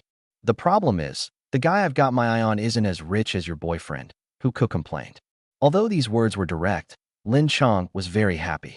After all, it's not his fault that he's rich. Huang Hui chimed in. Yes, Kailan, we really envy you. These words of praise and envy made Grace Chan, as Lin Chong's girlfriend, very happy. Which woman doesn't love to hear such sweet words? During this time, Grace Chan got up and went to the restroom because she had drunk quite a lot of beverages. After watching her leave the private room, Lin Chong picked up the wine glass on the table and looked at Huang Hui, saying, Hui, beautiful lady, I'd like to toast you. Huang Hui was a little surprised. She thought it was just a polite gesture, so she quickly picked up her glass and replied, Okay, cheers. Because someone was singing, the room was a bit noisy. So Lin Chong deliberately leaned close to Huang Hui's ear and said, Hui, you're so pretty. Do you have a boyfriend? As he said this, his shoulder would occasionally brush against Huang Hui's arm. I have a boyfriend. Although Jiang Sifan wasn't as rich as Lin Chong, he was Huang Hui's first love after all, and Huang Hui was still willing to publicly acknowledge Jiang Sifan's identity. Haha, it's okay. So what if you have a boyfriend? Boyfriends are just for comparison. I can introduce you to someone better. As he leaned closer to say this, he deliberately glanced down to catch a glimpse of her cleavage. Chapter 19, brother, you're not impotent in that area, are you? Grace Chan returned quickly. She then sat down next to Lin Chong and asked, What were you two talking about just now? It's nothing, Lin Chong explained deliberately. I was just asking Huang Hui if she has a boyfriend. If not, I have a few buddies I can introduce her to. He then put his phone into his pocket. Grace Chan laughed and said, Hui already has a boyfriend, and he's quite handsome. It's all right, Huang Hui replied awkwardly. Although Jiang Sifan's family background wasn't as good as Lin Chong's, she still managed to save face in terms of looks. The dormitory get-together finally ended at 11 p.m. The girls had all drunk some alcohol, and Grace Chan was particularly heavy drinking, almost collapsing into Lin Chong's arms. Lin Chong then put his arm around Chen Kailan's waist, waved his phone, and looked at Huang Hui, saying, Kailan won't be going back to the dorm tonight. I'll take her to a hotel to rest. Huang Hui and Huka nodded in agreement, then added with concern, Then please take good care of Kailan. Okay, no problem. After the event ended, Huang Hui looked at the WeChat message sent by Lin Chong. Lin Chong, in a couple of days, I'll introduce you to a handsome guy. Huang Hui, I have a boyfriend, so I don't need him. Lin Chong, what's wrong with having one more friend? Besides, who can guarantee that the boyfriend you date will definitely lead to marriage? Having more options is good. After hearing what he said, Huang Hui felt that there was some truth to it. She thought to herself that perhaps Lin Chong really did have some single guys from well-off families around him. So she agreed. Okay then. But Huang Hui didn't know that the buddy Lin Chong was talking about was actually himself. Seeing that Huang Hui had taken the bait, Lin Chong smiled. He then glanced at Grace Chan lying on the bed, took off his shirt, and prepared to ride off on horseback. Perhaps because she had promised Lin Chong to take the initiative to get to know other boys, Huang Hui felt somewhat sorry for Jiang Sifan. So she immediately sent Jiang Sifan a message. Baby, are you asleep? At this time, Jiang Sifan was still preparing lessons. Even if he didn't need to look at math books, he was still more than capable of dealing with He Lingyi's math foundation. But since this is my first tutoring job, I have to take it seriously. Just as he continued reading the questions, his phone screen lit up. After seeing that the message was from Huang Hui, Jiang Sifan immediately replied, I'm still awake. I'm looking at some questions. Huang Hui, I'm back from karaoke. Jiang Sifan, are you up so late tonight? Huang Hui, yeah, Kailan's boyfriend treated us to karaoke and a late-night snack all in one go. Jiang Sifan felt a pang of sadness upon seeing the message. He immediately reassured them. Once I've saved up some money from my part-time job, I'll treat you all to a late-night snack. Huang Hui, it's okay, I don't care about these things. Whether you treat me to a late-night snack or not, I'll still love you the same. Jiang Sifan looked at her phone screen, a smile appearing on her lips. My heart feels warm. Huang Hui. Okay, I'm going to wash up now. Don't work too hard. Get some rest early. Love you, baby. To 3. Jiang Sifan. Okay, good night, baby. After the chat ended, he was immediately energized and began preparing his lessons even more diligently. If I teach Jiling well, my reputation might spread, and then a steady stream of parents will come to me asking me to be their tutor. In this way, Jiang Sifan will never have to worry about money again. Wee, don't worry, I will definitely save up money to buy you an iPhone. Lulu, do you want to have breakfast? I'll go to the cafeteria and bring you some. The next morning, Lu Yao questioned Jiang Silu under the bed. Jiang Silu was a little surprised, then shook her head and said, Thank you, Yao, but I have to go out today, so I'll just go have breakfast by myself. All right then, Lu Yao waved her hand and said, Lulu, I'm going now. I'm going to dance. Good. After Lu Yao left, Song Miao teased. Lulu, after she used your cosmetics yesterday, she even asked you if you wanted her to bring her breakfast today. Huh? Jiang Silu laughed. Actually, whether Yao uses my cosmetics or not, she would probably ask about it casually if she went to the cafeteria. That's not necessarily true, because she's never asked me about it. Song Miao laughed. But I didn't know your family was so rich. Why did you go and take on a part-time job? Jiang Silu replied awkwardly. Actually, my family is just average. These gifts probably cost my elders a lot of money. Lulu, don't be modest. A family that can buy so many gifts must be quite well off. But I really admire you for being able to do part-time work. Look at Shitting. She never goes to the cafeteria when she goes out to eat. To avoid the topic, Jiang Silu hurriedly washed up and rushed out the door. I walked out of the school and took out the iPhone I had just gotten yesterday. She felt a mix of emotions. Since she had no classes all morning, Jiang Silu didn't know what to do after she got out of school. After thinking it over, she decided to go and visit her brother's Jinling Institute of Technology. After all, it's been 2 months since school started, and she still hasn't been there. It has always been Jiang Sifan who comes to see him. So Jiang Silu sent him a message. Brother, I'm free today. I'll come to school to visit you. Jiang Sifan was still in class when she saw the WeChat message. She replied, My get out of class ends at 11 o'clock. Let's go eat together after you come over. Jiang Silu, okay. Not long after, Jiang Sifan finished class. Jiang Silu was also waiting downstairs in the teaching building. When she saw Jiang Sifan, she happily walked over and said, Jiang Sifan, you have no manners. Jiang Sifan rolled his eyes at her and said, Call me brother. We're not at home. Why are you making such a big deal out of it? Jiang Silu resolutely refused to call out. Besides, if a beautiful woman like me stands next to you, your other classmates will definitely be envious and jealous. If I call you brother at this moment, wouldn't that give us away? I already have a girlfriend, so it doesn't matter whether you're standing next to me or not, Jiang Sifan retorted. Jiang Silu frowned and snorted. You, Jiang Sifan, you keep talking about your girlfriend. Let me tell you, 4 years of college is a long time. You never know what might happen. Don't end up losing both your money and your girlfriend. How could I lose both my money and my lover? I have no money, but I'll take your life. Jiang Sifan shrugged. Besides, your sister-in-law and I are only just getting to know each other. How could I lose both my money and my lover? What? Jiang Silu's eyes widened. You've been dating for over 2 months, and you're only holding hands now. As she spoke, she looked Jiang Sifan up and down with an incredulous expression, then questioned, Brother, you wouldn't happen to be impotent in that area, would you? After Chapter 20, we'll be neighbors across the hall. Jiang Sifan was almost stunned by Jiang Silu's words. He smacked Jiang Silu hard and said, What are you saying? Don't you have any sense of decency? What's the big deal? We're all adults. We've all learned about this in biology. Jiang Silu said frankly and directly. These things definitely have to be left to nature. Jiang Sifan coughed lightly, explaining with a blush. Jiang Silu sighed. Oh, don't be so reserved. Boys should take the initiative. It's not a big deal to book a room. Jiang Sifan stammered. I'm not stupid, I'm sure. The next second he suddenly realized what he was doing and then scolded him in an elder's tone. What are you looking at online all day long? And what do you mean by it's okay to book a room? Let me tell you, you absolutely can't just do whatever you want. Even if you have a boyfriend, You have to test him before taking the next step, or I'll tell Mom.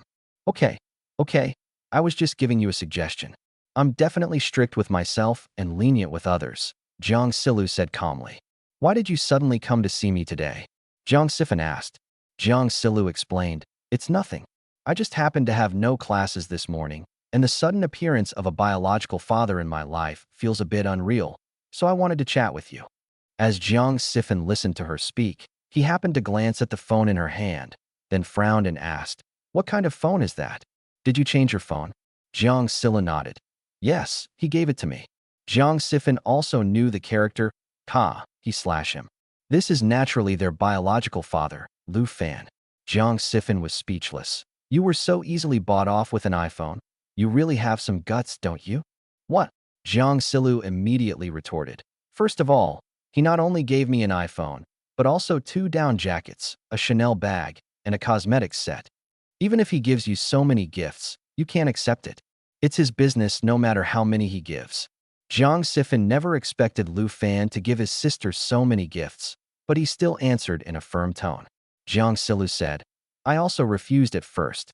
I even called my mother, but she said it was to compensate us and told us to accept it and not feel guilty. You just accepted it because Mom told you to? You're not usually this obedient, Jiang Sifan complained. I accepted it because Mom told me to. I'm a good girl who listens to her mother. Jiang Silu stuck out her tongue. You wouldn't have regretted it after seeing me accept the gift, would you? I have no regrets, Jiang Sifan said firmly. Even if I, Jiang Sifan, die of poverty, starvation, or thirst, I will never accept a single bit of that man's kindness. You'd better be. Jiang Silu then shared her thoughts. Actually, what Mom said is right. He left on his own initiative, so that person didn't know about our existence. Now that he knows, he's trying to make it up to us. From the perspective of someone who knows the truth, what he's doing now is not wrong. It's just that we empathize with our mothers, and if our mothers can't forgive him, then we can't forgive him either. Jiang Sifan nodded. In short, I will not acknowledge this man. You can acknowledge him if you want. After saying that, he walked towards the canteen. Jiang Silu asked curiously, wait a minute, your sister came all the way to your school. You're not going to take her to eat in the cafeteria, are you? What's wrong with the cafeteria? Jiang Sifan replied. The food in the cafeteria is delicious and inexpensive, with a very high cost-performance ratio. It's much better than any Japanese or Thai food outside. You stingy bastard. Jiang Silu stomped her foot before finally catching up with Jiang Sifan. At the same time, Jiang Yixia also arrived at the flower shop. She first greeted Li, the owner of the dry cleaning shop. Good morning, Sister Li. Upon seeing Jiang Yixia, Li immediately exclaimed excitedly, Yixia, good morning. Sister Li, you seem especially energetic today, Jiang Yixia said curiously. Li immediately replied, of course. People are in high spirits when they have a happy occasion. What good news is it? Tell me quickly, Jiang Yixia asked. Li then started talking about the lawsuit. Haha, my good news is all thanks to you. What? What do you mean, thanks to me? Just as Jiang Yixia was wondering what had happened, a familiar footstep sound came. She turned around abruptly. They discovered that Lu Fan was walking towards the steamed bun shop across the street. Jiang Yixia frowned and looked at Lu Fan, saying, why are you here again? Huh? Lu Fan feigned innocence and explained, I'm open for business. What kind of business do you run? Jiang Yixia asked, speechless. I just took over this steamed bun shop yesterday, so we'll be neighbors across the street from now on, Lu Fan said with a smile. Jiang Yixia's expression froze instantly. She looked at Lu Fan, who didn't seem to be joking. So she asked again, you mean you bought this steamed bun shop yesterday? Yes, Lu Fan explained. The boss saw that I was very sincere, so he readily agreed. Jiang Yixia asked incredulously, you can make steamed buns? I don't know how. Lu Fan gestured. So yesterday, I temporarily hired a few pastry chefs to make them. Jiang Yixia was furious with Lu Fan's behavior. She muttered under her breath, a steamed bun shop that needs to hire several chefs to help out, and the money it makes isn't even enough to pay their wages. This guy must be out of his mind. But Lu Fan, shameless as ever, stepped forward and said, Yixia, my new shop is opening today. What would you like to eat? It'll be free. I don't want your steamed buns. Jiang Yixia went into the flower shop without looking back. not wanting to have any more conversation with Lu Fan. Li then stepped forward and advised Lu Fan. Brother Lu, why don't I go and talk to Yixia and try to persuade her? It's okay, no rush. Anyway, I've already taken over the steamed bun shop across from the flower shop. From now on, we'll be neighbors on this street. We'll see each other all the time, and we'll grow to be friends over time. Yes, yes, yes, feelings can develop over time. Li wholeheartedly agreed with this view. After all, she's been through it all. Lu Fan, on the other hand, returned to his steamed bun shop, changed the signboard, and started focusing on a brand strategy emphasizing exquisite pastries. Jiang Yixia was in the shop, watching Lu Fan across the street busy himself, and she felt uneasy. That damn womanizer. He's always haunting me. He's driving me crazy. Just as she was complaining, Jia Sheng, the owner of the convenience store, walked in nervously. Brother Sheng, you're here. Jiang Yixia thought he had something to say, so she asked, Is there something you need? Yixia, I heard yesterday that your ex-husband is back, right? Jia Sheng asked awkwardly. Jiang Yixia immediately realized what was going on. She glanced at Lu Fan opposite her and knew very well that this guy must have caused trouble for Jia Sheng yesterday to assert his dominance. Although she hated this guy to the core, Jiang Yixia felt that this was also a good opportunity to completely cut off Brother Jia's hopes. So she nodded and said, Yes, this time he came to me to get back together. Then will you agree to his proposal? Jia Sheng asked nervously. I don't know. I don't want to forgive him yet, but if I want to remarry, I will only remarry him in this lifetime. Sure enough, Jiang Yixia's words completely extinguished any hope Jia Sheng had left. Chapter 21. How do you know I'm looking at you if you're not looking at me? At the entrance of the steamed bun shop, Lu Fan saw Jia Sheng enter the flower shop, and his brows furrowed involuntarily. This guy, I already revealed my identity to him yesterday, but he still doesn't know when to back down, Lu Fan complained. Upon hearing this, Chun-He immediately stepped forward and said, Boss, should I teach him a lesson? If you agree, I'll make sure he's physically eliminated if necessary. Kill you my foot. Lu Fan slapped his head. Don't bring foreign ways of behaving into China. You've been back in China for more than half a year, and you still can't change. Yes, boss. Chun-He smiled awkwardly. He asked, Boss, what do we do now? Just let him flirt with the boss's wife. Don't worry, I know my own woman well. Yixia would never like a man like him, Lu Fan explained. Chun-He chimed in. That's right, our boss is both money and good looks. What can a small shop owner like him compare to? Chun-He, what's wrong with the boss? You finally said something human today. Oh, this. Lu Fan simply grabbed a chair and sat down at the shop entrance, looking towards the flower shop. Jia Sheng seemed to have understood Jiang Yixia's feelings, so he could only turn away dejectedly. When he turned his head, he saw Lu Fan smiling at him and waving to him.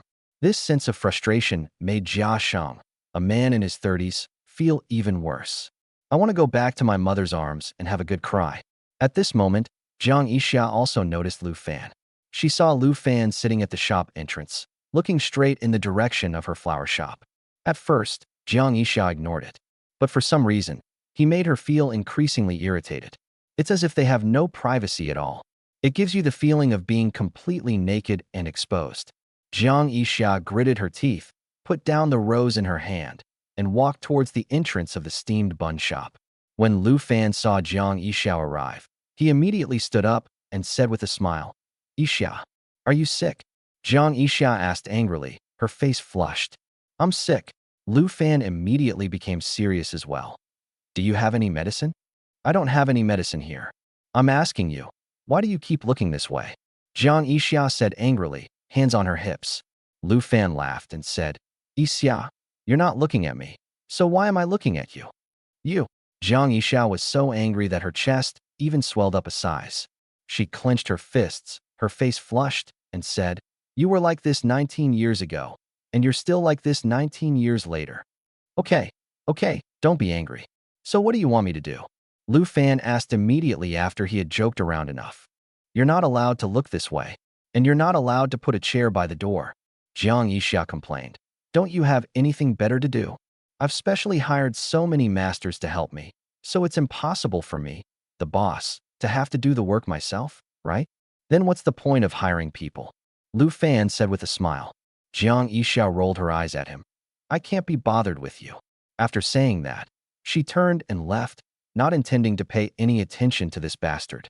After Jiang Yixia left, a pastry chef came over and said, Boss, all our pastries are ready, and we can officially open for business now. Good. Lu Fan then stood up and said to the pedestrians on the street, New store opening. Exquisite pastries are delicious. Come and have a taste. His shout attracted the attention of 2 or 3 people. In addition, Lu Fan specially hired a famous pastry chef, making the pastries displayed on the glass cabinet look especially beautiful. For a time, quite a few people came to watch and admire it. Seeing this, Li, who runs a dry cleaning shop nearby, took the opportunity to go to the flower shop. While cracking sunflower seeds, she teased, Hey Yixia, look at your husband's store. So many people have come to it since it opened. He is not my lover, Jiang Yixia explained immediately. Isn't he Silu and Sifin's biological father? Then how can he not be your lover? Lily said with a smile. Jiang Yixia quickly shook her head. He was my ex-lover, not my current lover. Sisterly, you can't get confused. I have no relationship with him now. But from his words, I always feel that he still loves you, Lily replied. Hearing Lily say this, Jiang Yixia smiled helplessly. Sisterly, there are some things you don't know.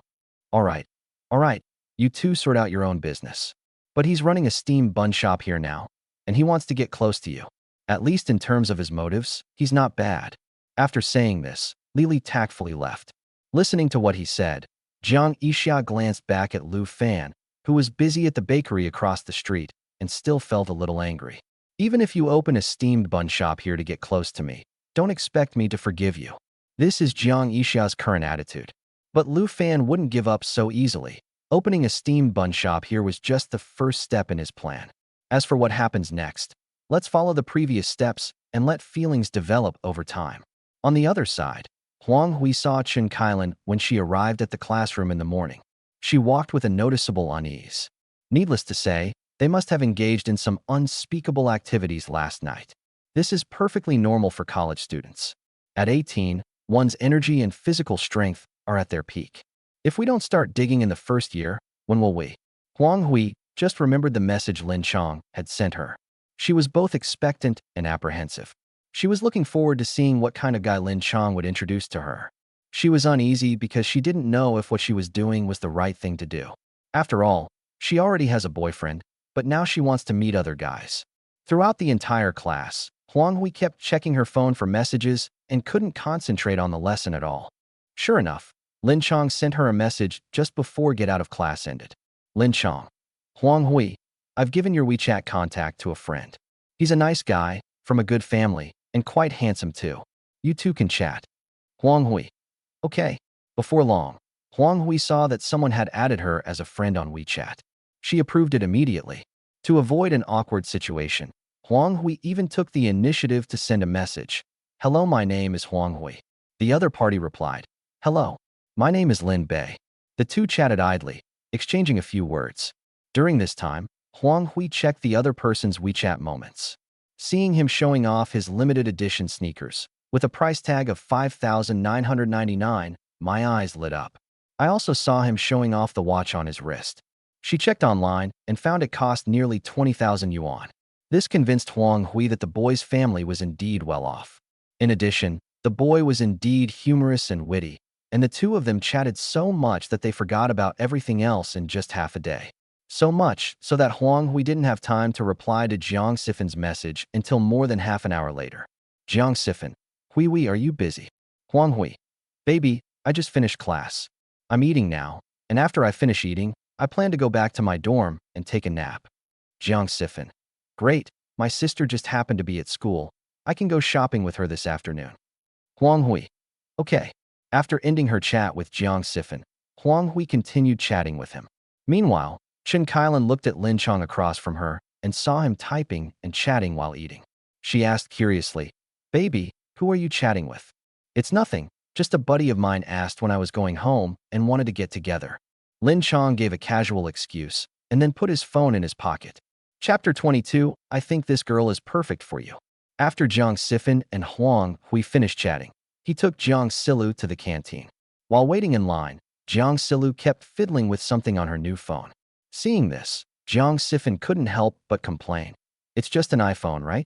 Is it that powerful? The novelty hasn't worn off yet. What? Jiang Silla knew that Jiang Sifin was being sarcastic, but she didn't care at all. Instead, she said directly, I used my mom's old phone before, and it was so laggy.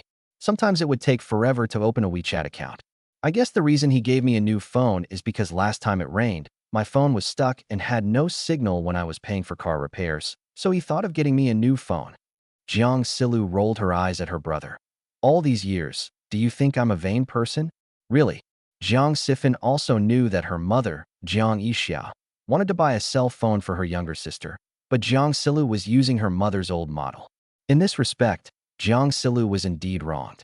So now that Jiang Sifin is using the new Apple phone that the man gave her, she just uses it whenever she feels like it. Anyway, it's that man who owes them. Just as he was about to say a few words to Jiang Silu, a voice came from the side. The cafeteria lady at the next window asked, Young lady, your meal card is out of money. A girl with a good figure was standing in front of the window.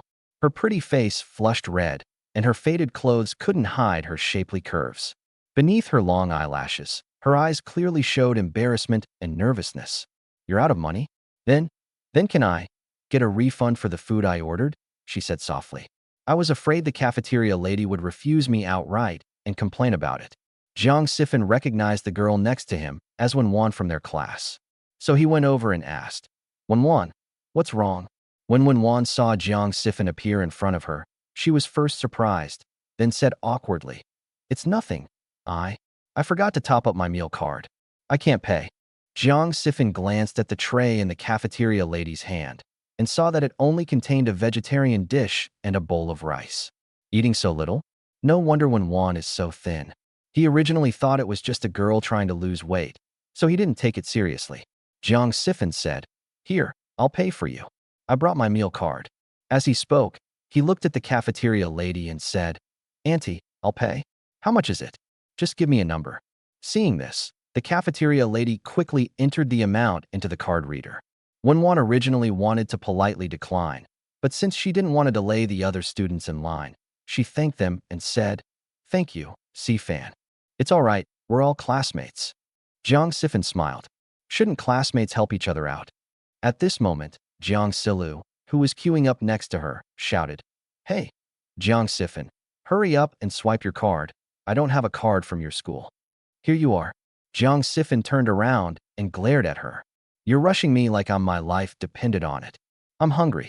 Wenwan, carrying her tray, watched Jiang Sifin and Jiang Silu chatting and laughing. Seeing that the girl was lively and cheerful, she lowered her head and planned to find a corner to eat. Since there were quite a few students eating today, Jiang Sifin and Jiang Silu glanced around with their trays and then looked towards where Wenwan was sitting. So Jiang Sifin brought his sister to the table opposite Wenwan and said, Wenwan, you don't mind if we eat together, do you? There's an empty seat here. I don't mind. Wenwan shook her head and continued eating. Jiang Silu then noticed Wenwan in front of her. Sometimes women are like that. They develop a liking for someone just by looking at them. Jiang Silu thought this girl was gentle, shy and cute, and quite a good match for her brother. At least she's much better than that Huang Hui. She met Huang Hui during the summer vacation. As a woman, Jiang Silu always felt that Huang Hui was not suitable for her brother. Unfortunately, Jiang Sifin acted as if he had never seen a woman before and immediately set his sights on Huang Hui. Jiang Silu's little brain started working quickly, and she pretended to ask, Are you classmates? Wenwan nodded. Yes. Jiang Sifin then introduced her, saying, Her name is Wenwan, and we are in the same class. Then Jiang Sifin looked at Wenwan and introduced Jiang Silu. Wenwan, this is my younger sister, Jiang Silu. After hearing this, Wenwan raised her head again. Although she was still a little shy, she smiled slightly and said, Hello. Hello. Jiang Silu saw her smile and found her even more beautiful and couldn't help but like her. Wow. Sister Wenwan's smile is so beautiful. Wenwan smiled shyly. Seeing his sister teasing him, Jiang Sifin immediately interrupted. Hey, don't act like you're so familiar with her. This is my classmate. What's wrong with your classmate? You should feel lucky to have such a beautiful older sister as your classmate, Jiang Silu teased. Jiang Sifin had no idea what was wrong with his younger sister this time, and he didn't bother to pay attention to her, continuing to eat by himself. Wenwan looked at Jiang Sifan and said, Sifan, how much money did you just spend? I'll transfer it to you via WeChat. No need. It's nothing, just the cost of a meal, Jiang Sifan explained. No, I'm already very grateful for your help, but I have to pay you back for the meal, Wenwan insisted. Jiang Sifan originally wanted to say that it was only a few yuan for the meal, and there was no need to worry about paying it back. But Jiang Silu interrupted, saying, Sister Wenwan, that's just how my brother is. He's very proud. If you insist on paying him back, he'll be unhappy. Maybe next time you two meet in the cafeteria, you can just ask him to pay you back. Well, all right then. Wenwan nodded in agreement after hearing this. Sister Wenwan, where do you live? My home is in the Sichuan Chongqing area. No wonder. I knew you were so pretty and had such a sweet voice. Turns out you're from Sichuan. Jiang Silu's fondness for Wenwan increased even more. Seeing that Jiang Silu kept asking questions throughout the meal, Jiang Sifan nagged. Hey, have you ever heard of the saying that you shouldn't talk while eating? Who said that? Brother Dingjun. Jiang Silu rolled her eyes at him and could only eat her meal in a bad mood. A short while later, Wenwan stood up and looked at Jiang Sifan and Jiang Silu, saying, I'm full, so I'll be going now. Good. Goodbye, Sister Wenwan. Wenwan also waved goodbye shyly to Jiang Silu. After she left, Jiang Silu reminded her, Take good care of your gentle older sister in the future. What's wrong? Jiang Sifan asked, puzzled. Her family is quite poor, even more so than ours, Jiang Silu replied. Jiang Sifan was somewhat surprised. How did you know? Look at the food she ordered, just a vegetable dish and a bowl of rice. Even a fool would know she wouldn't dare order more. Jiang Sifan became curious. Couldn't she have ordered such a small amount of food because she's on a diet? It doesn't look like it. Jiang Silu shook her head. People who are trying to lose weight don't have this kind of expression and mindset. As a woman, my sixth sense is very accurate. Then she looked at Jiang Sifan excitedly. By the way, I think this girl is perfect for you. Jiang Silu, are you crazy? I have a girlfriend now. What about Hui Wei? We broke up. The next second, Jiang Sifan smacked Jiang Silu on the head. Jiang Silu cried out, Jiang Sifan, I'm going to tell on him. I'm going to tell my mom. Chapter 23 Jiang Silu, I don't want to see you. Jiang Silu returned to school grumbling. You Jiang Sifan, when I go home for winter break, I'm going to tell mom about this and make her give you a good beating. No, I'm going to tell mom tonight. Just as she got off the bus and was about to walk towards the school gate, Lu Fan appeared. In fact, he already knew that Jiang Silu had gone to Jinling Institute of Technology to look for Jiang Sifan today. After all, the bodyguards assigned to protect them were top-notch. In addition to their exceptional secrecy, they were also responsible for keeping Lu Fan informed of their every move. These bodyguards were all previously rewarded by the system as tools. They are 100% loyal to Lu Fan, their only host. That's why he was able to wait at the school gate before Jiang Silu got off the bus. When Jiang Silu saw Lu Fan, she instinctively became nervous. This is the third time we've met. During their first meeting, Jiang Silu thought Lu Fan was a good person. He helped her push her bicycle on a rainy day and even paid 20 yuan for the repairs. During their second encounter, reminded by her mother, she dared not speak to Lu Fan and told him to stay away from her. Now, on their third meeting, Jiang Silu has learned that the middle-aged man in the suit, exuding an air of sophistication, is her biological father. That's the biological father I've longed to see since I was a child. Although Jiang Silu knew that she and Lu Fan would meet again sooner or later, I was also mentally prepared. But when she looked at Lu Fan in front of her now, she was still nervous and at a loss. But Jiang Silu still remembered how Lu Fan made her mother secretly cry at night. This hatred, which had been brewing for over 10 or 20 years, could not be completely erased all at once. So she asked coldly, What are you doing here? I already told you, I don't want to see you. I just happened to be passing by. I was wondering if I'd see you at school, but I only stayed at the school gate for a short while before I saw you walking by. What a coincidence, Lu Fan said with a smile.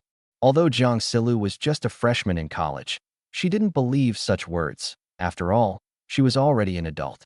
Tricks might work on younger girls, but Jiang Silu is no younger girl. She simply explained, If you want to see how I am doing, you can go back now. I'm doing very well. Is the new phone any good? Lu Fan asked. By the way, is that set of cosmetics suitable for you? I asked the Chanel store manager, and she said that set of cosmetics is quite skin-friendly. I thought your skin is pretty good, so you shouldn't be allergic to the cosmetics.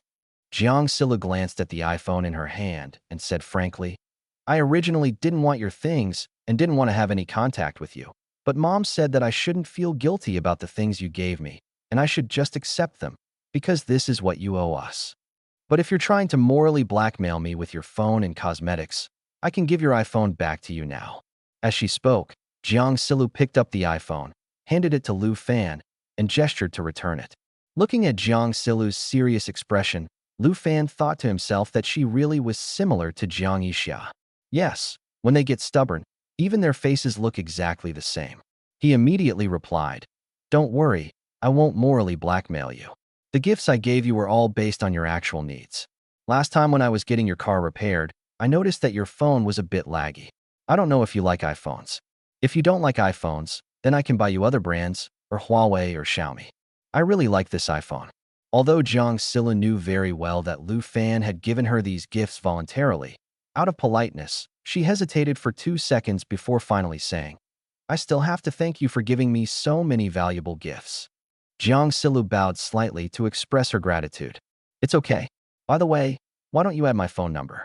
I know you definitely won't add me on WeChat, but if you add my phone number to your contacts, you can call me anytime if anything happens. Lu Fan continued.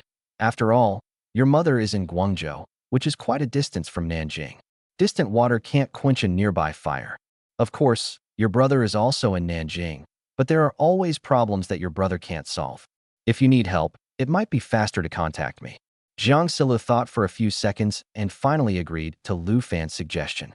She took out her phone and handed it to Lu Fan. Then enter your phone number, and I'll make a note of it later.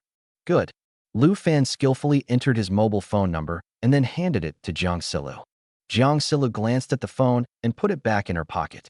Then she looked at him and said, If there's nothing else, I'll be going now. Oh, right, Lu Fan continued. The gift boxes I gave to your brother before, he didn't want any of them and refused to accept them. I know your brother is resentful towards me, which is normal. So I put the boxes for your brother in the guard room of your dormitory. You can keep them for now, or you can see if he needs them and then give them to him for another reason. Good. This time, Jiang Yixia didn't refuse. Because his brother Jiang Yixia has always been very competitive and a person who cares a lot about his image. Naturally, she wouldn't accept Lu Fan's attentiveness. After Jiang Yixia left, her assistant Jelly came up and asked, Boss, are we going back to Guangzhou tonight? Of course, the steam bun shop has just opened, so we naturally need to put in extra effort to promote it, Lu Fan said with a smile. Jelly worriedly asked, Boss, you have to travel back and forth every day. Each flight takes 2 hours. Can your body handle it? Of course, no problem. Lu Fan joked to himself. Back in the day, the title of 7 times a night wasn't just for show. Upon hearing this, Chun-Hee was somewhat surprised. Boss, were you this fierce before? It's about the same now. Lu Fan waved his hand, then got back into the car. Let's go to Guangzhou. On her way back to her dormitory, she took out her phone, looked at the number she had just entered, hesitated for a moment, and finally gave the number a nickname. Jiang Yixia didn't want to directly label him as a bad guy, as it would be disrespectful, but she would never use terms like dad or father.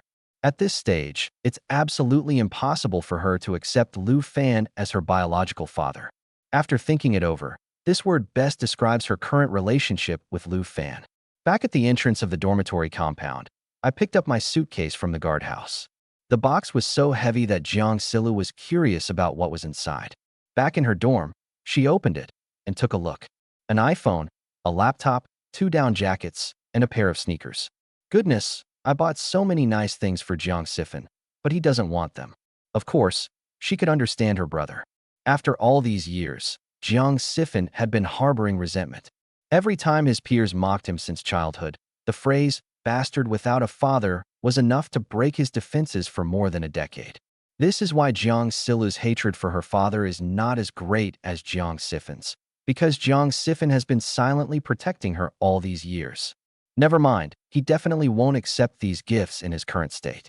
I'll just put them under the bed and give them to him when it's more appropriate. With that, Jiang Yixia pushed the box inside. Chapter 24. Buy a rose, get a cake free. The sky gradually darkened. Jiang Yixia is arranging flowers. In the evening, there are usually more young couples strolling around the commercial street. At this time, the flower shop's business will also be better. With the current economic downturn, ordinary people are buying and sending flowers much less often than in previous years. Moreover, in previous years, flower shops would do particularly good business on romantic holidays such as Valentine's Day and Qixi Festival. But in the past year, business has become increasingly difficult. Boys seem less willing to buy or send flowers. Jiang Yixia also knows that the monthly revenue and profit of this flower shop is only enough to support her family's expenses. If anyone were to fall seriously ill, it would cost a significant amount of savings. Of course, she would burn incense and pray every day, praying that her parents, as well as her two children, Sifan and Silu, would have a smooth and healthy life. As for herself, she just needs to avoid being a burden to them.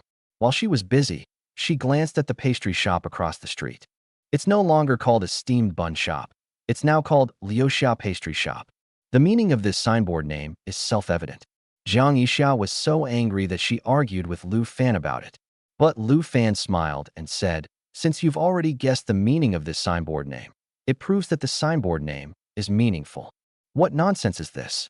Jiang Yixia was too lazy to argue with him and finally let him hang up the sign. Looking at the pastry shop now, it seems that the womanizer is no longer there. It's better if he's not here. Saves me from getting upset. But just as I was thinking that, a familiar figure appeared at the store entrance. Lu Fan, holding a megaphone, shouted to everyone on the street, "Liuxia pastries are delicious and beautiful. Come and have a taste." Jiang Yixia was speechless when she saw him shamelessly cheering again. However, she recalled that when she was setting up a stall outside to earn extra money, she didn't dare to speak up, and Lu Fan stood by her side shouting for 2 or 3 hours in a row to attract customers. In his own words afterward, he said that shame is worthless. As long as he can achieve his goals, he will stop at nothing as long as it doesn't break the law. This was also one of the reasons why Jiang Yixia was infatuated with him back then. Confident, organized, and never afraid of failure.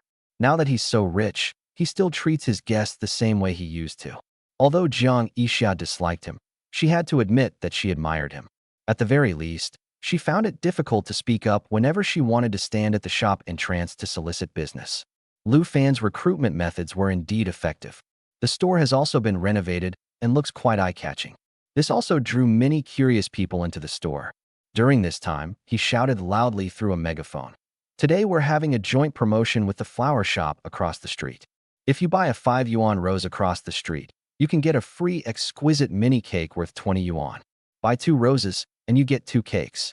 The more you buy, the more you get." Many people got excited after hearing about the event. One of the young women with a child asked, "Boss, what are you doing this for? It's obvious you're losing money. I don't really believe it." Haha. Actually, it's because my shop is new, so I was thinking of organizing a joint event to let more people know that there's a great flower shop and pastry shop on our commercial street. Of course, the event won't be every day. It's tentatively scheduled for 3 days. Lu Fan knew that if he didn't treat these customers with sincerity, it would backfire, so it was better to be direct. Sure enough, the guests immediately became interested after hearing this. Okay, I'll go buy a rose now. Boss, I want this strawberry cake. Please save it for me." "No problem." As she spoke, the young woman led her child toward the flower shop across the street. The other guests, of course, were not to be outdone. "Boss, I'd like this piggy cake. I want this mango cake. I'll go buy roses right now, so you have to save some for me."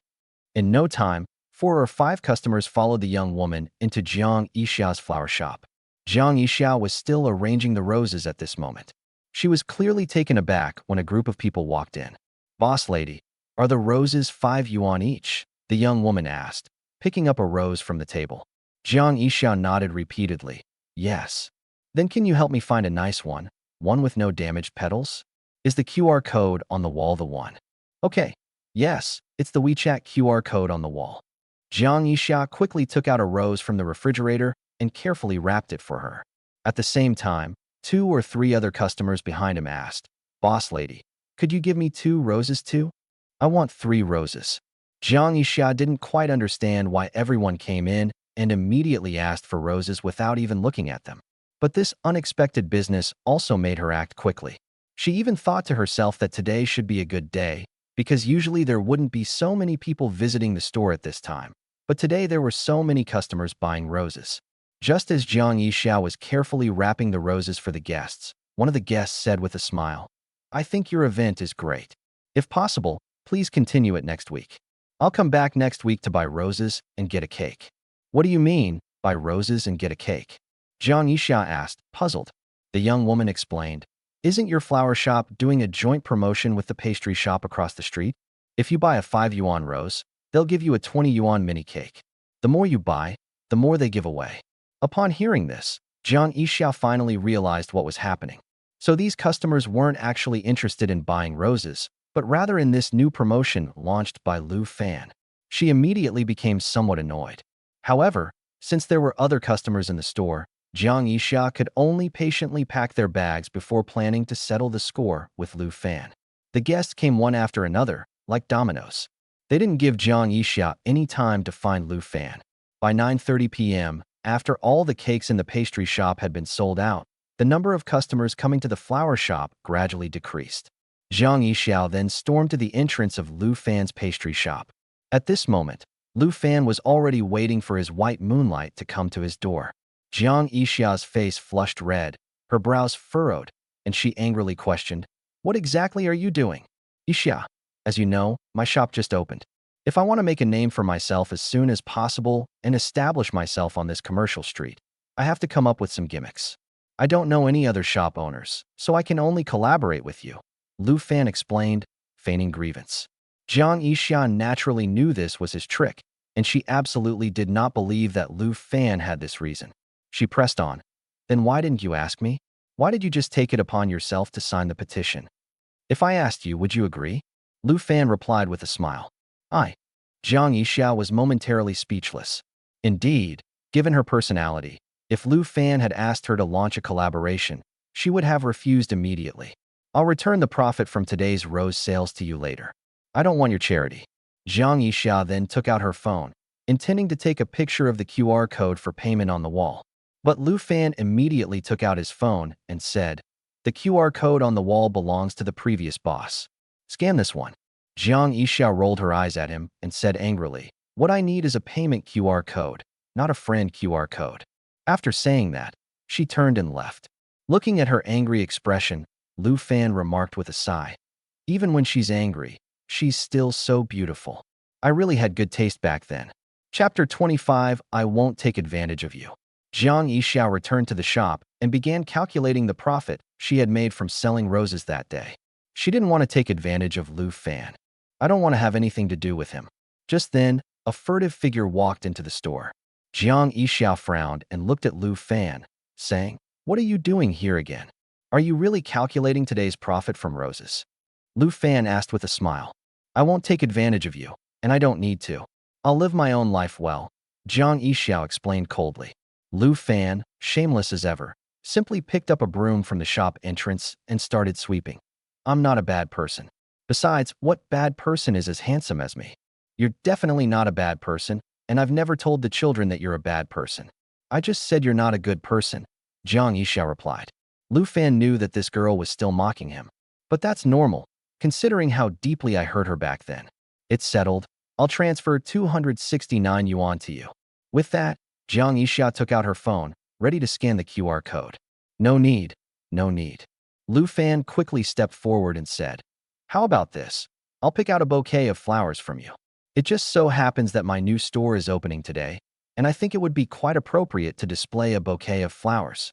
Jiang Yixia had no choice but to say, "Then you can choose for yourself. Could you make a bouquet based on my personality? I'm sure I'll like it if you do." Jiang Yixia calmly said, "Then I'll choose chrysanthemums." Oh, oh, Lu Fan said awkwardly.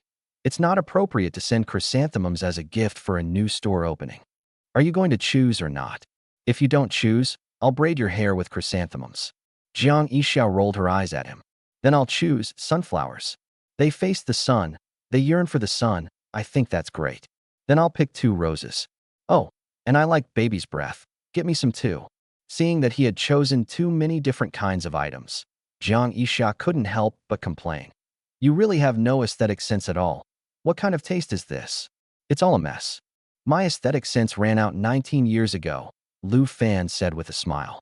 At first, Jiang Yixia didn't understand what he meant, but she realized it a second later. Her face flushed slightly, and she still angrily scolded. That trick worked 19 years ago, but it doesn't work now. And so, Jiang Yixia tied the flowers together while Lu Fan swept the floor. Lu Fan felt that the beautiful moment lasted for a full 5 minutes. All right. Jiang Yixia handed over the bouquet. Get out of my shop now. Lu Fan looked up and saw a huge sunflower almost shoving in front of him. He was startled and exclaimed, "Holy crap, how can it be so ugly?" Jiang Yixia suppressed a laugh, but still said in a cold tone, "You chose this arrangement of flowers yourself." Seeing this, Lu Fan had no choice but to take the bouquet of sunflowers and walk back. Seeing him leave, Jiang Yixia felt a little smug about the little incident, but she still muttered, "So stupid." Of course, all of this was under Lu Fan's control. Sometimes, that's how you deal with women. Showing weakness appropriately and making a fool of yourself can usually calm you down after a while. This trick never fails. As for why it kept trying, never mind that. Back in the shop, Chun-Hee went up to ask, "Boss, are we going back to Jinling?" "What? What happened?" Lu Fan asked in return. "It's nothing. I'm just a little bored staying in the steamed bun shop." "Hee hee, it's much more fun abroad," Chun-Hee explained sheepishly. Lu Fan complained, "Put away your overseas attitude. It's fine to use knives and guns overseas, but this is China. In China, anything that can be solved with money is no big deal." "Understood, boss." Chun-Hee even joked, "Actually, the most dangerous thing in China is probably helping old ladies cross the street." Lu Fan then looked at his assistant, Jelly, and asked, "By the way, have you finished processing the bank cards for them?" "It's done." Jelly nodded. As early as yesterday, Lu Fan had instructed Jelly to open bank accounts for the two children. As for how to open bank accounts for them without their presence, that's quite simple. After all, it is only within the authority of an ordinary person to handle the matter in person. Lu Fan naturally didn't need it. Jelly then asked, "Boss, how much money should we transfer to the young master and young lady's bank accounts?" The assistant originally thought that, as compensation, Lu Fan would definitely put a small goal of 100 million into it. But Lu Fan said, "Let's transfer 10,000 yuan into it first." 10,000? Jilly asked tentatively. Lu Fan smiled and said, "Don't you think it's too little?" Jilly didn't say anything. She simply didn't understand why her boss was doing this. For him, 10,000 yuan is equivalent to 1 cent for an ordinary person.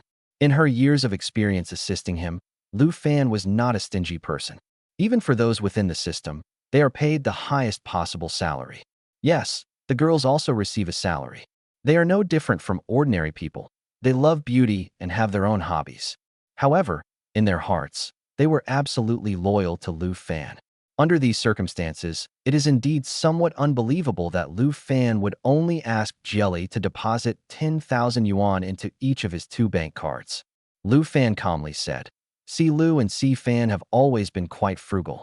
They even do part-time jobs to supplement their living expenses. If I were to give them a bank card with millions or tens of millions of yuan every now and then, they would be so surprised and happy that their thoughts and behaviors would sometimes change. As the saying goes, one should not be elated by external gains or saddened by personal losses, but they are only 18 years old now. It is really difficult for them to achieve this level. Not to mention them. Even I in my younger years could not necessarily do it. So, I might as well give them some living expenses first to alleviate their financial worries." I heard from Chun-Hee that the bodyguards he sent discovered that Si Fan often did his homework in the school's computer lab, which means he doesn't have his own laptop. Jelly then asked, "But the young master refuses the gift you gave him.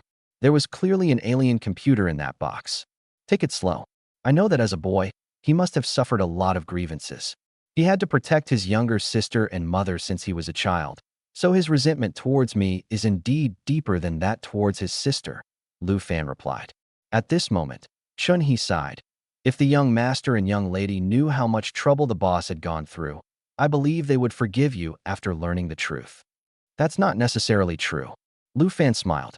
If I could gain their forgiveness by doing something so simple, then the suffering they've endured over the past 10 years would be nothing to worry about. Then he stood up and said, "All right, let's go back to Jinling."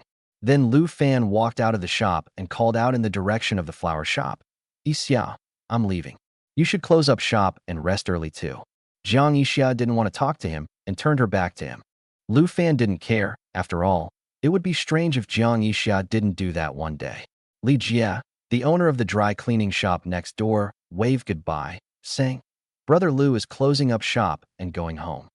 Yes, that's right, Sister Li. You haven't closed the shop yet? Lu Fan asked. Many people in our line of work come to the dry cleaners at night, so we don't close until 11 or 12, Li replied. Lu Fan smiled and said, Sister Li, please take care of yourself. If Yixia needs any help, please help her out as well. No problem, no problem. I treat Yixia like my own sister, Li said with a wide smile. And so, Lu Fan left. After he left, Li remarked that Mr. Lu is quite wealthy. She signed a contract with Lu Fan's assistant as early as yesterday.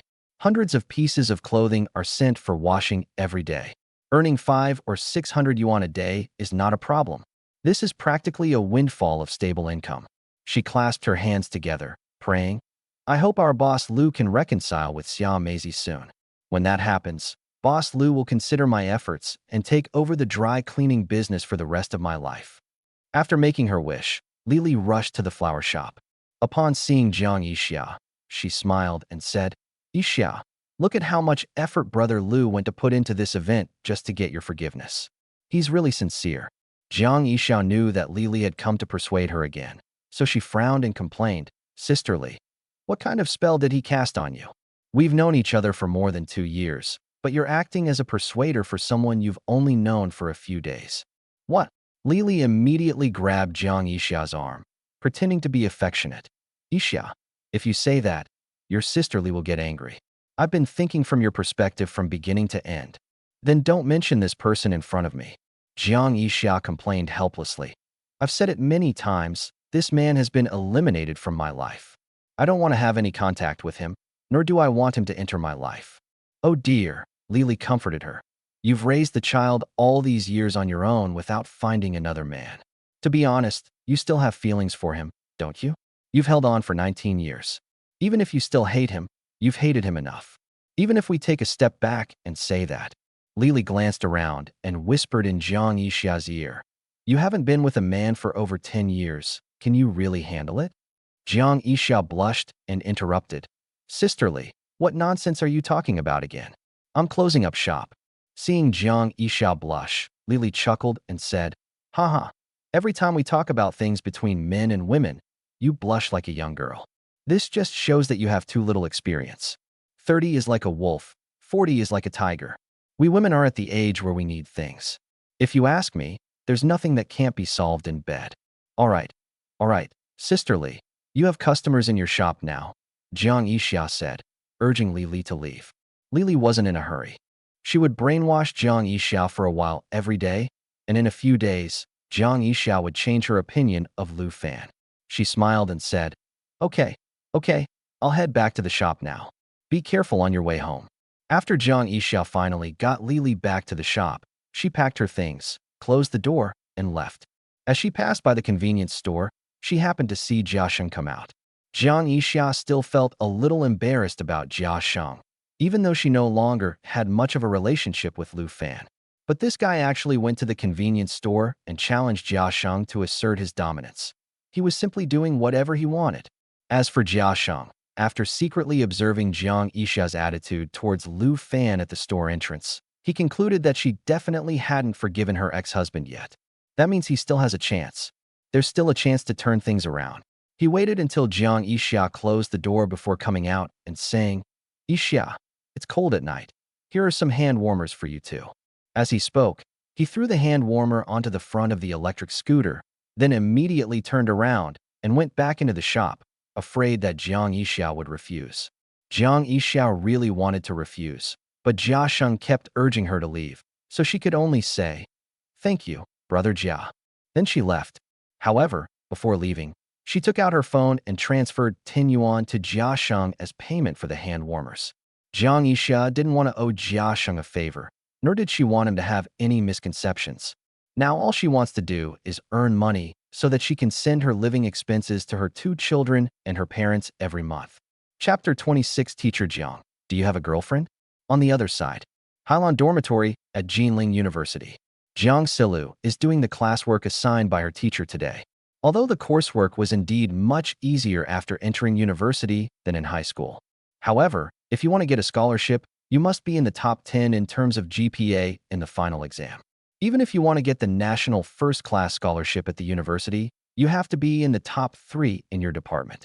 While this might be considered a bonus for some students from well-off families, they value getting high scores on exams more than the 8,000 yuan. But Jiang Silu is different. With 8,000 yuan, she can do a lot of things. For example, next semester I can take 2 or 3 weekends to secretly go back to see my mother by high-speed rail. For example, I would take my mother to buy a gold necklace during the Chinese New Year. Over the years, my mother has never worn anything on her hands or neck, except perhaps a silver bracelet worth a few dozen yuan. This is why Jiang Silu has to study and do her homework diligently after class. Meanwhile, Song Miao Miao was watching a drama on her phone. After waiting for Jiang Silu to finish studying, she couldn't wait to say, "Lulu, this Tales of the Tang Dynasty is so good, I have to recommend it to you." After hearing this, Jiang Silu nodded and said, "Okay, but I don't have a VIP membership. I'll watch it after the whole series is released." "I don't have any either. I watch them online now," Song Miao Miao sighed. In fact, an Aichi membership costs just over 10 yuan a month, which is about the price of a cup of milk tea. But for these college students, spending money on a membership doesn't seem worthwhile. Just then, Lu Shiting came out of the bathroom after taking a shower and overheard them talking about VIP memberships. So she replied, "Meow Meow, I have a membership. Do you want to use it?" "Really? That's great." Song Meow Meow was very happy. "I was just worried that I wouldn't have anything to watch in tonight's update." "Thank you, Shiting. It's okay." With that, Lu Shiting entered her mobile phone account to log in. After logging in, Song Miao Miao immediately called Jiang Silu over to watch together. Lu Shiting held her skincare products while keeping an eye on Jiang Silu. It does seem a bit strange. Jiang Silu received so many expensive gifts a few days ago, so her family must be well off. However, she learned from Song Miao Miao in the past 2 days that Jiang Silu also works part-time at the canteen. They wouldn't even be willing to pay for a VIP membership to watch dramas. This is a stark contrast to what Lu Shiting is currently seeing. However, she didn't think too much about it. Perhaps people from Guangdong are more frugal and save money where they shouldn't. Then I went to bed and played on my phone. A short while later, Lu Yao returned, humming a little tune. As soon as she entered the dormitory, she greeted Lu Shiting first, and then leaned over to Jiang Silu and asked, "What are you looking at?" "We're watching a show," Jiang Silu said with a smile. "Oh, you guys have VIP memberships? I should have lent them to you. I was watching this show yesterday too." "Lulu, can I borrow your account later?" Lu Yao asked with a grin, holding her hand. Song Miao Miao calmly replied, "This VIP account belongs to Shiting, not to me or Lulu." "Oh, it's Shiting's." Lu Yao immediately turned to look at Lu Shiting's bed. "Shiting, can I borrow your account later?" "Okay. Miao Miao can ask me to log in after she finishes reading tonight." Lu Shiting naturally wouldn't favor anyone. Whoever asked her to borrow first would be asked to do so after they finished using it. After hearing this, Lu Yao rolled her eyes for a moment, then looked at Jiang Silu and said, "Lulu, you should actually get a membership. I heard that the top-of-the-line iPhone 17 is perfect for binge-watching TV shows. I don't usually watch dramas. I usually wait until a drama has finished airing before I watch it, so I don't usually use a VIP membership," Jiang Silu explained awkwardly. Song Miao Miao understood Lu Yao's implied meaning and said sarcastically, "Yao Yao, Lulu, and I will probably be watching for a long time. The episodes tonight are pretty good. Why don't you watch them tomorrow, or you can just get a membership too." Lu Yao said, "Oh," and then took her clothes to the bathroom. After she went into the bathroom and closed the door, Song Miao Miao took out a piece of paper and a pen and wrote on it. The reason she said that was to deliberately get you to sign up for a membership so she could use it, just like the cosmetics your elders bought for you. You barely used them, but she used them 2 or 3 times. Seeing Song Miao Miao standing up for her, Jiang Silu smiled awkwardly. She took Song Miao Miao's pen and wrote on it, "It's okay, we're roommates, we should help each other out." After seeing this, Song Miao Miao sighed. "No, you're too kind. You're easily taken advantage of and bullied. Look at me and Shiting, we wouldn't do that." Jiang Silu then took her little hand and reminded her, "Okay, let's watch the show. This male lead is amazing." "Yes, yes, he is Lu Lingfeng, the stubborn emperor of Tang, ha." Since it was Saturday, Jiang Sifan arrived at He Lingyi's house before it got dark. Aunt Jiang opened the door and asked, "Teacher Jiang, have you eaten yet?" Jiang Sifan nodded and replied, "Aunt Jiang, I've already eaten." "Okay, Lingyi is already waiting in the bedroom," Aunt Jiang explained. Jiang Sifan then went into the house and knocked on the bedroom door first. Aunt Jiang called out from the side, "Lingyi, Teacher Jiang is here. Open the door quickly." "Coming, coming." He Lingyi immediately opened the bedroom door and smiled. "Hello, Teacher Jiang, come in quickly." As she spoke, she said to Aunt Jiang, "Mom, please get 2 bottles of drinks from the refrigerator, one for me and one for Teacher Jiang." Seeing her daughter's increased enthusiasm in class, Aunt Jiang said with satisfaction, all right, you're my great aunt. Whatever you say goes." Then she went to the refrigerator and got 2 bottles of drinks. Jiang Sifan quickly thanked her. "Thank you, Aunt Jiang." "You're welcome. Take a look at Lingyi's test paper this week. Are there any questions she can't answer? Could you help her with them?" "Good." Then Aunt Jiang went to the living room and started watching TV. After she left, He Lingyi couldn't wait to take out the test paper and show it to Jiang Sifan. "Teacher Jiang, the knowledge points you tutored me on last week happened to be tested this week with 2 multiple-choice questions, and I got them right." Jiang Sifan took a look and saw that he had actually gotten 4 multiple-choice questions right this time, which was quite a cause for celebration. Looking at the 45 points marked on the test paper, although it was still a long way from Aunt Jiang's goal, progress was always a good thing. So he encouraged him, "Not bad, you've made progress. If you improve by another 15 points, I'll treat you to milk tea." "Really? Let me think about what kind of milk tea to order. I'll choose the Overlord Tea Princess then," He Lingyi replied. Jiang Sifan paused for a moment, then nodded awkwardly. "So this girl doesn't know that you can't add a BA when mentioning Ba Wang Cha Ji. Never mind, she'll realize it when she goes to college." Next, Jiang Sifan began to carefully explain the wrong questions on the test paper. Throughout this process, He Lingyi secretly observed his face.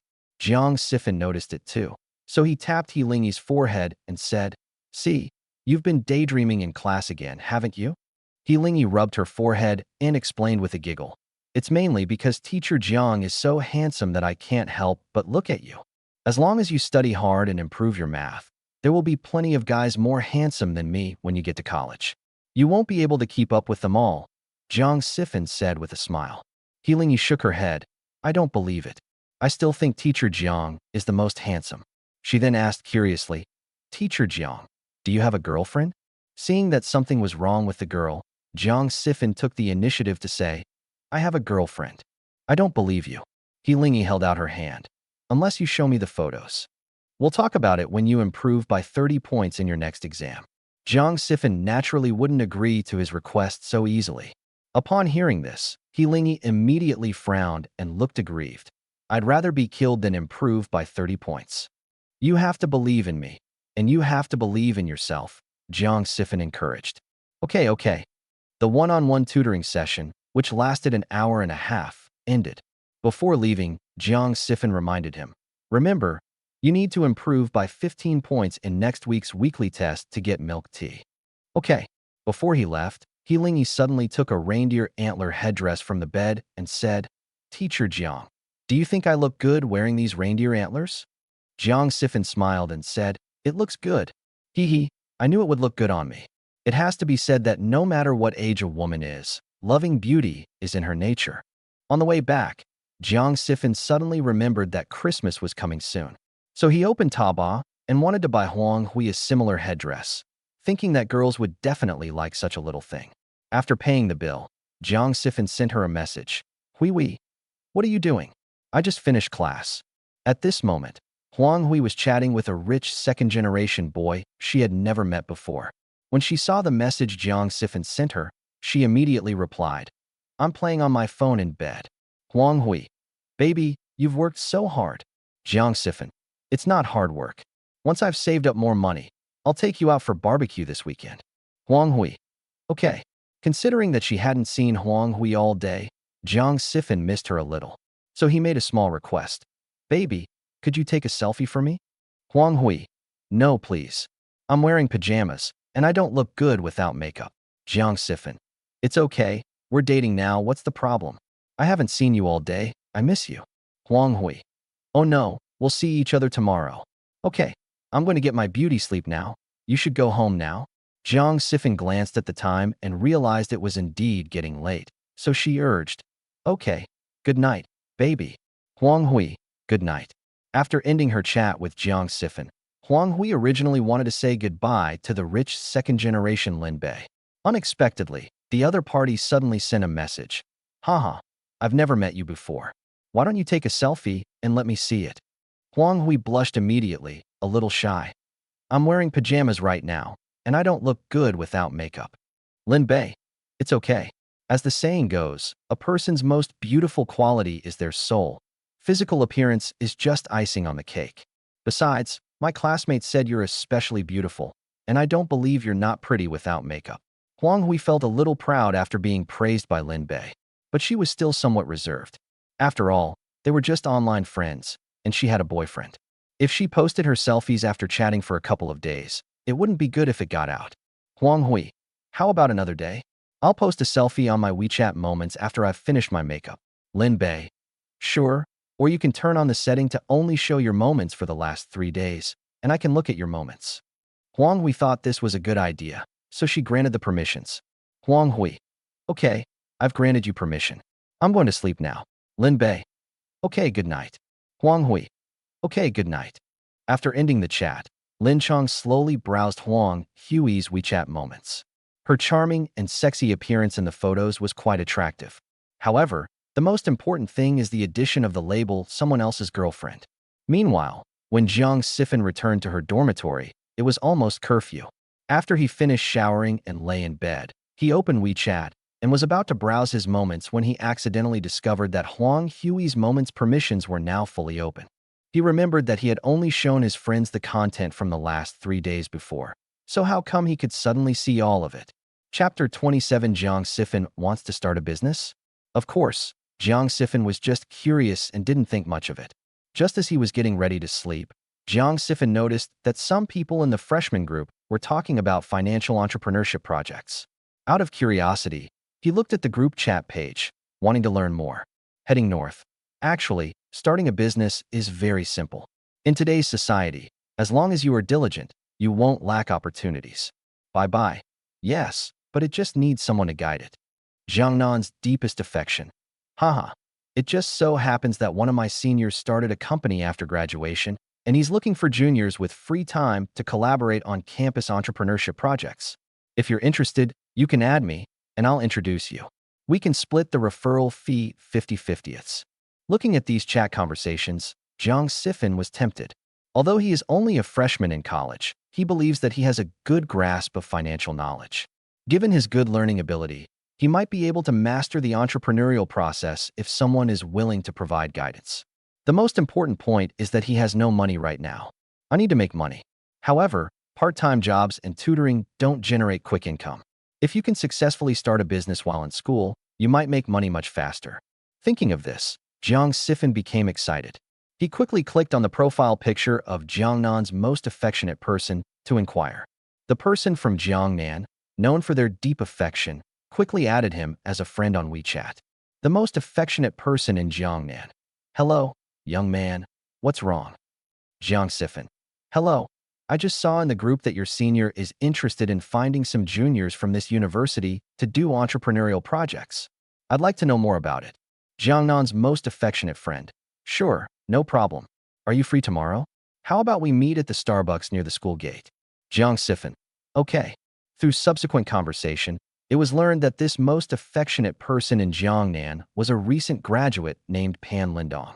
As for the senior student he mentioned, he was the owner of an accounting agency and was also an outstanding college student at Jinling Institute of Technology. After learning this information, Jiang Yixia was quite excited. He even fantasized that during his freshman year of college, he could achieve his dream of earning over 10,000 yuan a month through entrepreneurship. Then I can buy gifts for my mom and sister, and I can also buy Hui her favorite iPhone. Of course, if he had any spare money, he would also like to buy himself a laptop. With this fantasy in mind, Jiang Sifan slept soundly that night. The next morning, after class, he went to the Starbucks at the school gate at the agreed time. As Jiang Sifan walked in, a boy wearing glasses waved at him and said, "Sifan, right?" Jiang Sifan was stunned for a moment, then reacted and said, "Hello, Senior Lindong. No need to be so formal, just call me Lindong." Pan Lindong then exclaimed, "Wow, I didn't expect junior brother Fan to be so handsome. He's truly a man of exceptional talent." Jiang Sifan felt a little embarrassed by his praise. No, no, I think you have more charisma, senior brother.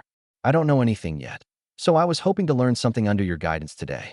"Well, I wouldn't call it guidance, but we can certainly exchange ideas." After sitting down, Pan Lindong asked, "I wonder how much Sifan knows about campus entrepreneurship." Jiang Sifan spoke his mind, saying awkwardly, "Actually, I've spent most of the past 2 months delivering food, which means picking up takeout from the shops near the school gate and delivering it to various dormitories. Secondly, I've started doing some tutoring work for senior high school students in the past few weeks. I don't know much about campus entrepreneurship." After listening to Jiang Sifan's words, Pan Lindong nodded affirmatively. "Not bad, not bad. Let me put it this way, 90% of freshmen are just thinking about having fun when they first enter university. Very few are as ambitious as you." Jiang Sifan replied, "Senior Lindong, you flatter me. Actually, I just want to earn some living expenses so that my mother doesn't have to work so hard." "That's the right idea. After all, we're all adults now. It's just not right for us to rely on our parents for living expenses." Pan Lindong also replied, "I know about your general situation. I think that just based on your ambition, my senior will definitely appreciate you." "That's great," Jiang Sifan exclaimed excitedly. "Then I'll trouble Senior Lindong to help me with the introduction. Here's what we'll do. Wait for my message. I'm going to see him this afternoon to tell him about your situation. If he agrees to let you act as his agent, I'll contact you," Pan Lindong explained. Okay. Jiang Sifan asked curiously, "So what does this startup project mainly involve? Are you familiar with small-scale financial and tax outsourcing around campuses?" Pan Lindong asked. Jiang Sifan shook her head. "I'm not sure. Our primary focus is on small and micro-sized enterprises and individual businesses around campuses, such as milk tea shops, printing shops, snack stalls, stationery stores, barbershops, and so on. Then we provide outsourcing services such as bookkeeping, tax filing, and tax compliance to solve their pain points of not understanding finance and tax, not being able to afford a full-time accountant, and being afraid of being fined for omitting taxes." After hearing this, Jiang Sifan suddenly realized it's actually about helping them with accounting and tax calculations. "That's right," Pan Lindong smiled. "Currently, no campus team at Jinling Institute of Technology is doing this, so my senior alumnus is thinking about expanding into this area.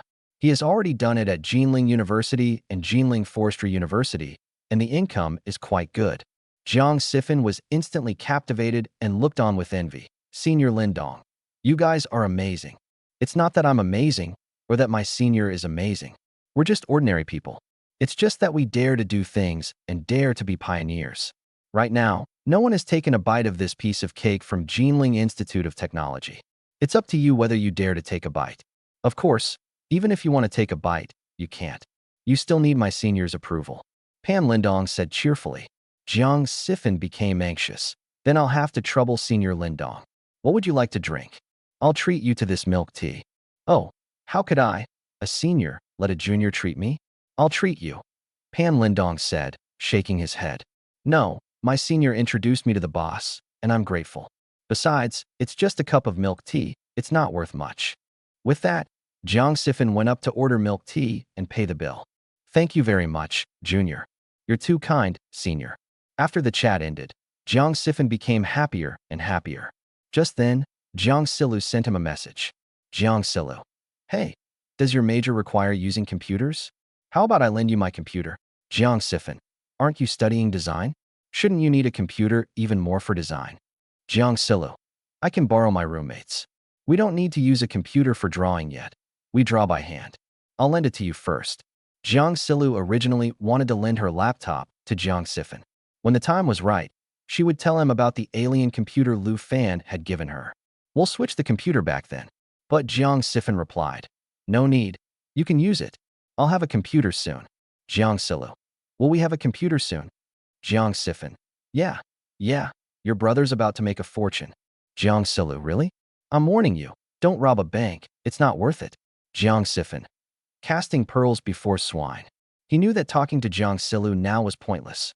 Once this startup project was up and running, his usually proud sister would admire and envy him. Chapter 28. Jiang Silu goes on a date with a boy. Jiang Silu had no idea what her brother was trying to tell her. She didn't want to know. After all, this guy is a bit neurotic. He always has been. After class, Song Miao Miao asked Jiang Silu, Lulu, let's go eat. Good. Jiang Silu was about to get up. Squad leader He Haiping then walked over. Silu, he greeted with a smile. Jiang Silu asked, what's wrong with the class monitor? The counselor said they needed to find a first-year student with a good foundation to participate in a landscape architecture competition with the senior students. So I recommended you, He Haiping explained. Jiang Silu was immediately delighted upon hearing this. Really? That's great. Jiang Silu is studying landscape design. This major primarily focuses on landscape design, such as coastal landscapes, urban planning, or park design. Jiang Silu has loved design since she was a child. When she was choosing her major, both Jiang Yixia and Jiang Sifan strongly supported her pursuing further studies in design. She has only been a freshman for less than 2 months and is already able to participate in competitions with her seniors, which will be a great asset for her future design experience. Seeing this, Song Miao Miao teased, class monitor, why don't you volunteer? He Haiping smiled and said, I don't think I'm cut out for this. I looked at everyone's design sketches a few days ago, and Silu's was the best. So if the counselor wants to find a freshman to help, Silu is probably the most suitable. After hearing this, Song Miao Miao glanced at Jiang Silu and said, Lulu, look how good our class monitor is to you. Jiang Silu was also grateful. Thank you, class monitor. Without you, I probably wouldn't have gotten this spot. By the way, are you going to eat? How about I treat you to a meal? She looked at Song Miao Miao and said, Miao Miao, you come too. You treated me to dinner last time, and I haven't treated you back yet. I'm hungry too, let's go. He Haiping naturally wouldn't miss the opportunity to spend time with Jiang Silu. So the three of them walked together. Of course, He Haiping really wanted to get Song Miao Miao away, but he didn't know what excuse to use. With He Haiping joining them, they ultimately decided to eat at the snack street near the school gate. Squad leader, take a look at what you'd like to eat, and you can order. Jiang Silu placed the menu in front of He Haiping. He Haiping laughed and said, I don't have any dietary restrictions. It mainly depends on what you want to eat. You can order whatever you want. Song Miao Miao then asked Jiang Silu, Lulu, may I eat this fish? Okay. Jiang Silu nodded. Miao Miao, just order whatever you want to eat. Of course, Song Miao Miao wouldn't push her luck. After ordering the dishes she liked, she let Jiang Silu make the final decision. Jiang Silu didn't know what to order either. After she ordered 2 dishes, He Haiping said, the 3 of us can't eat too much, so let's just order 3 dishes. Good. During this time, Song Miao Miao deliberately asked, class monitor, you always help Lulu apply for this and that. You're too good to Lulu. I just noticed that Silu sometimes has to work part-time. As the class monitor, I naturally have to help my classmates with their problems, so I asked Silu to apply for a poverty scholarship last time. But Silu kept refusing, saying that there were other classmates who needed it more than her. He Haiping explained awkwardly. He was worried that if he made it too obvious, Jiang Silu would notice and think he was siding with her. Upon hearing this, Song Miao Miao burst out laughing. Given Silu's family circumstances, why would she need to apply for a poverty-related scholarship? However, she praised her, saying, Lulu is kind-hearted and speaks her mind. She refused a scholarship for impoverished students and gave it to a student who needed it more. I remember my brother telling me that when he was in college, some of his classmates from well-off families shamelessly applied for financial aid for students from poor families. Some of them would buy an iPhone or an electric scooter right after receiving the aid. Song Miao Miao looked at He Haiping and said, Squad leader, you must keep your eyes open and never help the wicked. Jiang Silu laughed. You're using idioms way too exaggeratedly. I'm telling the truth, Lulu. Do you think everyone is as kind as you? Like our dormitory. Just as Song Miao Miao was about to say something, Jiang Silu interrupted. Okay, Miao Miao, let's not talk about this anymore. Song Miao Miao knew that Jiang Silu didn't want her to mention Lu Yao, so she had no choice but to give up. While the 3 of them were having dinner, Lu Fan came to Jinling University once again. Chun He reported to him. Boss, the bodyguard in charge of protecting the young lady said that she is currently in the food street. Oh, are you having dinner with your classmates? Lu Fan asked. Yes, a boy. Chun He had only spoken halfway when Lu Fan frowned and immediately opened the car door. Come on, let's go take a look. When he arrived at the snack shop where Jiang Yixia was eating, he was speechless. Isn't there another girl here? Boss, I haven't finished speaking yet. I said a boy and a girl. Chun He explained helplessly. You're usually incredibly fast at everything, but today you're a beat slow when you talk, Lu Fan complained. Jelly, the assistant standing to the side, laughed and said, Boss is worried that Miss is going on a date with a boy. Chun He, you'd better watch your speaking speed next time. Okay. Chun He could only nod, looking as aggrieved as a 200-pound fat man. Lu Fan thought Jilly was right. He was indeed worried that Jiang Yixia would date other guys. After all, she's only a freshman, and some male students, especially sophomores and juniors, are using the guise of caring for her to get close to the freshmen. After a while, girls are easily moved. Then they naturally became boyfriend and girlfriend. Lu Fan naturally didn't bother with this kind of common campus atmosphere. But things are different now. His daughter goes to school here. If he were to be tricked by some young punk with sweet talk, then this father would not be so lenient. While Jiang Yixia and her two companions were eating and chatting, Jiang Yixia noticed Lu Fan standing at the door. She looked somewhat nervous.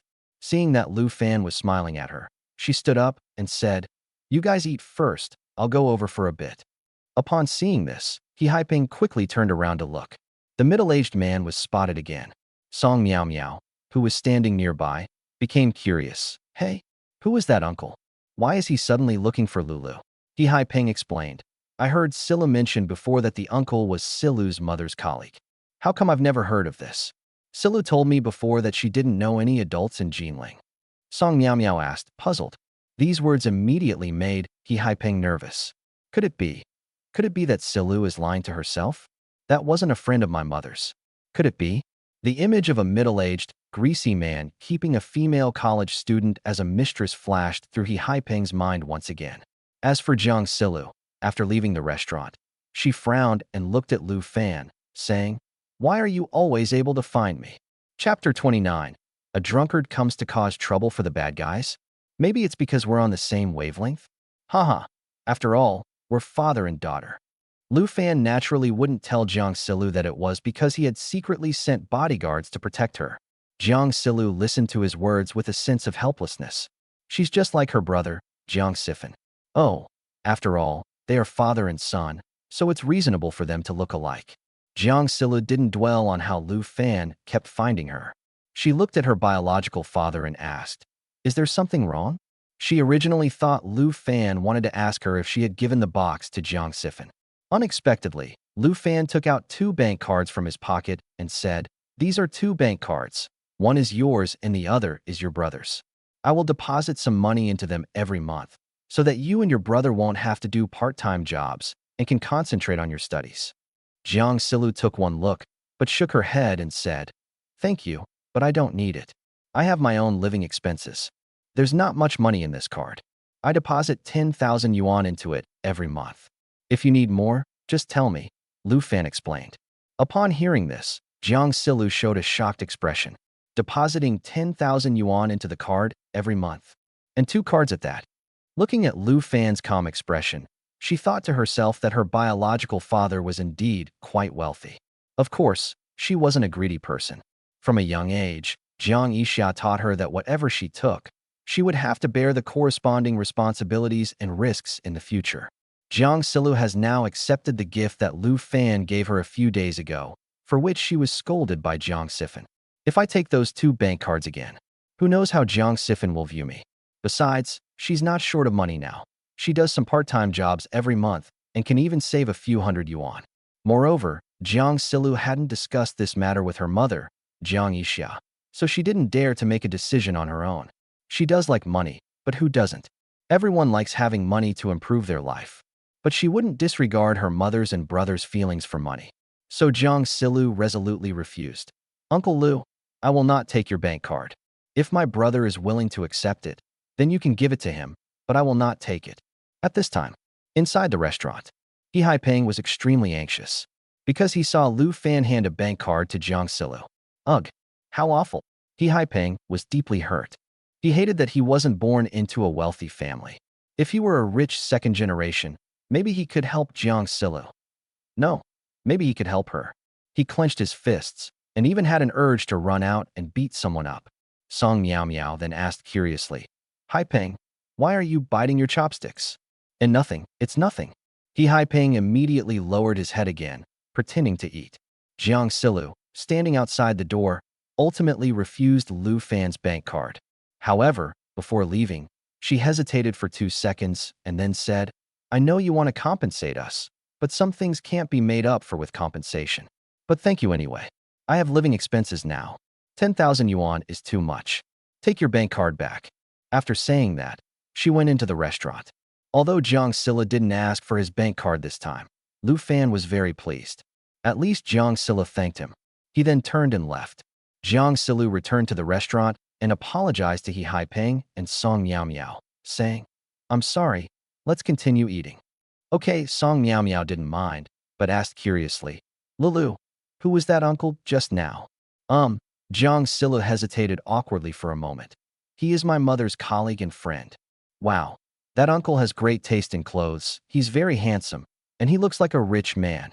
Song Miao Miao immediately praised. He Haipeng, however, offered a different perspective. I think middle-aged men of this age, no matter how they dress up, are still greasy. He's all right, Song Miao Miao explained. He didn't look like a greasy guy when I looked at him just now, and he's in pretty good shape. He should only be around 30 years old, about 10 years older than us. Jiang Silu was both amused and exasperated by Song Miao Miao's evaluation. So, her biological father was so young in the eyes of her roommate. How could he be in his 30s? He looks like he's in his 40s. Look at the wrinkles on his face. He Haipeng immediately replied, putting everything else aside, a man of that age would probably be exhausted after running 2 laps.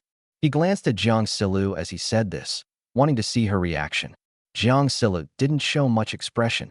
After all, their evaluation of Lu Fan had nothing to do with her. All she could see was the grilled fish in front of her. It was so delicious. Song Miao Miao ate so much in just a short time, so Jiang Silu should eat a few more bites of delicious food to make up for it. On the other side, Lu Fan returned to the car. He asked impatiently, Boss, did the young lady take those 2 bank cards from you? Lu Fan shook his head. No. What should we do then? Should we check her current bank card number and secretly transfer money to her? He asked. Lu Fan waved his hand and said, no need. She refused very firmly. There was not a trace of desire for the 10,000 yuan in her eyes. At least she felt that her current living expenses were enough, and she didn't want to take too much. My daughter understands the principle that you are obligated to others. The young lady is sensible and has excellent values, which proves that the boss's wife raised her well. Jelly analyzed from the side. That's right. Lu Fan smiled. Actually, I would be very happy if she took the 10,000 yuan, and I would be even happier if she didn't. He sighed. You know, it's incredibly difficult for a single mother to raise 2 academically excellent children. I really owe Yixia for that. Thinking of this, Lu Fan urged Chun-He.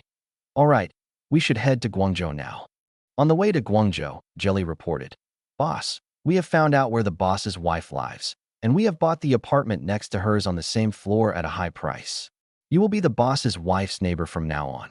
However, we still need to arrange the interior decoration, which will probably take a day or 2. Okay, no rush. Thank you for your hard work, Lu Fan comforted her. He looked out the window of the private jet, thinking that he would soon be able to spend every day with Jiang Yixia again, even if it's just as a neighbor. Soon, they got off the plane. When Chun-He was about 50 meters away from the flower shop, his phone rang. 3 seconds later, Chun-He said anxiously to Lu Fan, Boss, a drunk man came to the boss's wife's flower shop.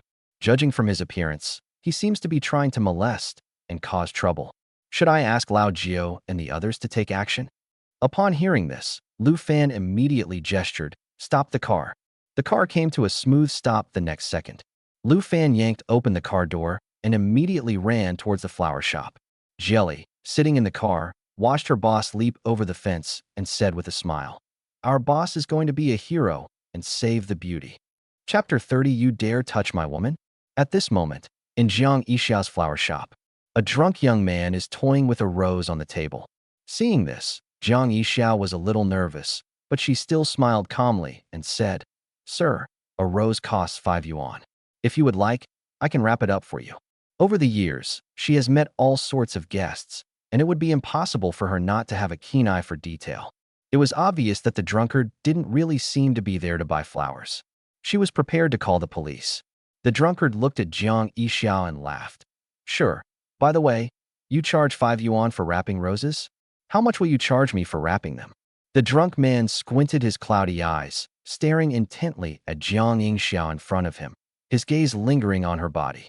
He thought the proprietress was very beautiful. A floral apron hugged her slender waist, and her fair and shapely calves were visible beneath the hem. Her mature figure was more alluring than any young girl on the street, especially the upward curve at the corner of her eyes, which tickled his heart like a hook. He hadn't expected that this woman in her 30s would still have such a youthful glow, yet her figure was perfectly voluptuous, like a ripe peach. The sight of her made him feel the effects of the alcohol rush to his head, and he couldn't help but rub his hands together, wanting to move closer. Jiang Yixia knew the drunk man had no intention of buying flowers, so she called out loudly, "Sir, if you're not going to buy any, why don't you go look at the next shop?" The main goal is to attract the attention of surrounding shops. She desperately longed for Sister Lee's arrival. But it's evening now, and there are many people coming and going. Perhaps Sister Lee is doing business in the shop right now. I didn't say I didn't want to buy any. I just wanted you to help me see which rose is the prettiest. The drunkard took another step forward and chuckled. "By the way, I also have a rose tattooed on my chest, believe it or not." Jiang Yixia knew she couldn't back down any longer, so she immediately took out her phone and warned, "I'm warning you. Don't come any further. I'm calling the police at any time. The police station is at the end of this commercial street. They can get here in a minute after receiving a call. I advise you to leave immediately. Hey, little girl." The drunkard seemed unfazed and became even more arrogant after hearing Jiang Yixia's warning. "Do you believe I can slap your crappy phone away?" As he spoke, the drunkard reached out his hand. Jiang Yixia was so frightened that she backed away repeatedly. She grabbed a vase and held it in front of her, warning again, "Don't come any closer, or I'll smash it." "Throw it at me? Humph, I don't think you have the guts." The next second, the drunkard pounced on him. At that moment, Lu Fan rushed into the store and, seeing the drunkard's actions, shouted, "Fuck your mother." He then rushed over in 2 steps, grabbed the drunkard by the back of his collar, and shoved him backward. The drunkard fell to the ground like a tattered sack. Before he could get up, Lu Fan pressed his foot down on his back, causing him to howl in pain. Then, Lu Fan kicked her hard again and continued to curse. "Damn it. You dare to touch my woman. Ouch. It hurts, ouch." The drunk man clutched his stomach and kept gagging. Lu Fan still seemed unsatisfied and wanted to kick him a couple more times. Jiang Yixia stood frozen in place until the drunkard's screams brought her back to her senses. She quickly stopped him, saying, "Don't kick anymore, or someone will die. If he tries to assault you, even if it results in someone's death, I will teach him a lesson." After saying that, Lu Fan was about to swing his fist again. Jiang Yixia was worried that Lu Fan might actually kill someone if he got carried away, so she quickly grabbed his arm and hugged him tightly, saying, "Don't hit him anymore.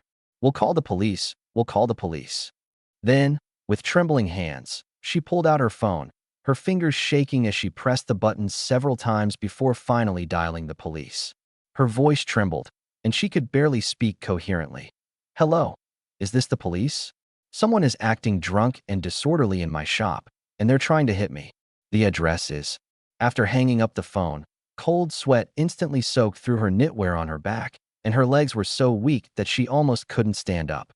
The drunkard's sudden lunge had terrified her so much her heart nearly jumped out of her chest. A wave of fear washed over me, and my eyes instantly reddened. My nose stung, and tears welled up in my eyes, threatening to spill over. But when she looked up and saw Lu Fan's face, the grievances and fear in her heart were instantly suppressed by a complex emotion. Jiang Yixia bit her lower lip hard, forcing back her tears. The tension and lingering fear still lingered on her face, but she deliberately turned her face away, trying not to meet his gaze. Seeing that he had taught Jiang Yixia a lesson enough, Lu Fan turned to her and asked, That bastard didn't touch you, did he? No, Jiang Yixia whispered. The commotion quickly attracted the attention of shop owners in the surrounding area. Lily arrived at the scene immediately. When she learned that a drunkard was causing trouble, she was so angry that she grabbed a broom and started hitting him hard. You pervert, I'm going to beat you to death today. The convenience store owner, Jia Sheng, also rushed over. After hearing what had happened, he clenched his fists. However, with Lu Fan present, he couldn't very well go up and punch him. As more and more people gathered, the drunkard seemed to sober up. He knelt down and hurriedly begged Jiang Yixia for mercy. I'm sorry, boss lady. I was drunk just now. I didn't mean to harass you. Please let me go and don't take me to the police station. You don't know you're wrong. You just know you're going to jail, Lu Fan said coldly. Startled by his words, the drunkard burst into tears, crying, I'm sorry, I really lost my mind just now. I'm so sorry, so sorry. Just as he knelt down to apologize, the police arrived. They quickly learned the cause and effect. He then said to Jiang Yixia and Lu Fan, both of you need to go to the police station to give statements. You're the one who injured him, right? Lu Fan nodded. I did it. Okay, you can give me some instructions later. When they arrived at the police station, Jiang Yixia quickly explained what had happened and came out of the interrogation room. Seeing that Lu Fan hadn't come out yet, she became anxious. She explained to the police officer who had just taken her statement. He was acting bravely. He saw me being bullied by a drunkard, so he stepped in and hit him. It was definitely not a fight, and it was definitely not intentional harm. Officers, you must investigate this thoroughly. Don't worry, we'll definitely find out the truth. The policeman nodded, indicating, you can wait outside for now. So Jiang Yixia had no choice but to sit on the bench in the corridor, feeling somewhat anxious and uneasy. She was worried that Lu Fan would end up in jail because of this. Although Jiang Yixia did hate Lu Fan, this hatred wasn't about wanting him to have a peaceful life. She simply didn't want to have any contact with him. Jiang Yixia would feel guilty and sad if she went to jail because of her. Not long after, Lu Fan emerged from another interrogation room. Upon seeing this, Jiang Yixia quickly stepped forward. She was initially anxious to ask questions, but then she remembered something and gritted her teeth, coldly asking, what did the police say? The police said I intentionally started a fight and that I would be detained for 15 days, Lu Fan explained. Upon hearing this, Jiang Yixia immediately tensed up. I'll go tell the police. With that, she walked away quickly. Lu Fan grabbed her wrist and said with a smile, I was just kidding. I'm fine. In fact, the police praised me for my actions. I was a good Samaritan. Upon hearing this, Jiang Yixia frowned and complained. Then why did you lie to me just now? I just wanted to see if you cared about me, and it seems you still do, Lu Fan replied with a grin. Jiang Yixia coldly shook off his hand and said, I don't care about you at all. I just don't want anyone to get hurt because of me. I'm not like you. After saying that, she quickly left. Lu Fan, standing behind Jiang Yixia, asked, I have a car. Do you want me to give you a ride back to the shop? Don't want. Lu Fan couldn't help but chuckle as he watched her storm off. Just like before, even when she's angry, she's still so beautiful. Just then, Jelly and Chinhe appeared. Lu Fan looked at Jelly and said, see if you can contact the leaders of the Public Security Bureau in Guangzhou and ask that drunkard to be sentenced more severely. I think harassment and molestation are already too lenient. Ask if you can get a charge of attempted rape. Understood, boss. Leave this small matter to me, Jelly replied. Chinhe clenched his fist and whispered, Boss, do you need me to physically eliminate him? You don't even need to worry about such a small fry. I can handle it. I've said it 800 times. Unless absolutely necessary, we cannot physically eliminate them. Do you think this is America? Lu Fan glanced at him, then sighed, shook his head, and left. Chapter 31 Jiang Yixia. You really are a bastard. Lu Fan did not return to Jinling that night. After all, this matter had dragged on for too long. He chose to live in a manor in Guangzhou. Although it wasn't as big as the manor in Jinling, it was still enough for one night. After all, no matter how luxurious it is, a bed shouldn't require 80 square meters. Now that I sleep alone, I'm lucky if I can even turn over in bed. After he finished showering, Jelly came over and whispered in his ear, Boss, I've already spoken to the deputy director of the Baishan District Public Security Bureau in Guangzhou. Okay, thank you for your hard work, Jelly. Lu Fan nodded. In fact, He usually wouldn't bother with such trivial matters. They're even too lazy to look for connections in that area. This time, however, the drunkard provoked Jiang Yixia. You can mess with anyone, but you absolutely cannot mess with Jiang Yixia and Lu Fan's 2 children. As for what kind of severe punishment the drunkard would face, Lu Fan didn't want to follow up. He knew that with his abilities, the person handling this matter would not easily give him a perfunctory response. Lu Fan looked at Jelly and asked, "Can we move into that apartment tomorrow?" Jelly naturally understood where the residence Lu Fan was referring to was. She explained, "I'll have my men work harder tomorrow, so there shouldn't be any problems. Then the boss can be the boss's wife's neighbor. Actually, we don't need any soft furnishings, like a TV or a refrigerator, since I don't need them anyway," Lu Fan said with a smile. "A bed is enough." "That won't do. Boss, with your current status, we can't neglect you." Although Jelly was Lu Fan's subordinate, she always paid attention to his health. If she were to handle things carelessly and something went wrong, she, as a system user, would be consumed by self-blame. Lu Fan understood Jelly's good intentions, nodded in agreement, and went back to his room to rest. On the other side, inside the Xiaoshan police station in Baishan District, Guangzhou, Deputy Director Huang Yu rushed back to the institute. He received a call from the District Public Security Bureau leader half an hour earlier. "Xiao Huang, how exactly do you manage public security in your jurisdiction?" In broad daylight, someone dared to harass a respectable woman and even attempted it, the leader asked angrily over the phone. Upon hearing this, Director Huang immediately sensed something was wrong. It's important to understand that in cases like this, where a respectable woman is harassed, the leadership would absolutely never personally call to hold someone accountable. Besides, it's already 10 p.m. Even if it's a huge deal, people will wait until the next day to inquire about the situation. Now his boss hurriedly dialed his number, demanding that he follow up on the matter immediately. This also illustrates one point. This woman is definitely not simple. It's very likely that they've made a mess of things. Director Huang quickly put on his clothes and reported to his superior, "Sir, I will go back and deal with this matter immediately. Don't worry, I will put the report on your desk the next day." "Xiao Huang, I don't want this to happen again, and I don't want any more cases of poor public security management in our Baishan district." "Understood, understood. Please rest. I'll take care of it right away." Not long after, Director Huang arrived at the station in a huff. He tapped on the table and asked his 2 subordinates on duty, "Was there a drunk man harassing or molesting a woman tonight?" One of his subordinates immediately stood up and said, "Chief Huang, that's right. There was indeed a drunk man harassing and molesting a woman tonight in the commercial street. I was the one who handled it. Let me see all the transcripts." Director Huang immediately sat down and, without even drinking tea, began to look at the report. The 2 subordinates standing nearby began to have their own doubts. For such a minor public security incident, Chief Huang actually came to handle the case late at night. It was something they found unbelievable. Just as the 2 men were exchanging puzzled glances, Director Huang slammed his hand on the table and exclaimed, "This Li Weidong is truly ignorant and arrogant. He actually dared to harass women on my turf. Where is he?" "They're in the interrogation room now. It's too late, so we're thinking of sending them to the detention center first thing tomorrow morning," the subordinate explained. Given his condition, he probably won't be able to go to the detention center. He'll have to go to the detention house, Director Huang sneered. Upon hearing this, the subordinate was somewhat surprised. Administrative detention turned into a criminal case.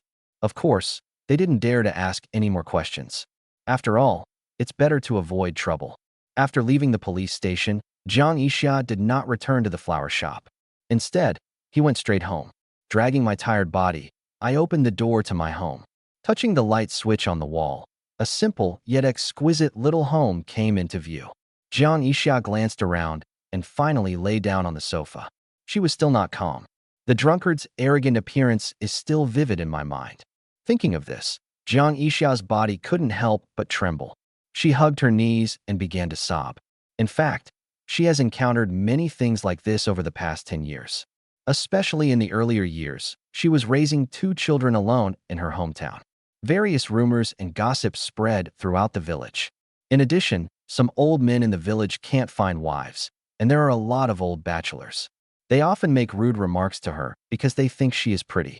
Despite the efforts of her younger brother and parents to protect her, Jiang Yixia ultimately chose to set up a stall in a big city to avoid these rude people. She has managed to get through these years. Not only did she support her 2 children through university, but her flower shop also started to do well. Although most of the money I earn each month goes to expenses. But Jiang Yixia felt that these hard times were coming to an end, and things would be easier once her 2 children graduated from university and started working. Even so, the incident of a drunk man harassing her today completely broke the last straw in her heart. Jiang Yixia cried very sadly. She didn't understand why she had lived such a hard and tiring life for the past 10 years. That bastard came to mind again. She thought, if that bastard hadn't been such a jerk and hadn't cheated on her, perhaps Jiang Yixia would have had a good husband, 2 good children, and a happy and fulfilling life every day. Unfortunately, there are no what-ifs. But Jiang Yixia also remembered how angry Lu Fan looked when the drunkard tried to harass her earlier that day. If I hadn't tried so hard to stop him, this guy might have really beaten that person to death. Jiang Yixia didn't want to accept his kindness, but what happened today did warm her heart a little. Damn it, where were you all those years ago? You should have protected me like you do today back then. You're such a jerk. Don't think that just because you protected me today, I'll forgive you. Impossible. Jiang Yixia cried, and then lay down on her side on the sofa. She cried and wiped away her tears, as if releasing all the grievances she had accumulated over the years. She fell asleep shortly afterward. She also had a dream in which her life was the complete opposite of reality. Chapter 32. Jiang Yixia is in trouble? The next morning, Lu Fan slept until he naturally woke up before getting out of bed. Yesterday, he vented all his energy on that drunkard. If he hadn't been paying attention to exercise, at his age of 40, he would probably be suffering from backaches and leg pains. After he got up, while he was washing up, Jelly came to his side and reported, "Boss, the leaders of the Public Security Bureau have replied. They said they will increase the severity of the crime." Okay. Lu Fan nodded. Scum like this will only harm society if they get out. They'd be better off staying in jail eating prison food and working on a sewing machine. Then he gestured to Chunhee. Get ready. We're going to the pastry shop. Okay, boss.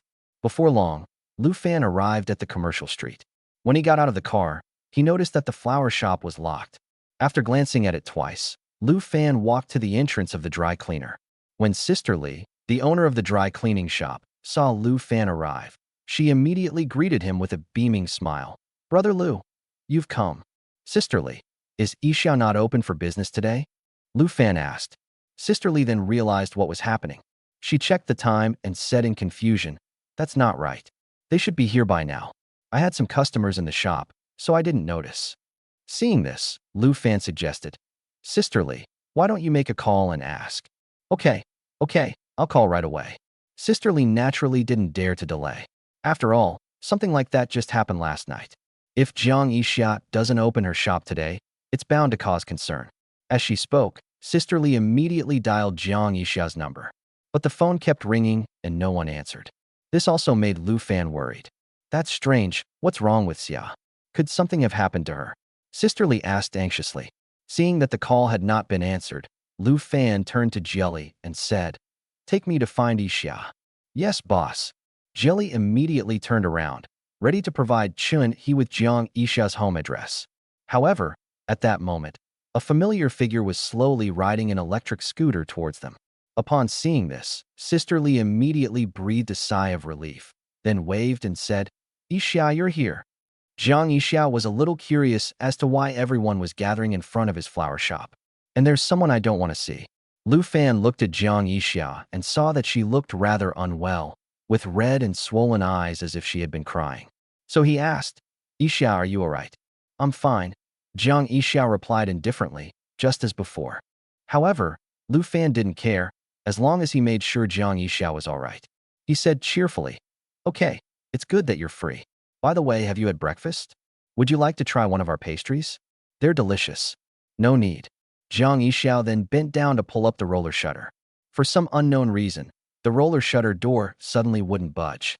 Upon seeing this, Lu Fan immediately stepped forward to help. Jiang Yixia was about to refuse, but this guy was too fast and got it done in no time. She couldn't help but look at him with a mournful gaze. This guy is fast at everything. However, This is indeed the only way to effectively do everything. Jiang Yixia admired this greatly 19 years ago. However, she still ignored Lu Fan and instead continued arranging the flower petals in the shop. Lu Fan then returned to the pastry shop, where he carefully selected several exquisite pastries. This time, however, she didn't go to the flower shop, but instead went to the dry cleaners and said with a smile, "Sisterly, I have some pastries here that are pretty good. Would you like to try some?" Upon hearing this, Sisterly naturally became happy. "Great. Your chef skills are really good. I had a steamed bun last time, and it was super delicious." "Haha, if it's delicious, then eat more." Lu Fan then tentatively asked, "Sisterly, why don't you get some for Yixia? I don't think she's had breakfast yet." Okay, I'll give it to her right away." As the saying goes, there's no such thing as a free breakfast. If Sisterly wants to eat these pastries without feeling guilty, she has to do these things for Lu Fan first. Of course, even if she doesn't eat this pastry, Sisterly will still help out. Just because Lu Fan signed a 2-year dry cleaning uniform contract with her, she has to help him out. Sisterly entered the flower shop with a smile and asked, "Yixia, have you had breakfast? Let me tell you, this pastry is really delicious. Would you like to try some?" Before Jiang Yixia could react, Sisterly put a pastry to her mouth. Jiang Yixia had no choice but to open her small mouth and take a simple bite. "Right? It's delicious, isn't it? Let me tell you, breakfast is a must, especially for us women. If we want to have good energy, we can't skip breakfast." Sisterly then praised the pastry. This pastry is obviously made with high-quality ingredients. It's definitely nutritious. Lu Fan listened to Sister Li's promotion next to the dry cleaner, and he felt that it was the right choice to ask Sister Li for help. With Sister Li's mouth, she can talk the dead back to life and straighten the crooked. If we went back to ancient times, she would definitely be a top-notch matchmaker. Jiang Yixia knew that Lu Fan had deliberately sent Sister Li to deliver the pastries, but she did not refuse this kindness. After all, Sister Li had already put the pastries in her mouth, so it would be a bit unreasonable to refuse. "By the way, I just heard from Brother Lu that the drunkard who bullied you yesterday is going to jail.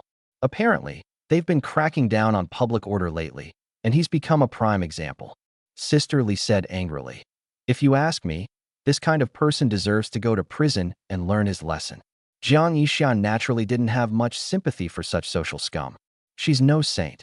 Even if the drunkard's family came to the flower shop door and kowtowed to apologize, Jiang Yixia would never forgive him. Since the drunkard knew that doing such a thing would have consequences, why did he still do it in the first place? To put it simply, it means they're not afraid. Since she wasn't afraid, Jiang Yixia naturally wouldn't let the matter rest. This coincided with Lu Fan's thoughts.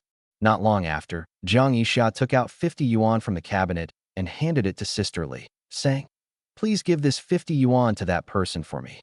"For whom?" Sister Li asked, somewhat puzzled. "Pastry shop owner," Jiang Yixia replied. "I know he asked you to bring these pastries over, but I won't take advantage of him.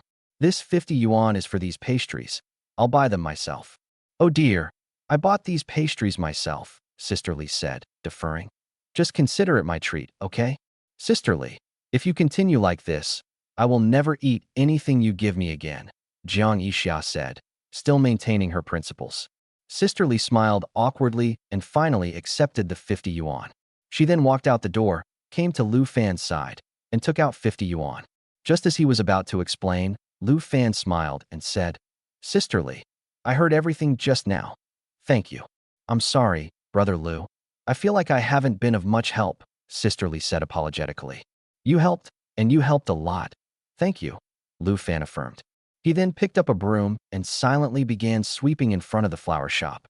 Jiang Yixia watched his actions and this time did not urge Lu Fan to leave, but simply let him do his futile work. Chapter 33. Jiang Sifan is going to start a business. Could he make a fortune? On the other side, Jiang Sifan finally received news from her senior brother, Pan Lindong. "Pan Lindong, junior brother, I've already asked around for you. My senior brother thinks highly of you and believes you can definitely succeed in this startup project. Pan Lindong, are you free now? I'll send you an address. Come over and meet my senior. He can briefly explain the campus team to you."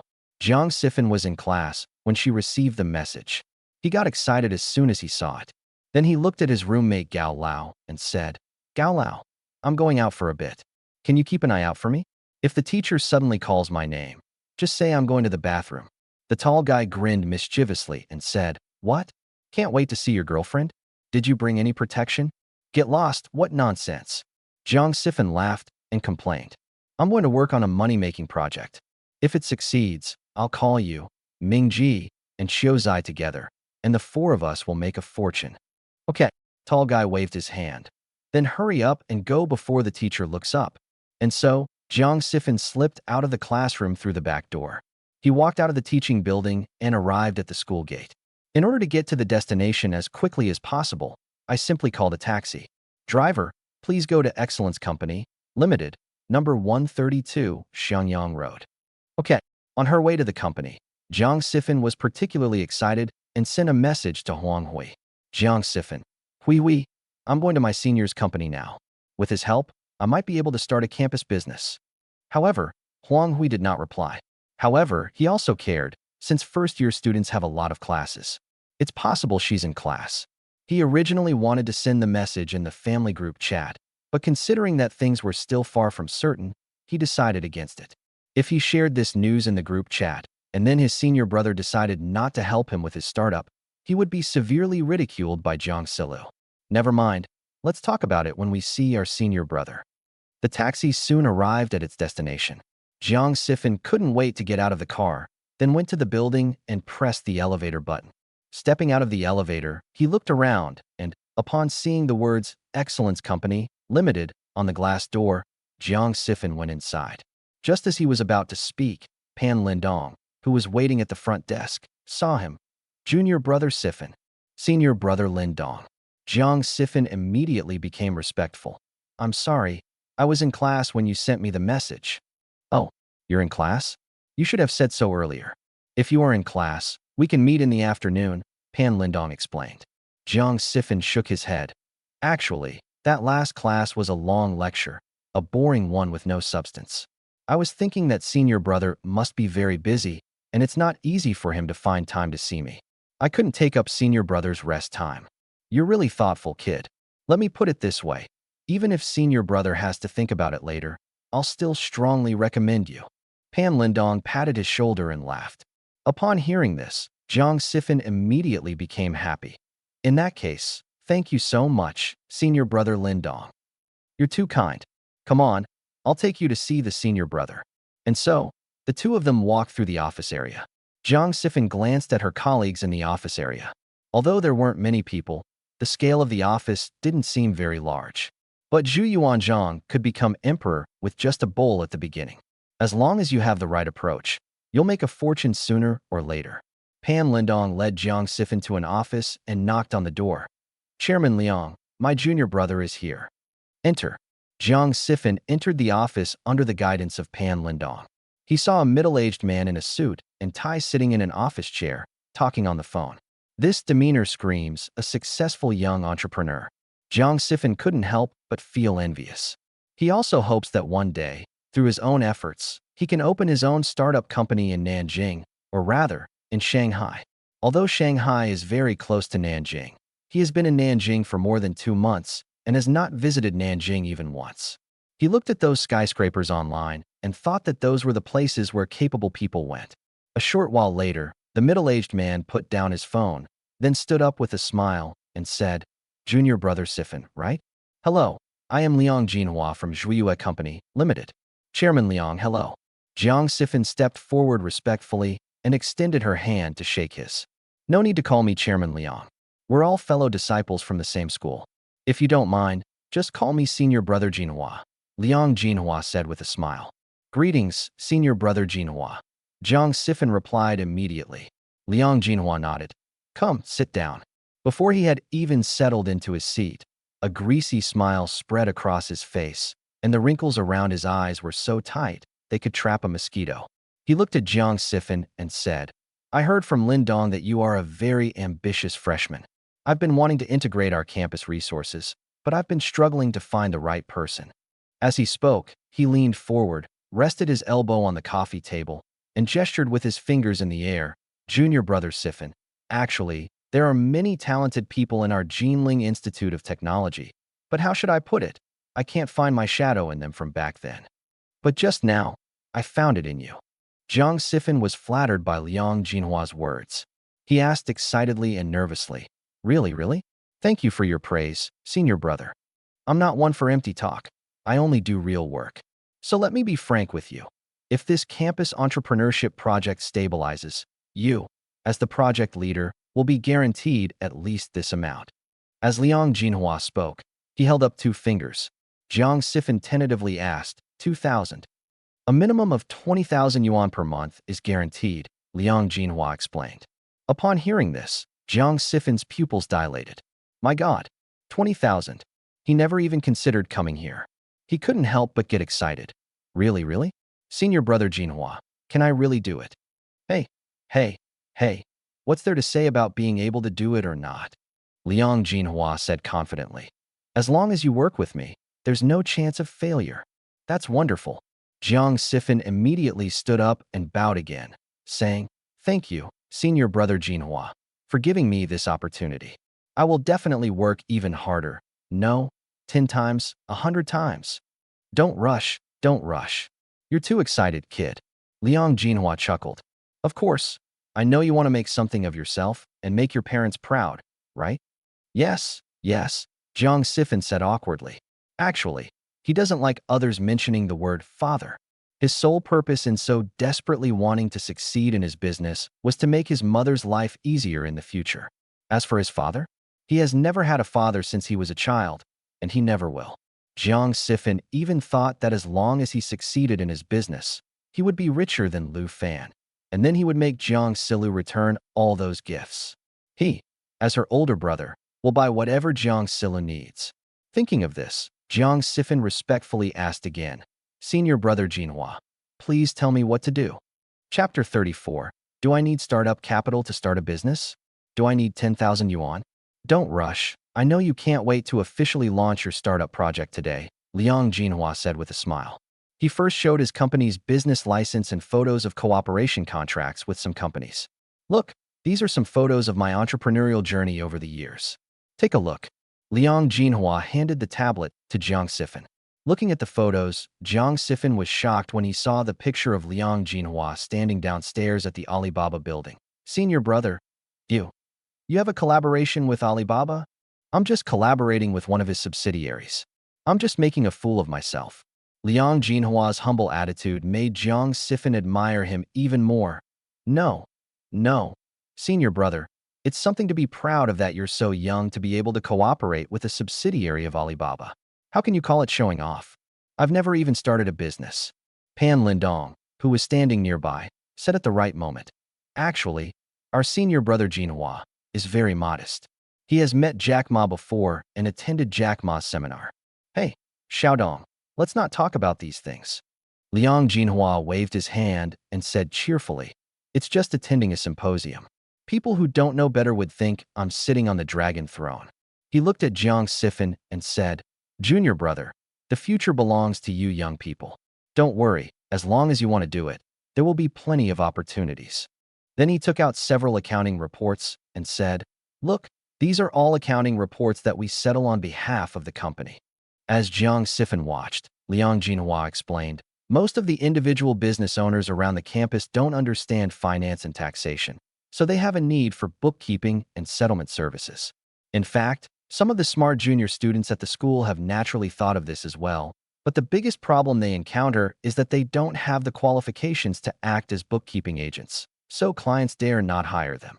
Secondly, they lack resources and cannot find targeted customers, so they can only keep handing out flyers and promoting their products door to door. Jiang Sifan then asked curiously, So, if I want to start this business, what should I do? Don't worry, their biggest problem is no problem at all with me. You forgot, I'm an accounting firm, so I have the qualifications to do bookkeeping. And I haven't been idle these past few years. I've already spent money to collect information on individual businesses around Jinling Institute of Technology. It's just that my company is shorthanded, so I have to develop a downline, Liang Jinhua explained. Upon hearing this, Jiang Sifan became excited. That's great. Then, senior brother, what should I do? He knew, of course, that Liang Jinhua wouldn't help him for no reason. In theory, The income should be distributed according to a certain percentage. As long as Liang Jinhua isn't too greedy, Jiang Sifan will agree. After all, he provided the startup project plan and helped arrange the resources. I was just an executor at best. He was well aware of this. Liang Jinhua laughed and said, "So, you agree to do this project? But there's one thing I have to remind you. Starting a business is risky, and you need to be careful when entering a new industry. You should think it through carefully. This isn't a business that guarantees profits. There's no such thing as a free lunch. Don't worry, senior brother. I understand these principles. As long as senior brother Jinhua doesn't mind, that's fine." Jiang Sifan replied. "Here's the thing. We split the bookkeeping revenue 30/70ths, with our company taking 30% and you taking 70%. As for how many people you want to hire to help you, that's your business. We only take 30% of the profit," Liang Jinhua explained. Jiang Sifan never expected that Liang Jinhua would only ask for 30% of the profits. He really was lucky to be a fellow disciple. Just as Jiang Sifan was getting excited and ready to make a big splash, Liang Jinhua said, "However, there are some fees you need to pay in advance." Hearing this, Jiang Sifan asked somewhat nervously, "Senior brother, what fees are involved?" "Here's the thing. We have an annual fee for accounting software, such as King D or Yonyu's micro-enterprise version, which costs 3,000 yuan per year. There are also costs for printing materials for the agency bookkeeping qualification registration, errand fees, initial community promotion, and flyer printing. The total startup capital is about 10,000 yuan, Liang Jinhua explained. When Jiang Sifan heard that the cost was 10,000 yuan, he was immediately stumped. These days, he can't even come up with 1,000 or two at once, let alone 10,000. Seeing that Jiang Sifan hesitated, Liang Jinhua took the opportunity to say, "It's okay. I know this amount of money is indeed a lot for a college student. But as the saying goes, you can't catch a wolf without risking your cub. There's no such thing as a free lunch. Besides, if this startup project succeeds, won't you be able to make money while lying down every month?" Seeing this, Pan Lindong also encouraged, "Yes, junior brother Sifan, you have no idea how many good words I said to senior brother Jinhua before he agreed to meet you. You can't give up just because of this initial investment." As a freshman, Jiang Sifan was no match for the persuasion of the two old foxes. After careful consideration, I became even more determined. He gritted his teeth and nodded, saying, "All right, senior brother Jinhua, give me some time. I'll go raise the money." "All right, how about this? I think we're destined to meet.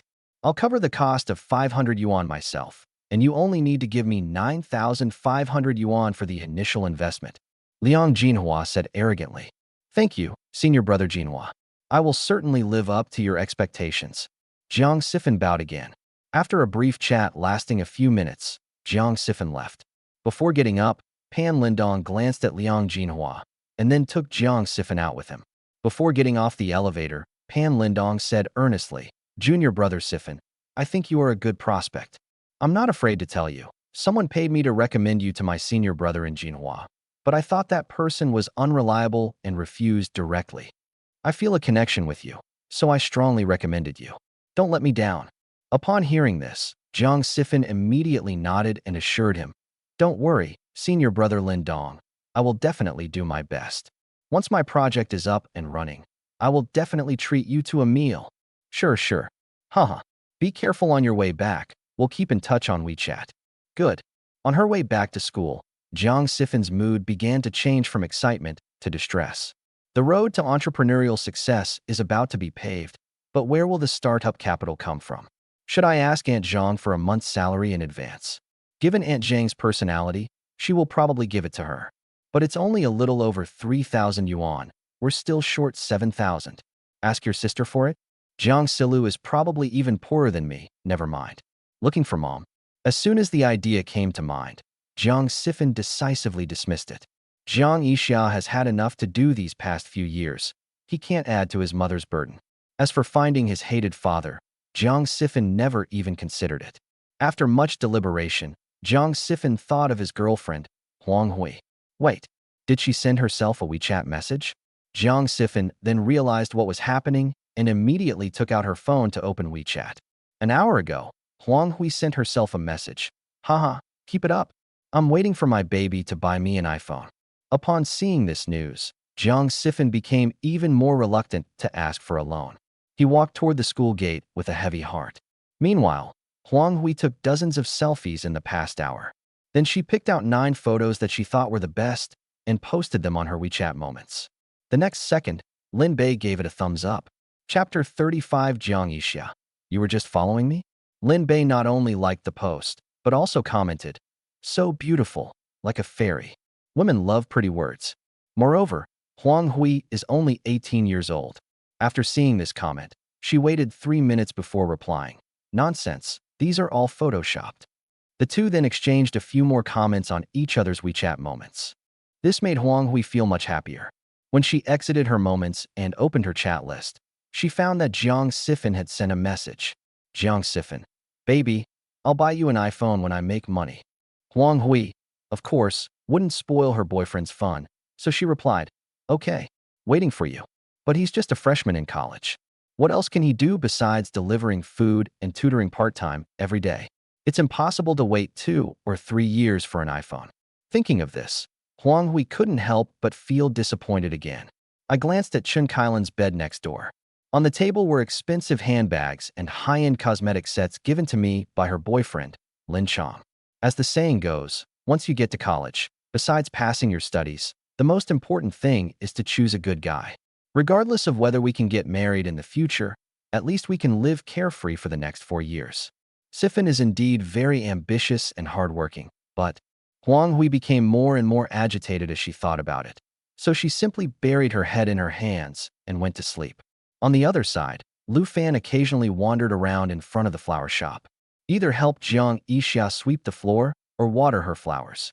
This left Jiang Yixia speechless. She complained, I mean, don't you have anything to do all day long? I really have nothing to do. Lu Fan laughed.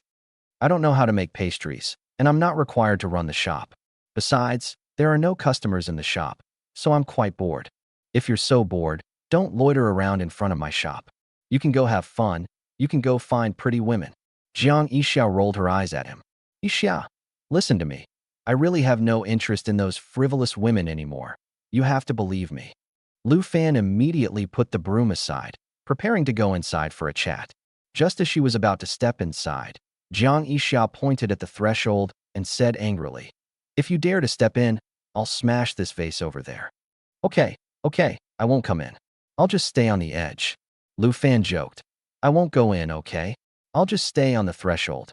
Humph, Jiang Yixia said irritably. You haven't ruined your manhood over the years, have you? That's why you were talking so grandly just now. Are you kidding me? Lu Fan took a breath, clenched his fist, and gestured to his well-defined muscles, saying, Yixia, to be honest, I'm not much different from when I was younger. Who would believe you? Jiang Yixia said disdainfully. Of all the things you say, only the period at the end is trustworthy. Lu Fan smiled and said, Yixia, believe me, I have really turned over a new leaf. Or we can sign an agreement that if I cheat on you again, I will leave with nothing. Who wants your money? Jiang Yixia retorted. I don't lack money now, and I'm doing well, so whether you cheat on me or not is none of my business. Okay, you should leave now. I need to go home and cook. With that, Jiang Yixia packed her things, preparing to close the shop and go home. Actually, she usually eats takeout at the store. However, there were indeed few customers today, and with Lu Fan constantly hovering in front of her, Jiang Yixia's mood was not good. She decided to go home and cook for the time being, and then come back in the afternoon. Upon hearing this, Lu Fan nodded and said, Okay, then go back and cook. You should eat more and not be so stingy with yourself. I bet you usually only eat vegetables and no meat, right? Look how thin you are. Your waist is so thin. You look just like when you were 18. Jiang Yixia frowned, not wanting to listen to him spouting cheesy pickup lines. She got on her electric scooter and prepared to leave. Behind him, Lu Fan was still reminding him, remember to watch out for cars, be careful, and walk in the non-motorized vehicle lane so you don't get fined by the traffic police later. As Jiang Yixia listened to him babbling on and on behind her, she really had the urge to turn around and run him over. However, she recalled the cheesy pickup lines that Jerk had just said. I looked down at my waist. He did seem somewhat proud. Over the years, I may have lost some collagen in my face and developed more wrinkles. Although Sister Li often boasts that she has a lot of charm, but Jiang Yixia still feels herself getting older. She's not as beautiful as she was when she was young. The only thing I can be proud of is my slim waist. After being praised by Lu Fan today, Jiang Yixia decided to forgive him for 3 seconds. 3, 2, 1. Okay, keep being angry. I won't forgive. The thought of Lu Fan's humble and begging for forgiveness made Jiang Yixia feel relieved. After all, he has caused himself a lot of suffering over the years. Oomph. You bastard, you deserve it. Don't think I'll forgive you just because you say a few nice words. No way. Feeling smug, Jiang Yixia rode her electric bike home. At the same time, Lu Fan asked Jieli, "Where does Yixia live?" "I live in a place called Jinmei Community, boss. The interior decoration for that apartment is all done. You can go there now," Jieli explained. Lu Fan nodded. "Okay, let's see if we can mooch a meal from Yixia." He recalled that when he worked in the electronics factory, he set up a stall every night to do business, according to the system's arrangements. Jiang Yixia would prepare meals every night and bring them to the pedestrian street for herself to eat. Although I've eaten all sorts of delicious food over the years and even gotten tired of it, but what he remembers most fondly is the food Jiang Yixia cooked during that period. Delicious and tasty. The food still carried the taste of love. Lu Fan still remembers that when they were eating, Jiang Yixia would sit to the side and stare at him intently. The more she eats, the happier Jiang Yixia becomes. It seems that people who cook all have this characteristic. I don't eat much of the food I cook, but if others enjoy the food, I feel happy and content. Lu Fan then looked at Chun-hee and said, "Chun-hee, let's go." "Yes, boss." Soon, a Maybach drove towards the Jinmei residential area. As for Jiang Yixia, after returning to Jinmei Community, she happened to see a Maybach parked downstairs. Although there are some wealthy people in this neighborhood, this Maybach looks expensive and is quite rare. However, she didn't pay much attention and simply pressed the elevator button. The elevator quickly arrived at the 8th floor. Jiang Yixia then stepped out of the elevator. But as soon as he stepped out, his brows furrowed. She glared at Lu Fan and angrily demanded, "What are you doing here? Were you following me? We'll be neighbors after chapter 36. Yixia, what a coincidence." Lu Fan feigned surprise. But in Jiang Yixia's eyes, this acting was really too clumsy. She asked coldly once again, "How exactly did you know about my family? Your home? Your home is on this floor too." Lu Fan asked in shock. Seeing that he wouldn't tell the truth, Jiang Yixia ignored him and turned to open the door. At this moment, Lu Fan deliberately said to Jelly, "Jelly, open the door and let me see the new house." Upon hearing this, Jiang Yixia turned to look at him. She immediately stopped her, saying, "What are you doing? This house is occupied." "I know, I live there," Lu Fan explained. "What do you mean you live here? There's a family of 3 living here. Don't try to fool us. Get out of here," Jiang Yixia complained.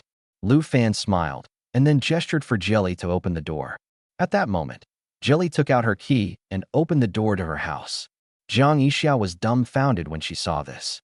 She frowned and asked, "You rented this place?" "It's not a rental. I bought this house from this family," Lu Fan replied. Upon hearing this, Jiang Yixia was even more shocked. "Ew. You mean you bought this house?" "Yeah, that way we can be neighbors." Lu Fan still had that sly smile. Jiang Yixia complained, "My neighborhood is an old one, so it doesn't have much investment value. Why would you want to buy a house here?" "Didn't I tell you? I bought this house so I could be your neighbor," Lu Fan explained. Jiang Yixia suppressed her temper and looked at Jelly, asking, "How much did your boss spend on this house?" Reporting to the boss lady, "The total is 1.8 million, Jelly said respectfully. Jiang Yixia was immediately surprised, not because she was surprised that the beauty called her the boss's wife. Instead, Lu Fan actually spent 1.8 million yuan to buy a house in this community. She looked at Lu Fan speechlessly. "If you have money to burn, you should sponsor more impoverished children. These houses aren't worth that much at all, yet you bought them at a premium. I really don't know what you were thinking. If we become neighbors after I buy this house, and you don't dislike me that much afterward, then I think buying this house will have been worthwhile," Lu Fan replied.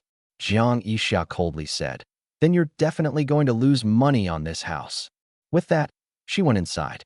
Lu Fan quickly stepped forward. Yixia, would you like to invite me in for a while?" Before she could finish speaking, Jiang Yixia closed the door. Lu Fan was turned away. Standing behind him, Chun-Hee couldn't help but chuckle at his boss's embarrassing state. Lu Fan turned to Jelly and said, "Let's take a look at my new home." "Yes, boss." Jelly opened the door for Lu Fan. "So this is an old neighborhood, but with the help of money, the layout of the entire apartment is quite good. Although the floor tiles and walls cannot be changed due to time constraints. Fortunately, Jelly put a lot of effort into the interior design." Jelly then took out her tablet and said to Lu Fan, "Boss, because of the tight schedule, the interior decoration uses the major brands that we have cooperated with before, which cost a total of 200,000 yuan. The total cost of this house is 2 million yuan." "No problem." Lu Fan looked around and then asked, "By the way, how many square meters is Yixia's apartment?" "It's 85 square meters, with 3 bedrooms, 1 living room, and 1 bathroom," Jelly explained. Lu Fan was somewhat surprised. "The apartment is so small." "Yes, the rent for that apartment is around 1,600. Wait, do you mean that the apartment Yixia is living in now is rented, not bought by her?" Lu Fan asked. Jelly nodded. "Yes, boss. We have already done our investigation. The boss's wife, young master and young lady have lived here for 7 years and have always rented a house. They have never bought a house." Hearing what his assistant said, Lu Fan felt somewhat guilty. "These past few years I've been living a life of luxury. As a result, Bai Yue Guang and her 2 children ended up crammed into this small rented room of only a few dozen square meters." "Chun-Hee, what are your orders, boss? Do you think I'm a jerk?" Chun-Hee scratched his head and asked awkwardly, "Boss, do you want me to tell the truth?" You're such a jerk, sometimes I feel like hitting you." After hearing this, Lu Fan walked up to him, patted him on the shoulder, and affirmed, "You're not allowed to eat tonight." "Oh, boss, I was wrong." "What's wrong with it? You shouldn't tell the truth. You're not allowed to eat it tomorrow morning either." After teasing Chun-Hee for a while, Lu Fan finally left feeling comfortable. Before leaving, he glanced at Jiang Yixia's front door and then said to Jelly, "Find some connections to transfer this house behind me to Yixia." "Okay, boss." In fact, Lu Fan owns many villas and estates in China. If Jiang Yixia wanted, she could choose any of them. But Lu Fan also knew Jiang Yixia's personality. She definitely won't want it. Since that's the case, Lu Fan will start with this apartment. He would hand the property certificate to Jiang Yixia once their relationship had warmed up. Take this opportunity to express your attitude. Of course, these are all things for the future. During Lu Fan's return to Jinling, Chun-Hee reported to him on the current situation of Jiang Sifan and Jiang Silu. "You mean Sifan went to a building and entered an excellent company?" Lu Fan asked curiously. Chun-Hee nodded. "After all, Lao Jiao and the others are not company employees. They can only observe from the elevator entrance. If they go in, they might be discovered and arouse suspicion. But what is certain is that the young master went into that excellence company, limited. He's already tutoring. Does he need to find another part-time job?" Lu Fan thought for a moment, then said to Jelly, "Jelly, could you please help me investigate this company, Zhuiyue Company, Limited?" "Okay, no problem." Lu Fan leaned back in his chair and sighed. "My son is quite ambitious. He's determined to help his mother ease her burden. Perhaps he'll be the successor to my companies and businesses in the future." Actually, he wasn't worried about whether Jiang Sifan could manage the company, since the management at the head office were almost all just tools rewarded by the system. They had only one core idea: absolute loyalty to Lu Fan and his family. Even after Lu Fan retires, they will remain loyal to the next generation. Just like Robert, the butler in Transformers, who has served generations of people. By the way, we also found out that the young master is already in a relationship, Chun-Hee explained. Hearing this, Lu Fan became interested. "Oh? If you have the chance, you should secretly take a picture of her and see Fan. I want to see what that girl looks like, and whether she's as pretty as Yixia." "Okay, boss." Chun-Hee nodded. "This kid, he's already dating right after starting college. Looks like his charm is just like his dad's," Lu Fan teased with a smile. He suddenly remembered something, and then asked Chun-Hee nervously, "What about Silu? Is Silu dating anyone?" "Miss is not in a relationship. The guy we saw at the restaurant earlier is probably her suitor, but he hasn't made any obvious moves yet," Chun-Hee replied. Lu Fan finally breathed a sigh of relief. A freshman girl shouldn't start dating too early. She needs to observe more to avoid ending up with a jerk, Lu Fan advised. He chuckled again as he watched Lu Fan apply double standards to C Fan and see Lu's relationship. He, boss, I'm here. I'm punishing you by not letting you eat lunch tomorrow either. Ah. Chapter 37 Jiang Yixia's Inner Struggle. Hailan Dormitory at Jinling University. Because Jiang Yixia participated in the Garden Cup design competition with her senior classmates, she spent her free time these past 2 days designing drafts in her dormitory. Because her computer lags a lot when running drawing software, her senior classmates then asked her to first make a simple sketch with a pencil. She spent 2 hours drawing a draft, but it was only a small part. This also made Jiang Yixia's neck a little sore. Just then, Song Miao Miao returned from outside. She asked in surprise, "Lulu, why are you still drawing?" Jiang Yixia explained, "Since I didn't have any classes this afternoon, I decided to finish drawing this manuscript." Song Miao Miao walked over, shaking her head in shock. You've only finished a small part after more than 2 hours of drawing. How long would it take you to finish the manuscript? Why don't you use a computer to draw it?" Jiang Yixia said awkwardly, "My computer lags a lot when I use it to draw in CAD or SketchUp. It's probably slower than when I draw by hand." "Then you can use mine." Song Miao Miao immediately went to her seat and handed the computer to Jiang Yixia. No need. Jiang Yixia said with a smile. "You're going to watch a show later, so I thought I wouldn't need your computer." "What does it matter?" Song Miao Miao replied. "At worst, I'll use my phone to watch it. You can use the computer for as long as you want. Don't make yourself suffer." When Jiang Yixia heard Song Miao Miao say, "Never wrong yourself," she bit her lip and remembered the laptop Lu Fan had given to Jiang Yixia under the bed. Perhaps a laptop should be able to handle it? But it was a gift from Lu Fan to Jiang Yixia, and it would be impolite to use it without permission. So Jiang Yixia sent Jiang Yixia a WeChat message. "Brother, are you busy?" At this moment, Jiang Yixia was lying in bed thinking about the 10,000 yuan startup capital. After seeing the message from Jiang Yixia, he replied, "What's wrong? The moment you say the word brother, I get chills." Jiang Yixia, "What do you mean? Can I call you brother?" Jiang Yixia, "Nothing to worry about." Jiang Yixia, "If you need anything, call your older brother. Tell me, what do you need me to do for you?" Jiang Yixia, "Actually, it's nothing much. I just wanted to let you know." Jiang Yixia, "What is it?" Jiang Yixia, "Didn't he give us a whole box of gifts before?" When Jiang Yixia saw that Jiang Yixia was about to bring up that man again, she immediately lost the will to continue the conversation. Jiang Yixia, "What happened? All the gifts he bought were from Pinduoduo? Are they already broken?" Jiang Yixia, "How could that be? It's not that easy to break. Actually, I wanted to tell you that he came to find me again later." Jiang Yixia, "He contacted you again?" "No. So you really treat him like your father. He gave you an iPhone, and you're all over him calling him dad. Don't forget how hard mom worked to raise us all these years. How could you forget your roots?" Jiang Yixia, "Jiang Yixia, who are you calling ungrateful? He contacted me because of your matter." Jiang Yixia, "Regarding my situation, I'm perfectly fine. What could possibly be wrong with me?"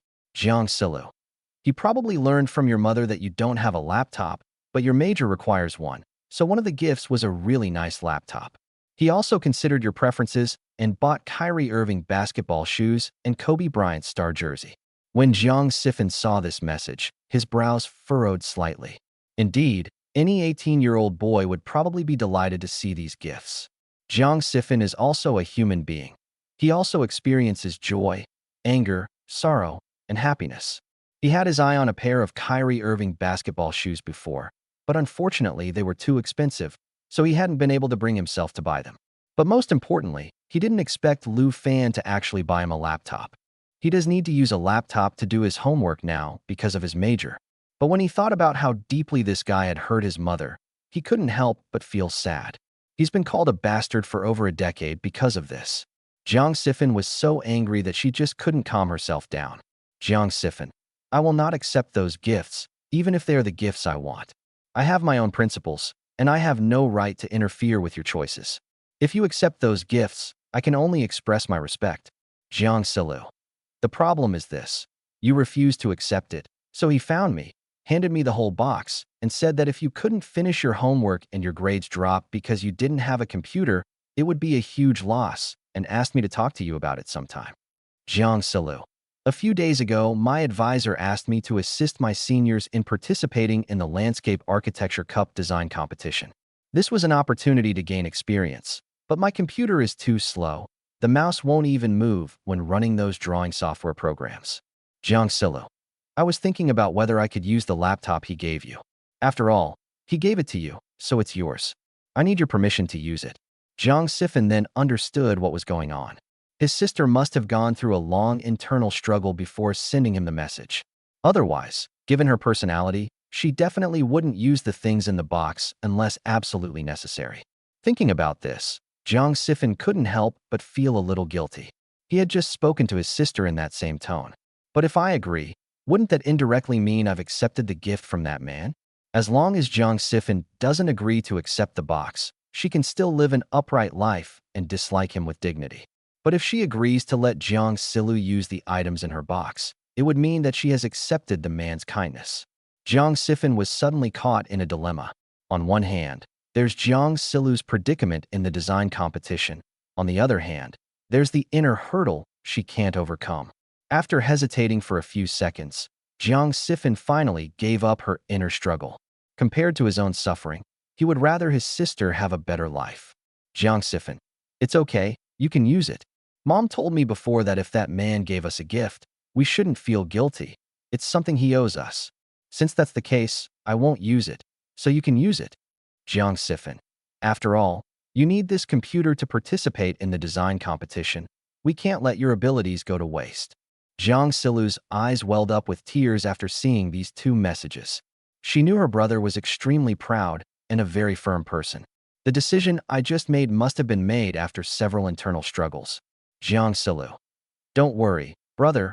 I will definitely design the work well and try my best to win a prize in the Landscape Architecture Cup competition with my senior classmates. Jiang Yixia. Getting a ranking isn't enough. We have to get first place.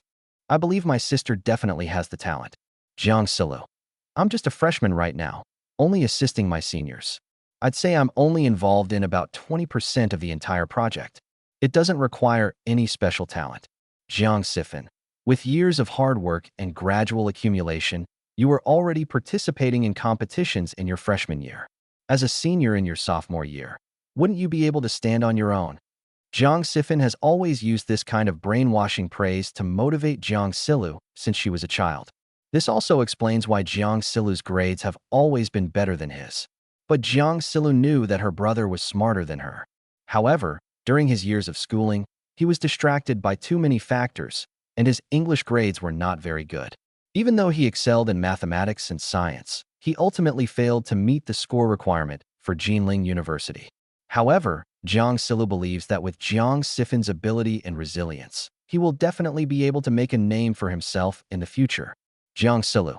Brother moi. Jiang Yixia. What? Who possessed my sister? Give her back right now.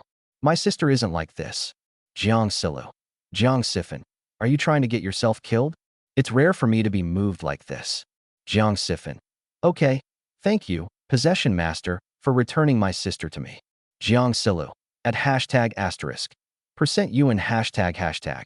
After complaining about Jiang Yixia, Jiang Yixia bent down and took out the box from under the bed. Just as she opened the box, Lu Yao returned. Chapter 38 Jiang Yixia's Dormitory Social Event. Lu Yao and Lu Shiting entered the dormitory one after the other. They both chose the same elective, music appreciation. I just got back from class. The reason they chose the same subject was mainly because Lu Yao saw Lu Shiting choose music appreciation, so she chose it next to her. They called it having someone to accompany them in class. But actually, it was just to get closer to Lu Shiting. When Lu Yao entered the dormitory, she saw Jiang Yixia fiddling with something and asked curiously, Lulu, what are you doing? Jiang Yixia then took out a laptop from the box. Lu Yao was immediately shocked. Wow, is this a new laptop? Song Miao Miao, who was standing next to her, was also a little surprised. Hey, Lulu, you have a new computer. Jiang Yixia was about to explain. Lu Yao squatted down again and looked at the contents of the box. Wow, Lulu, how come you have boys' sneakers and jerseys in your suitcase? She immediately started gossiping. Are you in a relationship? Are you going to give these to your boyfriend? Jiang Yixia quickly shook her head and explained awkwardly. These were sent to my brother by my elders. but I'm keeping them here for now. I'm going to participate in a design competition these days, and my computer is a bit slow when I'm drawing, so I thought I'd use my brother's new computer for a while. What kind of computer is this? Let me take a look, Lu Yao said, taking the computer from Jiang Yixia and examining it. Seeing Lu Yao's utterly impolite attitude, Song Miao Miao was speechless. Jiang Yixia replied, "Actually, I don't know what brand of computer it is. I'm not very familiar with electronic products. Shitting should know a lot about these things, right? Shitting, take a look." Lu Yao took the laptop and handed it to Lu Shitting, who was standing next to him. Actually, Lu Shitting wasn't very interested in other people's computers. However, the gifts sent by Jiang Yixia's elders on these two occasions were both high-end and expensive, which shows that Jiang Yixia's family background is indeed extraordinary. Before this, her mother had also told her that if she met any classmates from well-off families, she should take the initiative to build good relationships with them. Maybe we can help each other out after graduation. Lu Shitting then glanced at the brand on the computer and explained, "I don't actually know much about computers, but my cousin bought a computer of this brand before. I think it cost more than 10,000 yuan. My goodness, is it that expensive?" Lu Yao's eyes immediately lit up. She looked at Jiang Yixia excitedly and said, "Lulu, I guess that this computer must be very expensive because it looks so beautiful. Actually, I don't know how much this computer costs. I just think it's a new computer, so it should be able to run software like CAD." Jiang Yixia replied awkwardly, "Lulu, your computer is so beautiful. After you finish drawing, can I borrow it to watch dramas? I think watching dramas on a computer screen like this must be really enjoyable," Lu Yao asked with a grin. Okay. Jiang Yixia didn't know how to refuse for a moment, so she could only agree in the end. After playing with the computer for a while, Lu Yao returned it to Jiang Yixia and said to her before leaving, "By the way, Lulu, let's have a get-together in our dorm in a few days. My seniors from the dance club have been asking me to join them. Shitting, want to come along? I'll see how it goes. I might have to go home in a few days." Lu Shitting didn't directly refuse. "What about Lulu?" Lu Yao asked. "Uh, I'm a bit shy around strangers and don't know what to say, so I guess I won't go," Jiang Yixia said awkwardly. Lu Yao immediately used her charm, hooking her arms around Jiang Yixia arm and saying, "No, don't worry, I'll be with you the whole time. Besides, if you don't meet some interesting people in college, wouldn't the whole college experience be incredibly boring?" Jiang Yixia hesitated for a moment, then looked at Song Miao Miao and asked, "Miao Miao, are you going?" Originally, Song Miao Miao didn't plan to go, since the gathering organized by Lu Yao would definitely be boring. But when she saw Jiang Yixia pleading eyes, she hesitated for 2 seconds before finally nodding. Go. Just consider it as keeping you company." Okay. Miao Miao, you're going too." Lu Yao wasn't particularly surprised that Song Miao Miao was joining them. After all, she had shown the photos to her senior classmates before. The senior students were only interested in Jiang Yixia and Lu Shitting. So Lu Yao turned back to Lu Shitting again and said, "Shitting, if you're free that day, you should come too. It's a rare opportunity for the 4 of us in the dorm to have a group activity, so don't miss it." When Lu Shitting saw that Jiang Yixia had chosen to go to the social event, she relented and said, "Okay, I'll check the time that day. Let me know in advance." "Okay." Lu Yao then grabbed her bag, waved, and said, "Then I'll head out first. Oh, by the way, I might not be going back to the dorm tonight, so you don't need to leave the door open for me." Before leaving, she even changed into a different outfit. Looking at her sexy hot pants and slimming top that showed her belly button, Jiang Yixia knew that she was probably going on a date with a guy tonight. After Lu Yao left, Song Miao Miao immediately pulled Jiang Yixia aside and whispered, "Lulu, you can't always give in to her. This laptop is so valuable. You can't just lend it out like that."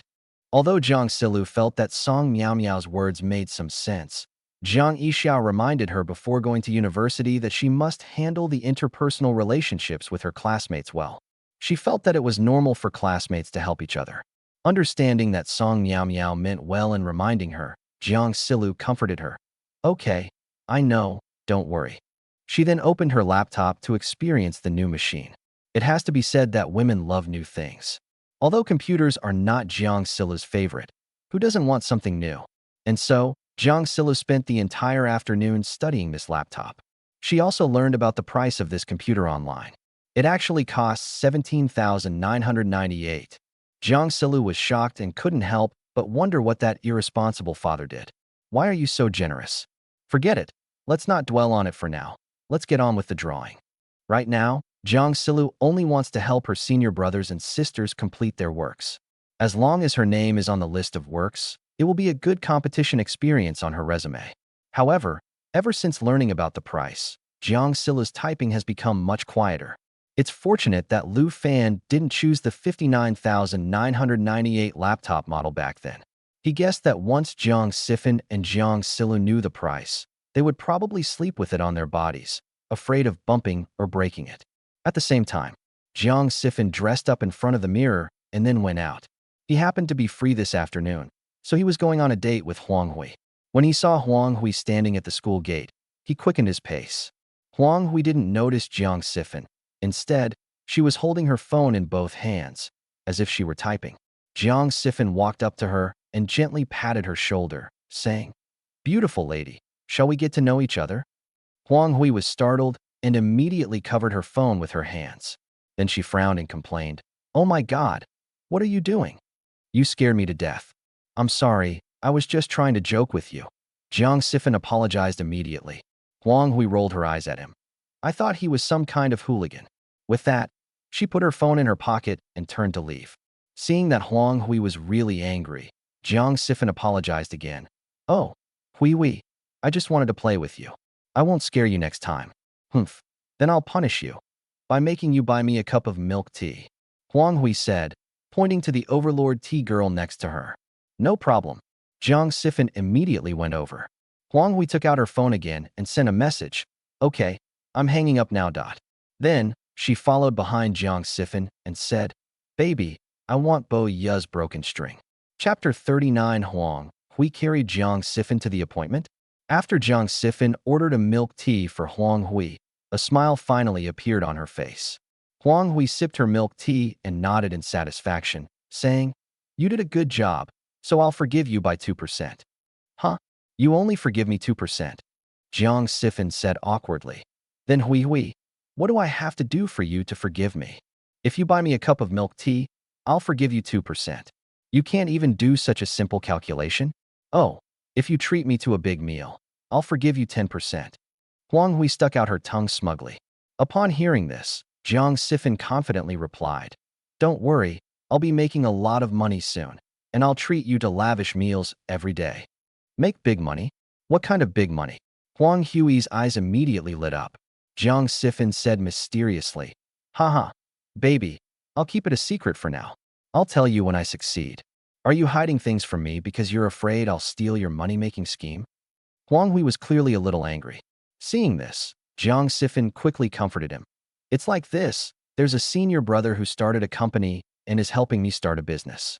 He said if I succeed, I'm guaranteed a minimum monthly income of 20,000. "That's amazing." Huang Hui's excitement surged. "When will you start this business?" "There might be some trouble now," Jiang Sifan said awkwardly. "We need startup capital." "How much do you need?" 10,000 yuan. Huang Hui felt disappointed when she heard the number. As first-year university students, let alone 10,000 yuan, even 1,000 yuan is not something they can easily pull out anytime, anywhere. Huang Hui then tentatively suggested, "Why don't you ask your mother for it? If your mother knew you were starting a business, she would definitely support you." "No, my mom works too hard. I don't want to use her savings for this." Jiang Sifan refused. Huang Hui continued to persuade her. "Don't be so stubborn. Your mother's savings will all be yours in the future. Anyway, your sister will get married in the future. As the saying goes, a married daughter is like water spilled out. Your family's property will all be yours in the future." "No." Jiang Sifan immediately became agitated. "In our family, there is no distinction between sons and daughters. We are all one family. Even if my sister gets married, she is still a part of our family. If my mother leaves her inheritance in the future, it will be split equally between us." Seeing that she couldn't reason with Jiang Sifan no matter what she said, Huang Hui became too lazy to argue any further. "Fine, whatever. Hui, I'm sorry, I got emotional just now. I apologize. I just wanted to emphasize how important my sister is to me." Jiang Sifan apologized. "So I'm not important?" Huang Hui voiced her grievances. "After we went to university, You only took me out for Japanese food once, when I met my roommate. Otherwise, we either went to the school cafeteria or the food street. My roommate Chun Kailan's boyfriend has all sorts of designer bags and expensive cosmetics. What have you ever given me? Jiang Sifin was also annoyed, but not everyone is as rich as your roommate's boyfriend. He's just a minority. Most of them are guys from families like mine. So you think I'm not as good as my roommate? I'm prettier than my roommate, right? I have a better figure than her, right? Am I not good enough for her? Huang Hui said angrily. Jiang Sifin knew that the two of them were getting carried away and that continuing the conversation would only lead to more arguments. He then advised, "All right, let's not talk about this anymore, Hui. Trust me, as long as I succeed in this business, I'll buy you everything your roommates have." Seeing this, Huang Hui didn't say anything, but instead began to use passive-aggressive tactics. Jiang Sifin checked the time and saw that it was getting late. He explained, "Hui, I have to go to my home tutoring job. Should I take you back to your dorm first?" "No need. You go tutor, I'll go find something to eat at the food street myself." Huang Hui complained, "We rarely go on a date, and you still have to go tutor." "I'm sorry, Hui. I'll ask you out again tomorrow after I finish my class tonight," Jiang Sifin explained. Huang Hui didn't want to hear his explanation, so she walked towards the food street on her own. Jiang Sifin felt a little guilty and wanted to go over and comfort her, but it would take her 40 minutes to get to Lingyi's house. Left with no other option, he had to walk to the school gate to take the bus. As for Huang Hui, as she walked into the food street, she angrily complained, "Jiang Sifin, why should I suffer? I got into university, not to suffer with you." Humph. But despite her anger, she knew that Jiang Sifin had tried very hard. Not only do they have to balance their studies, but they also have to do part-time jobs. The milk tea in his hand was bought with the money he earned from tutoring. Rationally, Huang Hui needs to remind herself that Jiang Sifin is an ambitious and responsible boyfriend. However, from an emotional perspective, the thought of Grace Chan having designer bags and various expensive cosmetic sets always made Huang Hui feel uneasy. Why isn't Jiang Sifin from a wealthy family? Huang Hui became increasingly upset. Sitting in front of a bubble tea shop, she took out her phone and posted a message on her WeChat Moments about the cup of bubble tea in her hand. Boring. After posting this message on her WeChat Moments, she kept refreshing the page. She seemed to be waiting for something, waiting for someone destined to chat with her. Sure enough, Lin Bei's comment came shortly after. "Are you at the food street?" Huang Hui immediately perked up. "Yes." "Lin Bei, I'm at Fei Hong KTV, singing by myself. Wanna come?" Huang Hui hesitated for a moment after seeing this comment. "Anyway, we're just going to sing karaoke, nothing more, just like meeting up with an online friend. I haven't sung in a long time either. I'd like to sing with Sifin, but he'd have to be available." Actually, she had been quite curious about Lin Bei's appearance these past few days. Of course, no matter how handsome he is, he still can't compare to Jiang Sifin's looks to a certain extent. After all, Jiang Sifin's looks are Huang Hui's most presentable work so far. Anyway, I'm a sucker for good looks. If he's not good looking, no matter how rich he is, I won't be interested. After constantly brainwashing herself, Huang Hui walked towards Fei Hong KTV near the school gate. Following the room number given by Lin Bei, Huang Hui arrived at the door of room 948. She peered inside through the doors and windows, but it happens to block the view, so you can't see anything. Huang Hui had no choice but to take out a mirror, look at her clothes, tidy herself up, and then open the door with a smile. But the moment she opened the door, her face was filled with confusion. "Lin Chong, huh? What a coincidence." Huang Hui feigned surprise. She originally thought Lin Bei would also invite Lin Chong to sing together, so she didn't find it strange. But in the huge KTV, there was no one else but Lin Chong. When Lin Chong saw Huang Hui arrive, he put down the microphone, walked over with a smile, and said, "Let me introduce myself. I am Lin Bei from your WeChat." Upon hearing this, Huang Hui's smile vanished instantly. Chapter 40. Stay with me, and I'll give you an iPhone. "Lin Chong, what do you mean?" Huang Hui immediately realized what was happening and said angrily. Lin Chong smiled and comforted her. Hui, don't be nervous. Let me explain slowly." "There's nothing to explain," Huang Hui said, turning to leave. But Lin Chong grabbed her wrist and took out his phone to threaten her, saying, "Don't forget, my phone has our chat history from when we first met to our ambiguous relationship." "You're talking nonsense. When did I ever flirt with you?" Huang Hui got angry. Let go of me right now, or I'll accuse you of indecent assault. I don't know if these chat logs are ambiguous or not, but if I show them to your boyfriend, do you think he'll find them ambiguous? Lin Chong's eyes immediately turned cunning, like a shrewd old fox. Huang Hui's face flushed red. You, how could you be like this? What exactly do you want to do? I just want you to sit down and listen to me say a few words, Lin Chong explained calmly. Huang Hui was somewhat incredulous. That's it. That's it. Don't worry. I'm not the kind of person who forces people to do things against their will, Lin Chong said, taking her wrist again and leading her to the sofa. Huang Hui was a little wary, and she withdrew her hand, saying, I can go by myself. Lin Chong didn't force him. After all, a female dog like this needs to be tamed slowly. He sat down and looked at Huang Hui, saying, Actually, the moment I saw you at the dormitory get-together that day, I had a crush on you. Huang Hui was somewhat surprised to hear this. You have a girlfriend? Do you think having a girlfriend and me having feelings for you conflict? Lin Chong asked with a smile. Huang Hui then realized that this guy was a total scumbag. So they're eating what's in their bowl while still eyeing what's in the pot. Huang Hui immediately made her stance clear. Forget about it. I have a boyfriend, and you have a girlfriend. There's no future for us. Do you have a boyfriend, and I have a girlfriend? Are these two things contradictory? As he spoke, Lin Chong took out a new Apple phone. He looked at Huang Hui and said, Actually, Chen Kailan is just the girlfriend I've been with the longest. It's not for any particular reason, but because she's obedient and listens to everything I say, so I didn't break up with her after I got tired of her. But that doesn't mean she's my only girlfriend. I like you. I've liked you since the day of the dorm social event. Lin Chong smiled and patted the sofa next to him. I think we can chat and get to know each other better. Ill. Huang Hui had backbone. After uttering a curse, she left directly. Here's what we'll do. You stay right next to me and chat for 10 minutes. And this iPhone is yours, Lin Chong said calmly. Sure enough, Huang Hui stopped in her tracks. After hesitating for a moment, she turned to look at Lin Chong and said, I'll talk to you for 10 minutes. You won't do anything to me during that time, will you? No, don't worry. I would never force anyone. I don't like playing dirty tricks. I only want people to do things voluntarily, Lin Chong said with a smile. After listening to what he said, Huang Hui gritted her teeth and finally walked over. Before she sat down, Huang Hui asked again, Is it okay if we only talk for 10 minutes, and you're not allowed to touch me inappropriately? Yes. Lin Chong nodded. 10 minutes from now, you and I will have nothing to do with each other. I've never seen you before, I won't chat with you again, and you shouldn't come looking for me. After speaking, Huang Hui sat down beside him, her legs together and her hands on her thighs, looking somewhat uneasy. Seeing this, Lin Chong moved closer, put his nose to Huang Hui's neck, and took a deep breath.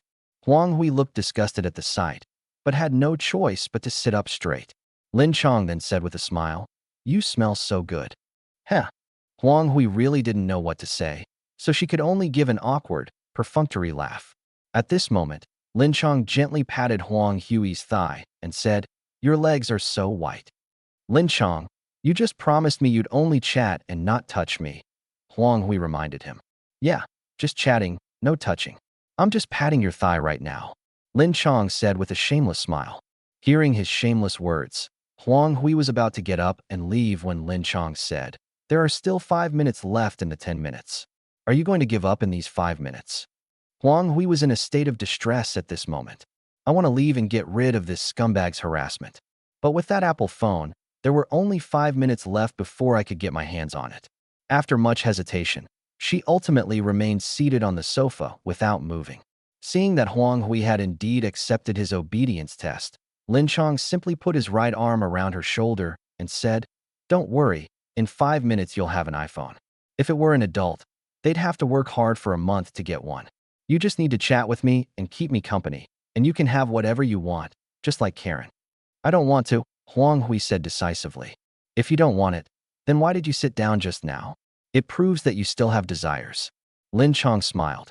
Everyone has desires. Since you have desires, then you should satisfy them. I am the man who will satisfy you.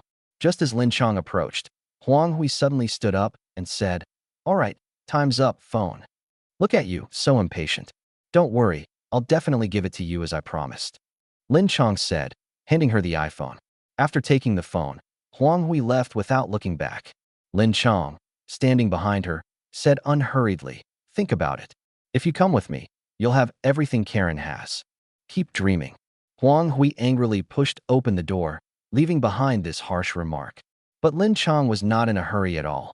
He leaned back in the sofa chair and took out a cell phone from an inconspicuous spot on the side.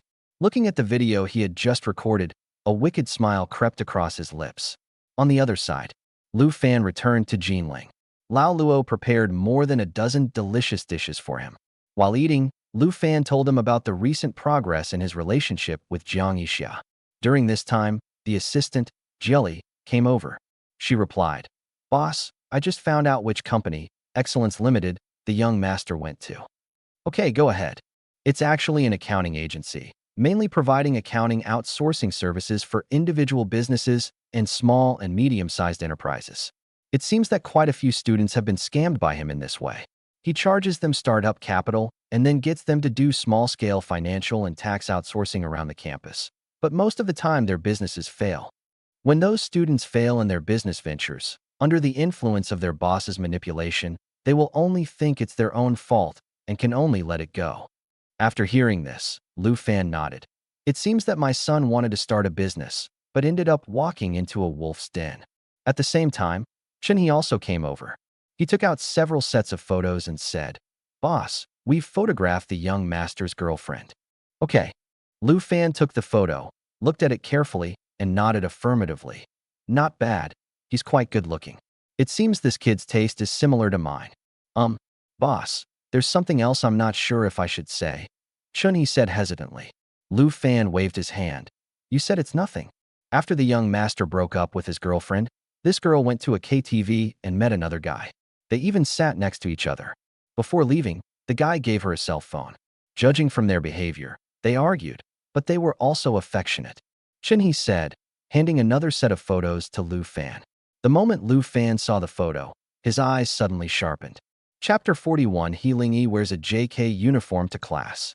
"Boss, should we tell the young master about the company's affairs and his girlfriend's affairs?" Jilly asked. Lu Fan shook his head and said, "I won't tell him yet. People have to learn to grow up. Besides, if I tell him now, he'll probably think I look down on his girlfriend and am deliberately trying to sow discord. He'll hate me even more then." He looked at Chun He and said, "Have Lao Jiao and the others keep a close eye on C Fan's situation. Report to me immediately if anything happens. Remember, no matter what happens, ensuring his safety is the most important thing." "Understood." After receiving Lu Fan's instructions, Chun He withdrew. Lu Fan then looked at Jieli. "Keep an eye on your Zhuiyue company, limited for me. Collect evidence of their illegal activities. If necessary, I'll ask the leaders of the Ministry of Public Security for help." "Okay, boss." Jieli nodded and then left. In the huge banquet hall, only Lao Luo and Lu Fan remained. Lu Fan gestured. "Old Luo, don't just stand there. There's so much food, and I'm eating it all by myself. Why don't you join me and have some too?" "Boss, as you know, we servants can't eat with you," Lao Luo said with a smile. Lu Fan shook his head helplessly. "If you ask me, you system people really have too many rules. You've been with me for almost 10 years, and I've long considered you family. What's wrong with family having a meal together? Sometimes you shouldn't be so rigid. Come on, try this." As he spoke, Lu Fan picked up a piece of abalone and placed it near Lao Luo's mouth. Having no other choice, Lao Luo had to open his mouth and take a bite of the abalone.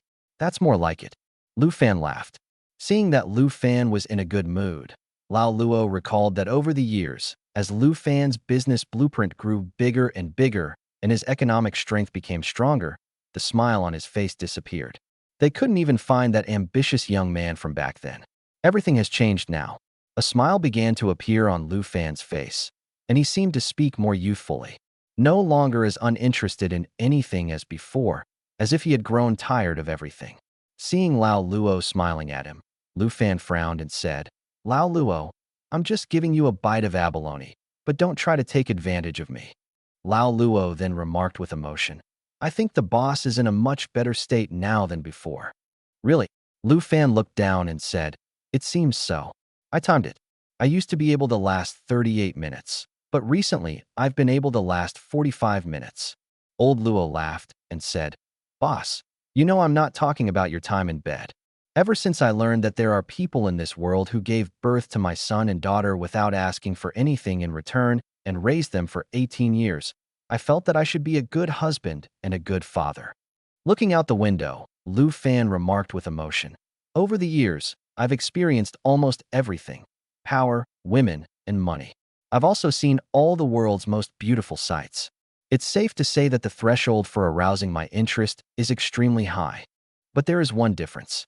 Over the years, I have never been a good husband or a good father. Now, Yixia has given birth to twins for me. The son looks like me and the daughter looks like her mother. They are both very good. One works in landscape design and wants to become a designer. The other works in financial management and wants to start a company. Lu Fan looked at Lao Luo. Do you think Yixia and those two children will eventually forgive me? Where there's a will, there's a way. Lao Luo smiled and said, even an iron pillar can be ground into a needle.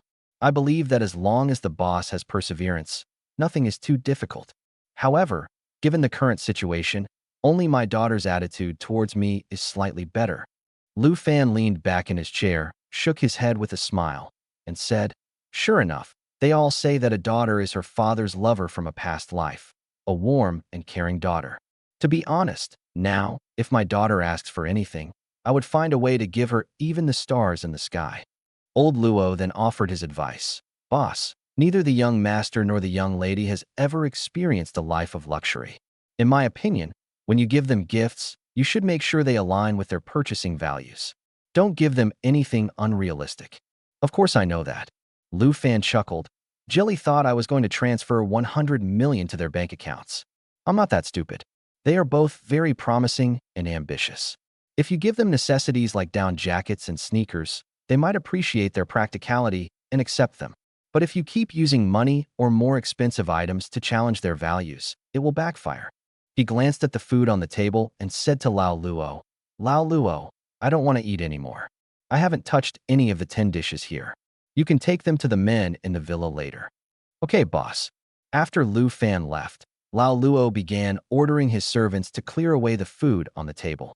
He glanced back at his boss and suddenly noticed that Lu Fan's steps were lighter than usual. No longer aimless and without any life goals as before. Seeing this, Lao Luo smiled knowingly. On the other side, Jiang Yixia got off the bus. On the bus, he typed out a long message, wanting to apologize to Huang Hui. But after thinking it over and over, he still didn't think he had done anything wrong. A family background like Grace Chan's boyfriend's is extremely rare. How could everyone possibly achieve that? He believed that he was quite capable and ambitious, and based on that alone, he should be better than most of the male students in college, right? But in Huang Hui's eyes, she seemed to be inferior to him in every way. Thinking of this, Jiang Yixia once again fell into a state of disappointment.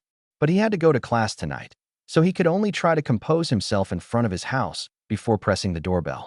Today, it wasn't Aunt Zhang who opened the door, but He Lingyi with a beaming smile.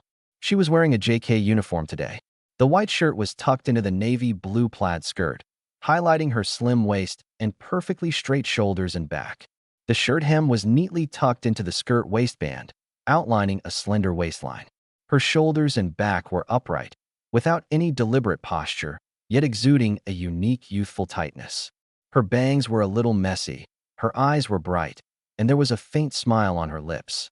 She had a faint scent of laundry detergent on her body and looked clean and refreshed. She looked at Jiang Yixia and said warmly, Teacher Jiang, you're here, come in quickly. Jiang Yixia was a little at a loss. After following them into the house, she hurriedly looked for Aunt Zhang.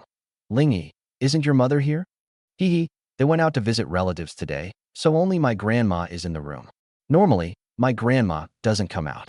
He Lingyi immediately jumped in front of Jiang Yixia and said, Today we can do whatever we want. Seeing her hopping around and noticing how her clothes accentuated her figure, Jiang Yixia felt embarrassed to look at her. He could only glance away and say, What's the point of doing whatever you want? You still have to go to class. Oh my, it's rare that my mom isn't home, and I have a surprise for you. He Lingyi pulled out a test paper from behind her back. I've improved. Jiang Yixia glanced at it and found that He Lingyi scored 58 points on her test. That's amazing. You improved by 13 points compared to last time, Jiang Yixia said with satisfaction. Yeah, I'm pretty good, right? But you only treated me to milk tea if I improved by 15 points last time. What a pity. He pouted, looking a little aggrieved. Seeing this, Jiang Sifan comforted her. Okay, I know you said that just to make me pity you so I can buy you milk tea, right? Wow, Teacher Jiang, you're amazing. He said, moving closer to him as if to get a little kiss.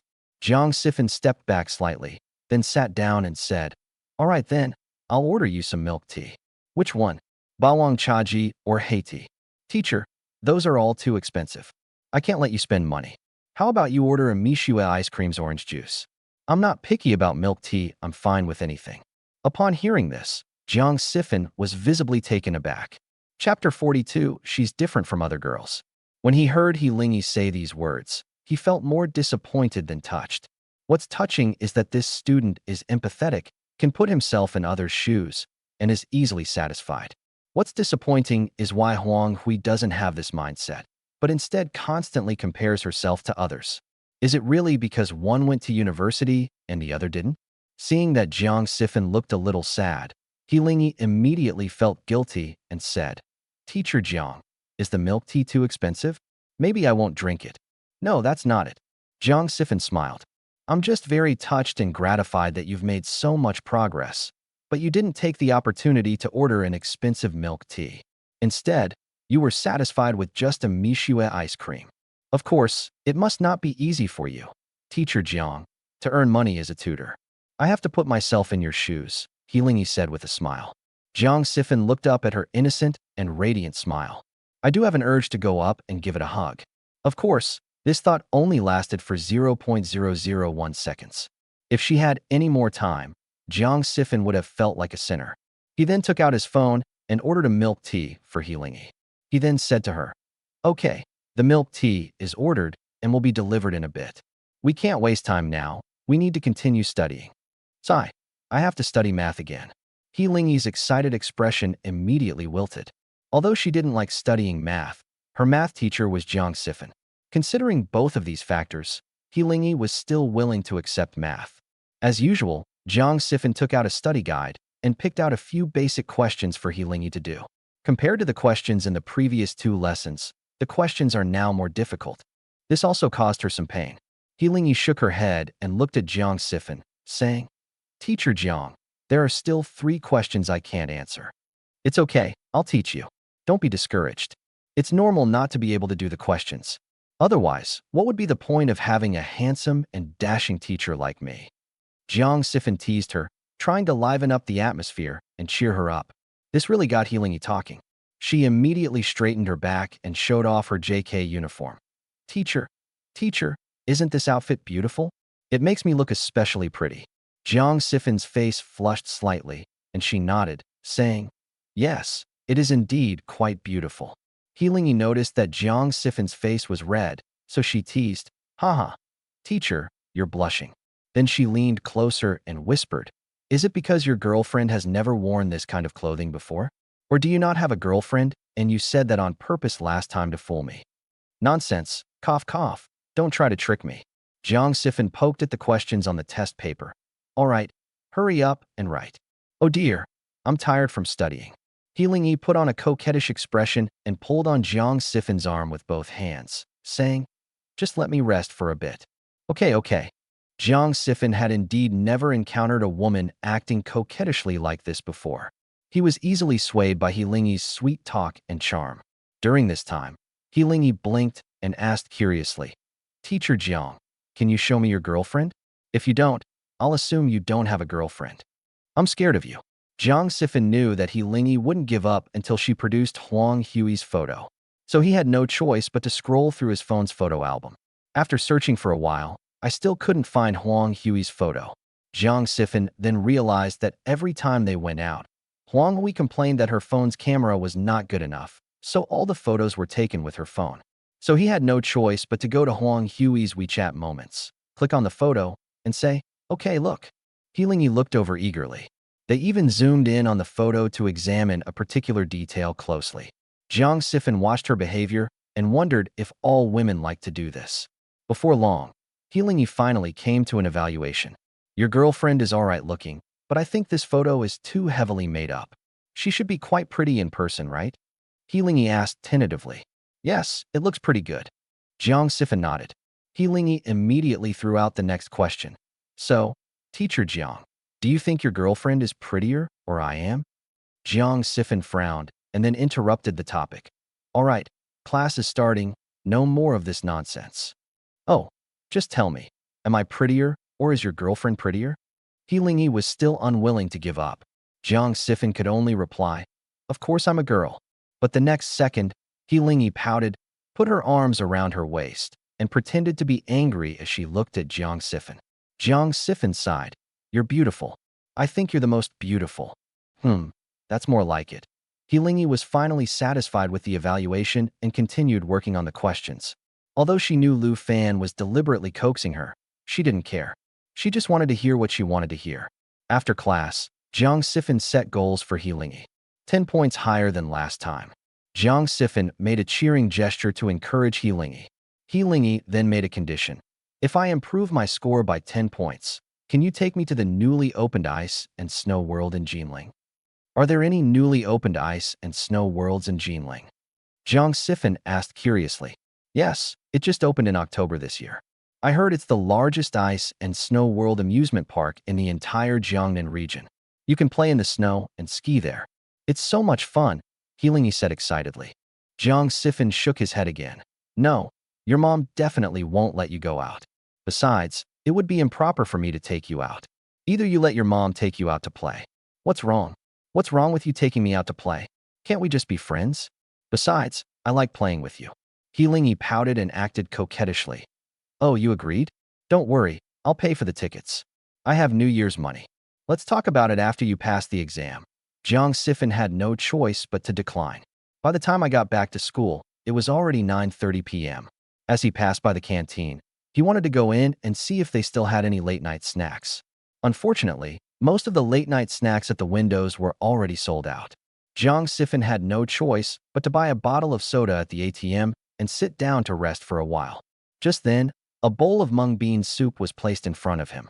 Jiang Yixia paused for a moment, then looked up at the person who brought the sweet soup. Wenwan looked at him shyly with a blush and said, I only have mung bean soup left at my window. Do you want some? He then realized what was happening. Wenwan works part-time at the canteen every night, selling late-night snacks at the window. Thank you, Wenwan. How much is this sweet soup? I'll transfer the money to you, Jiang Yixia said, taking out her phone. But Wenwan immediately explained, no need, no need. You treated me to dinner last time, and I haven't had a chance to treat you back. Tonight, I'll treat you to sweet soup. After saying that, she turned around and quickly went back to the window. Looking at Wenwan's back, although her clothes were not as flamboyant as other girls, she had a very low presence in the class. Her name is only mentioned occasionally when the boys are comparing the girls' looks in the class. But the simple outfit of a white shirt paired with blue jeans perfectly showcased the girl's figure. Moreover, her grateful nature made Jiang Yixia feel that she was different from other girls. At least he's not quite like his girlfriend, Huang Hui. Chapter 43. Even if you don't think about yourself, you should think about your child. After Jiang Yixia finished the bowl of sweet soup, she went to Wenwan's window and said to her, that bowl of sweet soup was really delicious. Thank you, Wenwan. Wenwan blushed instantly upon hearing this. She smiled shyly and said, that's good. Then I'll head back first. What about you? How much longer are you going to be busy? Jiang Yixia asked. Wenwan quickly explained, I'll be back in my dorm soon too. Okay, then be careful on your way back to the dorm and pay attention to safety, Jiang Yixia said with a smile. Wenwan nodded gently. She watched Jiang Yixia leave, and a blush returned to her face. This was the first time in more than 2 months since she came to university that she had felt care without any ulterior motives. Why do we say it's without any purpose? It's because these past few days, some boys have been trying to get my contact information and deliberately approaching me. But Wenwan politely declined them all. She didn't dare to date. She just wanted to do more part-time jobs, study hard, and supplement her living expenses and household income. Moreover, she lacks self-confidence and always feels that she is inferior to other girls. These 2 instances of Jiang Yixia's concern made Wenwan realize that he was different from other boys. Because of Lu Fan's situation, the company needs to hold an extraordinary general meeting of shareholders. Although he already had many trusted advisors at the head office, as the chairman of the entire group, he still had to attend such meetings. He usually acts as a hands-off manager, but on important days he still has to take charge. So that night, he didn't go to Guangzhou as usual. Jiang Yixia, on the other hand, manages the flower shop. As night fell, noticing that the annoying figure was still nowhere to be seen at the pastry shop across the street, I muttered to myself, at least I didn't see that nasty guy today. She had every reason to believe that, given Lu Fan's short-lived enthusiasm, he might have given up long ago. The thought that he might be in a big house right now, embracing women on both sides, inexplicably ignited a fire in Jiang Yixia's heart. You'll never forgive me in this lifetime. Humph, that's just how women are sometimes. If you keep imagining things, it can suddenly turn into a large-scale TV series. Just as she was muttering curses under her breath, Sister Li from the dry cleaner came over again. Xia, have you eaten? Sister Li asked with a smile.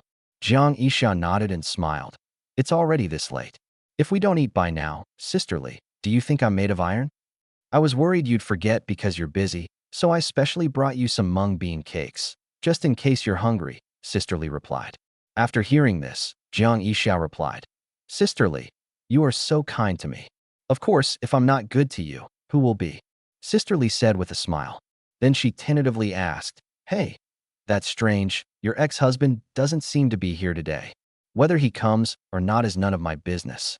Jiang Yixia felt a little unhappy when she heard Sister Li talking about this person. Sister Li then advised, Oh, Xia, don't be so stubborn. It's not easy to find a handsome, good-looking, and rich man these days. Although he did do something wrong to you in the past, he has changed his ways now. Whether he changes or not, I will never forgive him. Jiang Yixia then retorted, Sister Li, what benefits has he given you? You keep speaking up for him. No, no more. Sister Li quickly shook her head with an embarrassed smile. But she finally told the truth. Actually, it's nothing. He just brought clothes from his factory to our shop for dry cleaning. But Xia, I assure you, my advice to get you back together wasn't because I was doing him a favor. I genuinely feel that he likes you, and that you also have feelings for him. Before she could finish speaking, Jiang Yixia interrupted, I've given up on him. Sister Li, you don't need to try to persuade me anymore. Xia, if you use this to fool others, they might believe it, but it won't fool me. Sister Li laughed. You know, Sister Li has seen a lot of people's hearts in her life. Jiang Yixia didn't want to talk to him anymore. She just wanted to quietly arrange flowers. Seeing this, Sister Li deliberately said, Actually, you should think about your children, even if you don't think about yourself. Although your two children are very outstanding and have entered prestigious universities, their starting point is already lower compared to others. But if they have their father's help at this time, wouldn't that be like adding wings to a tiger? These words truly resonated with Jiang Yixia. Sister Li could also tell that although she didn't say anything, she was already feeling a bit unsettled. However, Jiang Yixia still needs to figure these things out herself. Sister Li only mentioned it briefly before leaving. After Sister Li left, Jiang Yixia fell into deep thought. Just then, Jiang Silu called. After regaining her senses, Jiang Yixia answered the phone. Hey, Mommy. Jiang Silu is very well-behaved. She calls her mother every 2 days. Let's talk about studies. Let's talk about life. Of course, Jiang Sifan would also call back. However, as a boy, he might hit it less often. Most things are discussed in the family group chat. Jiang Silu asked first, How's business today, Mom? Jiang Yixia smiled with satisfaction and said, Business was pretty good today. Someone ordered a bouquet of 99 red roses from Manhua. Wow, so many roses? They must be for a proposal or a confession of love, Jiang Silu replied. At this point, Jiang Yixia became gossipy. Hey, by the way, I heard you say before that your brother is dating. What about you? Are you dating anyone? I definitely won't, Jiang Silu said seriously. Mom, I won't date. I won't be like my brother. I want to study hard. Jiang Yixia laughed. Actually, it doesn't matter. As long as you meet a boy who is good to you and likes you, it doesn't matter if you have a relationship. Even if it doesn't work out in the end, it's still a wonderful experience. No, I need to open my eyes wide and find a boy who satisfies me and makes my heart flutter. If I can't find one, so be it. After graduation, I'll stay with my mom and keep her company. Jiang Silu giggled. Silly child, you'll get married sooner or later. How can you stay with your mother forever? Jiang Yixia replied. Hearing this, Jiang Silu felt somewhat disappointed. She asked cautiously, Mom, will you find a partner to spend the rest of your life with? Upon hearing this, Jiang Yixia hesitated and stammered. After hesitating for a moment, she replied, Mom doesn't know either. Mom, I forgot to tell you. He came to see me again. What does he want with you? Jiang Yixia suddenly became nervous. He knew my brother was studying finance and needed a computer, so he bought him one. But my brother didn't accept it. So he gave me that box to keep safe and to give it back to my brother when the time was right, Jiang Silu explained. After hearing this, Jiang Yixia finally replied, If he gave it to you, just accept it. Well, but don't worry, Mom. I haven't forgiven him, and I haven't said much to him either, Jiang Silu immediately stated. It's okay with the child. You can forgive him. After all, he is your biological father. I don't want to. I won't forgive him unless you forgive him, Mom. After hanging up the phone, Jiang Yixia fell into deep thought. I started to recall what Sisterly had just said. Even if you don't think about yourself, you should at least think about your child. Chapter 44 Lu Fan brutally beats up a pervert. Night. Girls' dormitory. Huang Hui lay on the bed, staring blankly at the Apple phone box. She didn't know whether she should open the box or not. If I take it down, wouldn't that be letting my boyfriend down? But if we don't remove it, it would be such a loss if Lin Chong touched my thigh and shoulder today. Huang Hui was very conflicted. Just then, Huku went to bed. She immediately noticed the iPhone in Huang Hui's hand and exclaimed in surprise, Wow, Hui, when did you buy an iPhone? Upon hearing this, Grace Chan, who was applying a face mask under the bed, also looked up. Huang Hui was startled. She hadn't expected Huku's gaze to be so sharp. Seeing that she couldn't avoid it, she could only awkwardly say, Yes, I just bought an iPhone. Huku immediately jumped off her bed, curiously asking, Wow, how much is this iPhone? Is it the latest model, the top-of-the-line version? I'm not quite sure either, Huang Hui explained. Huku immediately realized, I understand, it must be from your boyfriend. That's so sweet. Huang Hui could only use this one excuse to get by at the moment. She nodded and said, Yes. Wow, your boyfriend is so great. He even bought you such an expensive iPhone, Huku said enviously. At this moment, Chen Kailan also stood up and asked curiously, Hui, is your boyfriend so rich? He took a part-time job as a tutor and then gave me a surprise. Huang Hui now regrets it and can only keep making up lies. That's just how it is sometimes. Once you tell one lie, you have to tell countless more to cover it up. But there's no better solution right now. It's impossible to tell Grace Chan, Oh, your boyfriend gave this to me. He touched my thigh and shoulder. If he said that, the friendship between roommates would probably break down on the spot. Hui, hurry up and open it so I can see it. Huka urged from the side. Having no other option, Huang Hui had to disassemble the phone box. Although she kept repeating one sentence to herself during the demolition process. I'm so sorry, Siphon, I'm so sorry. But when she held the new phone in her hands, her expression became more excited. This is the iPhone she's been longing for, and it's the latest model. Huang Hui turned on the computer and opened the configuration. When she saw that it was an Apple 17 Pro Max, a slight smile appeared on her face. Huku, who was also nearby, saw this and exclaimed with envy, Wow, your boyfriend is so capable. He actually has a 17 Pro Max. Even Grace Chan was somewhat surprised, because she and who had met Huang Hui's boyfriend before, his spending habits were only at the level of an average college student. It's far from being a 17 Pro Max that you can buy right away. So when she went to bed that night, Chen Kailan told her boyfriend Lin Chong about it. Chen Kailan, Baby, Huang Hui from our dorm got a 17 Pro Max as a gift from her boyfriend. Lin Chong found the message amusing. Unexpectedly, Huang Hui is quite vain. She actually claimed that the phone she gave her was a gift from her boyfriend. Lin Chong, her boyfriend must be quite wealthy. Grace Chan, her boyfriend's family background seems average. He doesn't seem like someone who spends lavishly. It's very likely that he's been saving up money through part-time jobs lately. Lin Chong, that kind of guy is quite ambitious. That's good. Grace Chan, haha, I still think our baby is the best. Lin Chong, of course. By the way, are you coming out tomorrow night? Has your period ended yet? Grace Chan, I left today. Are you going out tomorrow night? Lin Chong, yeah. Remember to bring stockings and condoms. Grace Chan, okay. When a man has the means, he can even ask a woman to bring sex toys. So never think that girls are high above and unattainable. In reality, it's just that you haven't reached the level where she admires you. After chatting with Chen Kailan, Lin Chong sent Huang Hui a message. I heard I became your boyfriend and gave you a cell phone. When Huang Hui saw this message, she almost dropped her phone on her chest. She frantically typed, "Don't talk nonsense. I didn't say you sent it." Lin Chong. Yes, you didn't say it was a gift from me, but you said it was from your boyfriend. So this phone was indeed a gift from me, but you introduced me to others as your boyfriend. Huang Hui. I was just lying to them. Don't be so clever. I've already said, after chatting with you for 10 minutes, we'll have nothing to do with each other anymore. Lin Chong. How about I show you a short video? Huang Hui. I'm not watching. But the next second, Lin Chong posted a short video that was more than 10 seconds long. Although Huang Hui didn't want to watch, she felt vaguely uneasy. I clicked on it, and sure enough, it was true. It's a video clip of myself sitting with Lin Chong in a karaoke bar.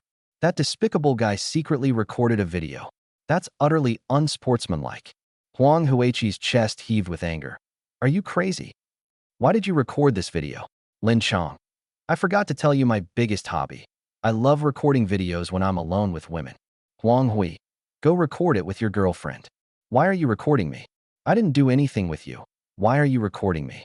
Do you think this video is useful? Lin Chong. To answer your first question, I'm already tired of recording with Grace Chan. As for the second question, I just want to record with you. There's no other reason. I think the third question is useful, especially if you present it to your boyfriend.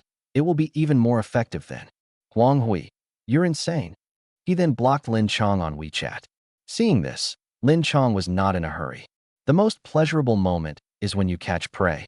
He had already begun to fantasize about how to make Huang Hui kneel on the ground and submit. Lu Fan arrived at the pastry shop early the next day. When he saw Jiang Yixia, he greeted her excitedly. Yixia, I didn't come yesterday. Did you miss me? Jiang Yixia rolled her eyes at him, then continued cleaning. Upon seeing this, Lu Fan immediately stepped forward and pretended to be very attentive. Let me do it. Let me do it. How can you do such rough work with your hands? Lu Fan said, and then picked up a broom to sweep the floor. Seeing that he was trying to curry favor with her again, Jiang Yixia decided to ignore him and went straight into the shop to arrange flowers. After Lu Fan finished sweeping the floor, he wanted to talk to her, but Jiang Yixia didn't give him any chance. Left with no other choice, he had to slink back to the entrance of the pastry shop. Just as he was feeling bored, a mysterious figure was peeking at him from the entrance of the flower shop. Seeing that Jiang Yixia had her back to him, he opened his arms and tried to get closer. Upon seeing this, Lu Fan assumed it was a pervert and immediately rushed over. He threw a powerful punch at the man. Damn it! He dares to touch my woman. Jiang Yixia was quite frightened and retreated repeatedly. The lewd man lay on the ground, repeatedly crying out, ouch. After seeing the man's face clearly, Jiang Yixia exclaimed in shock, Little brother, what brings you here? Chapter 45 Sis, let me beat him to death. Sometimes life is just that awkward. Lu Fan thought the other person was a pervert. It turned out to be his brother-in-law, whom he had never met before. Jiang Yixia immediately helped the man who had fallen to the ground up and then asked with concern, Are you all right?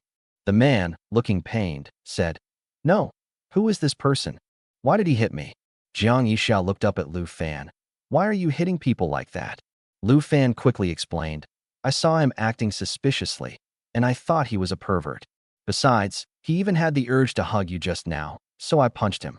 The man immediately got angry. He pointed at Lu Fan's nose and cursed. Who do you think you are if you're not my buddy? What's wrong with me teasing my own sister? Do I need your permission to tease her?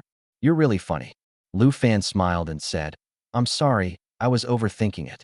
I apologize. If apologies were enough, what would we need the police for? The man said, rolling up his sleeves as he prepared to beat him up. Seeing this, Jiang Yixia comforted the man. All right, Jiang Ming, stop fooling around. The man named Jiang Ming turned to look at Jiang Yixia, puzzled, and said, It wasn't you, sister. He hit me, not me. Why are you helping him instead of me? Besides, this guy kept staring at the flower shop. I suspect he's the pervert. Without thinking twice, Jiang Ming rolled up his sleeves, ready to compare himself to Lu Fan. Although the man in front of him was more than 10 years younger than him, Lu Fan was not afraid at all if they really fought. After all, he had gained some experience from years of fitness training and practicing boxing with Chunhee. However, since this is his own brother-in-law, it would be inappropriate to resort to violence. So he smiled and said, "Little brother, I apologize to you."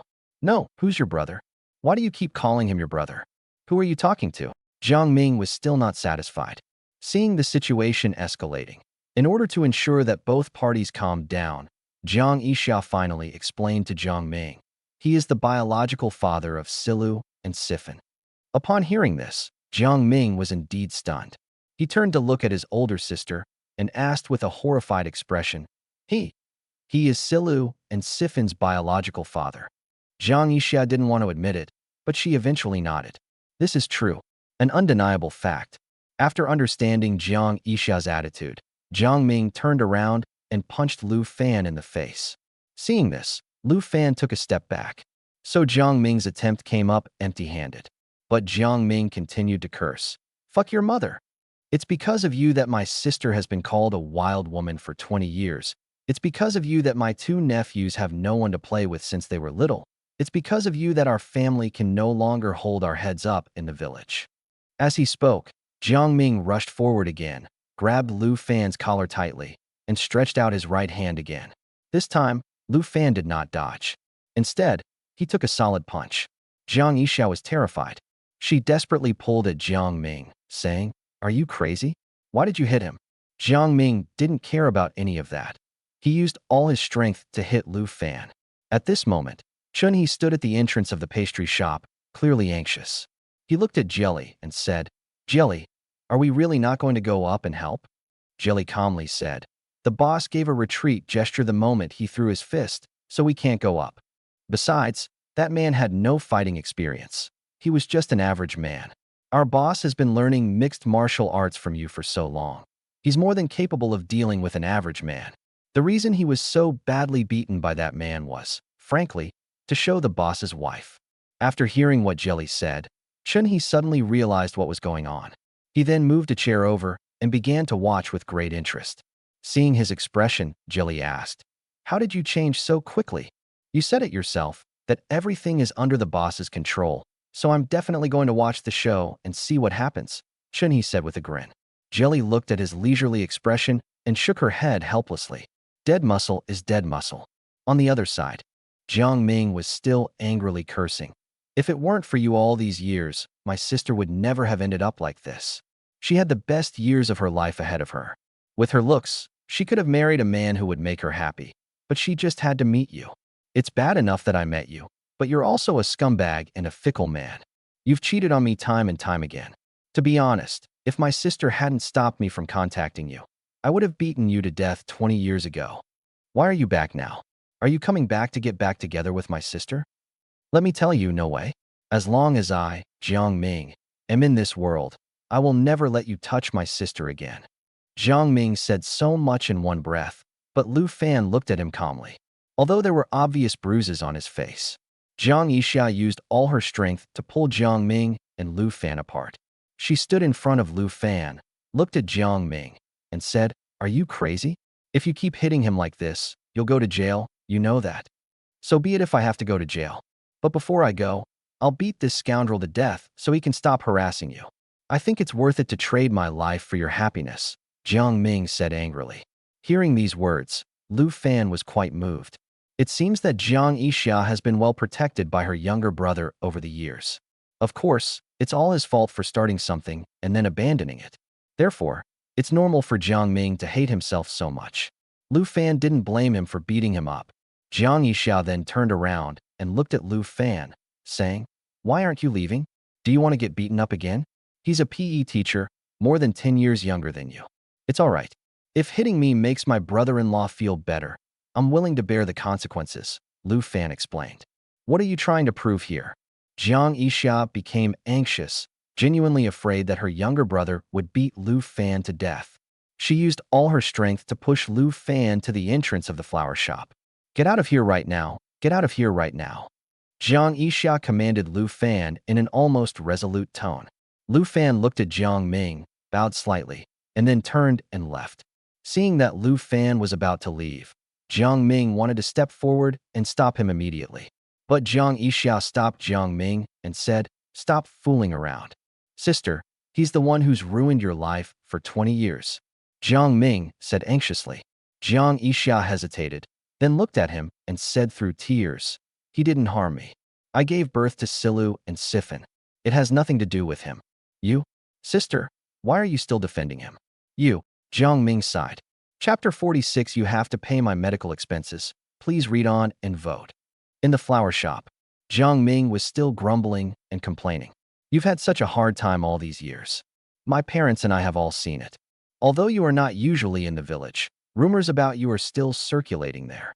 Some people say that you went out to sell yourself, got pregnant, and gave birth to 2 children.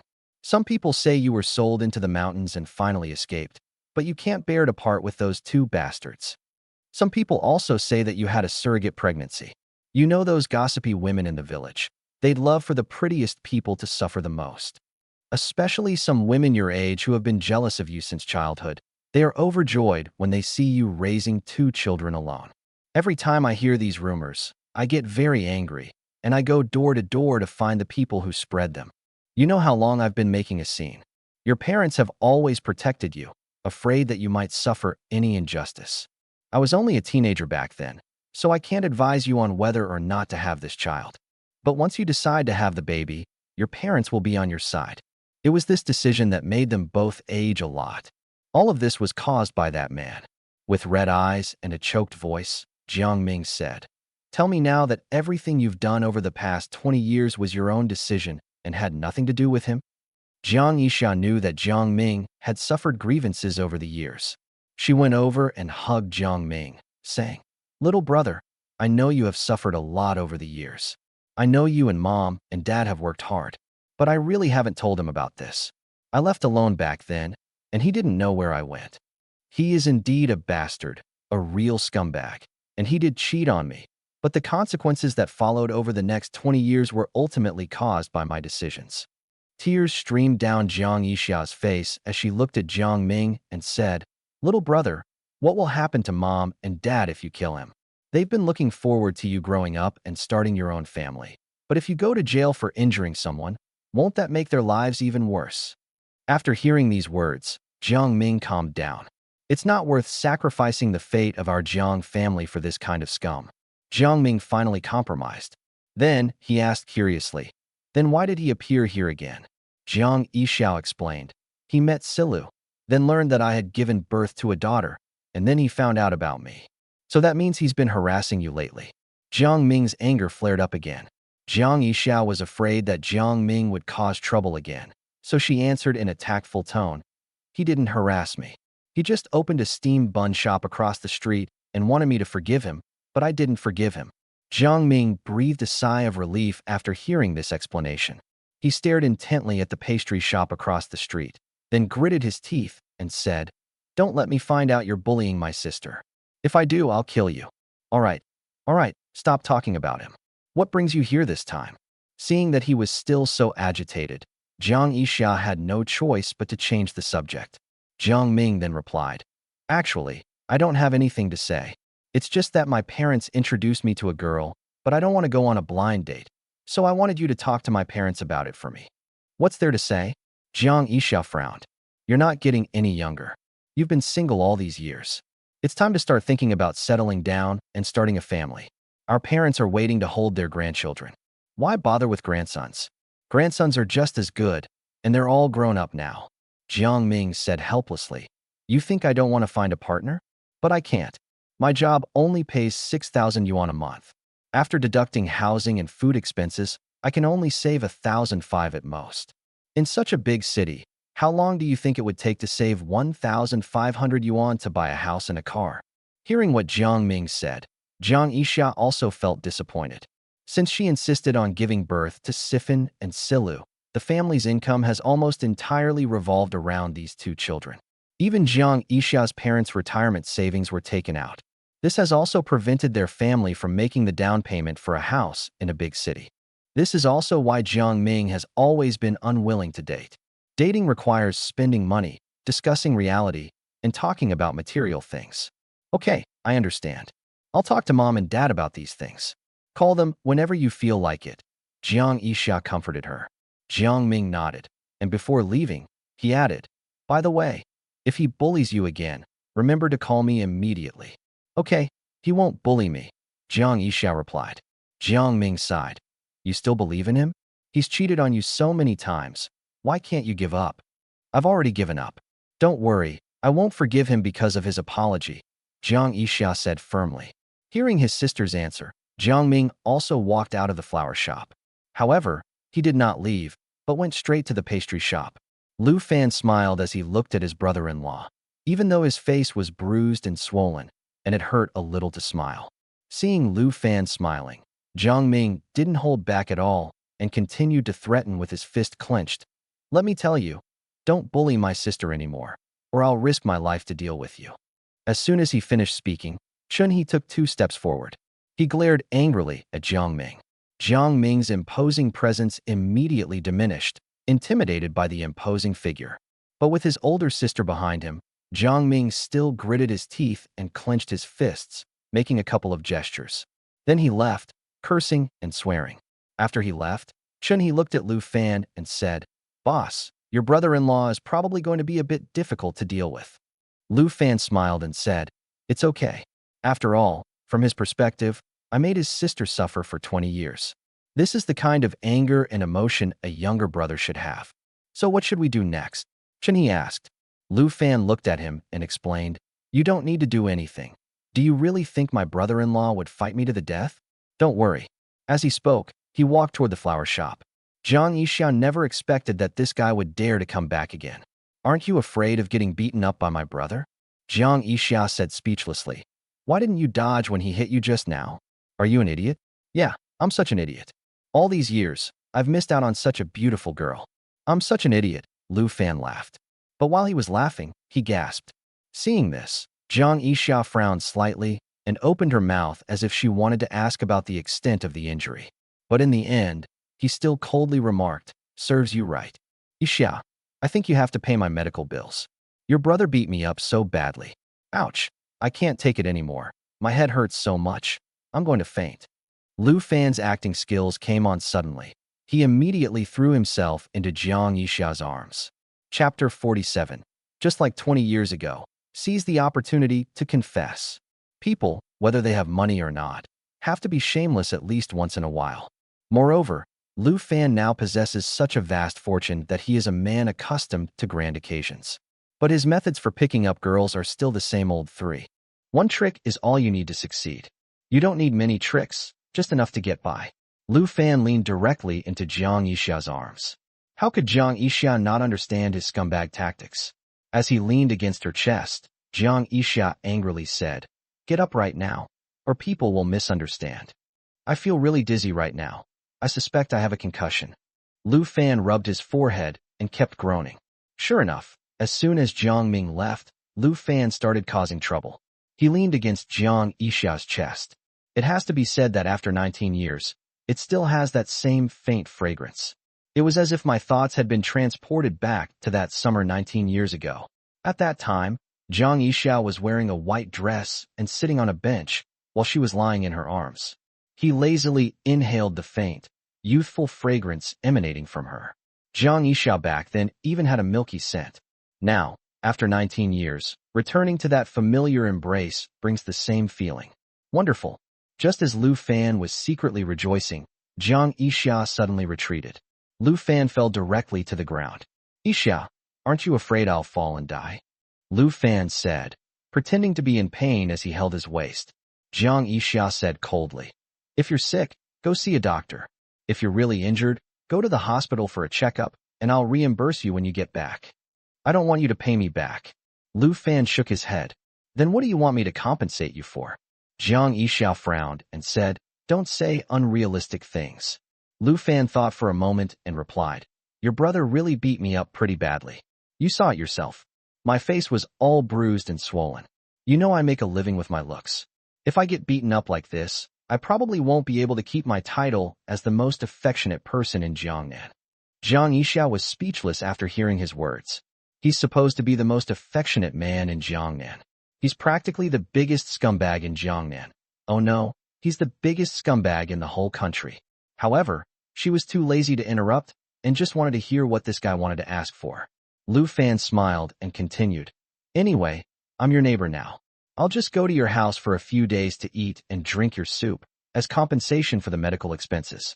You're dreaming, Jiang Yixia said, directly rejecting his offer. Ouch, my head is starting to hurt again. Lu Fan rubbed his head and began to play the victim. Jiang Yixia saw that he was staying in the store and wouldn't leave. If this continued, people would think that she had done something to this guy. After some hesitation, she finally gritted her teeth and said, "You can only have soup. Don't even think about eating." Okay, it's settled then. Lu Fan pretended to be surprised. Huh? That's strange. I had a headache just now, but as soon as you heard that you were going to make soup for me, my headache got much better and I stopped feeling dizzy. Isn't that amazing? Jiang Yixia was speechless. She now wants to be like Brother Crow and flip the table. But since it was his own store, he was acting like a scoundrel, and he couldn't just follow suit. I just want to get rid of this guy as soon as possible so as not to delay my work.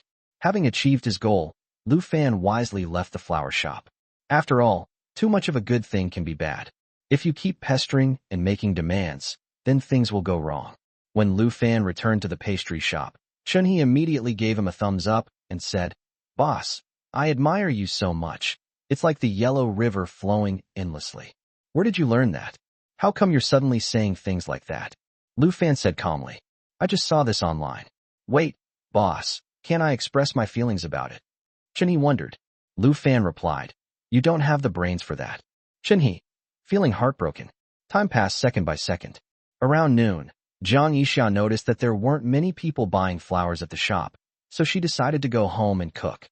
She noticed that Lu Fan wasn't at the pastry shop and thought he might have left. "I'm not making soup for you," Jiang Yixia muttered under her breath. She returned to Jinmei residential complex, just as the elevator doors opened. Jiang Yixia then saw Lu Fan standing at her door.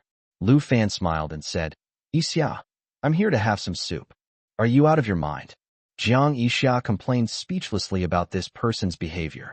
"You've been waiting here for so long just to drink my soup? What kind of soup haven't you drunk before?"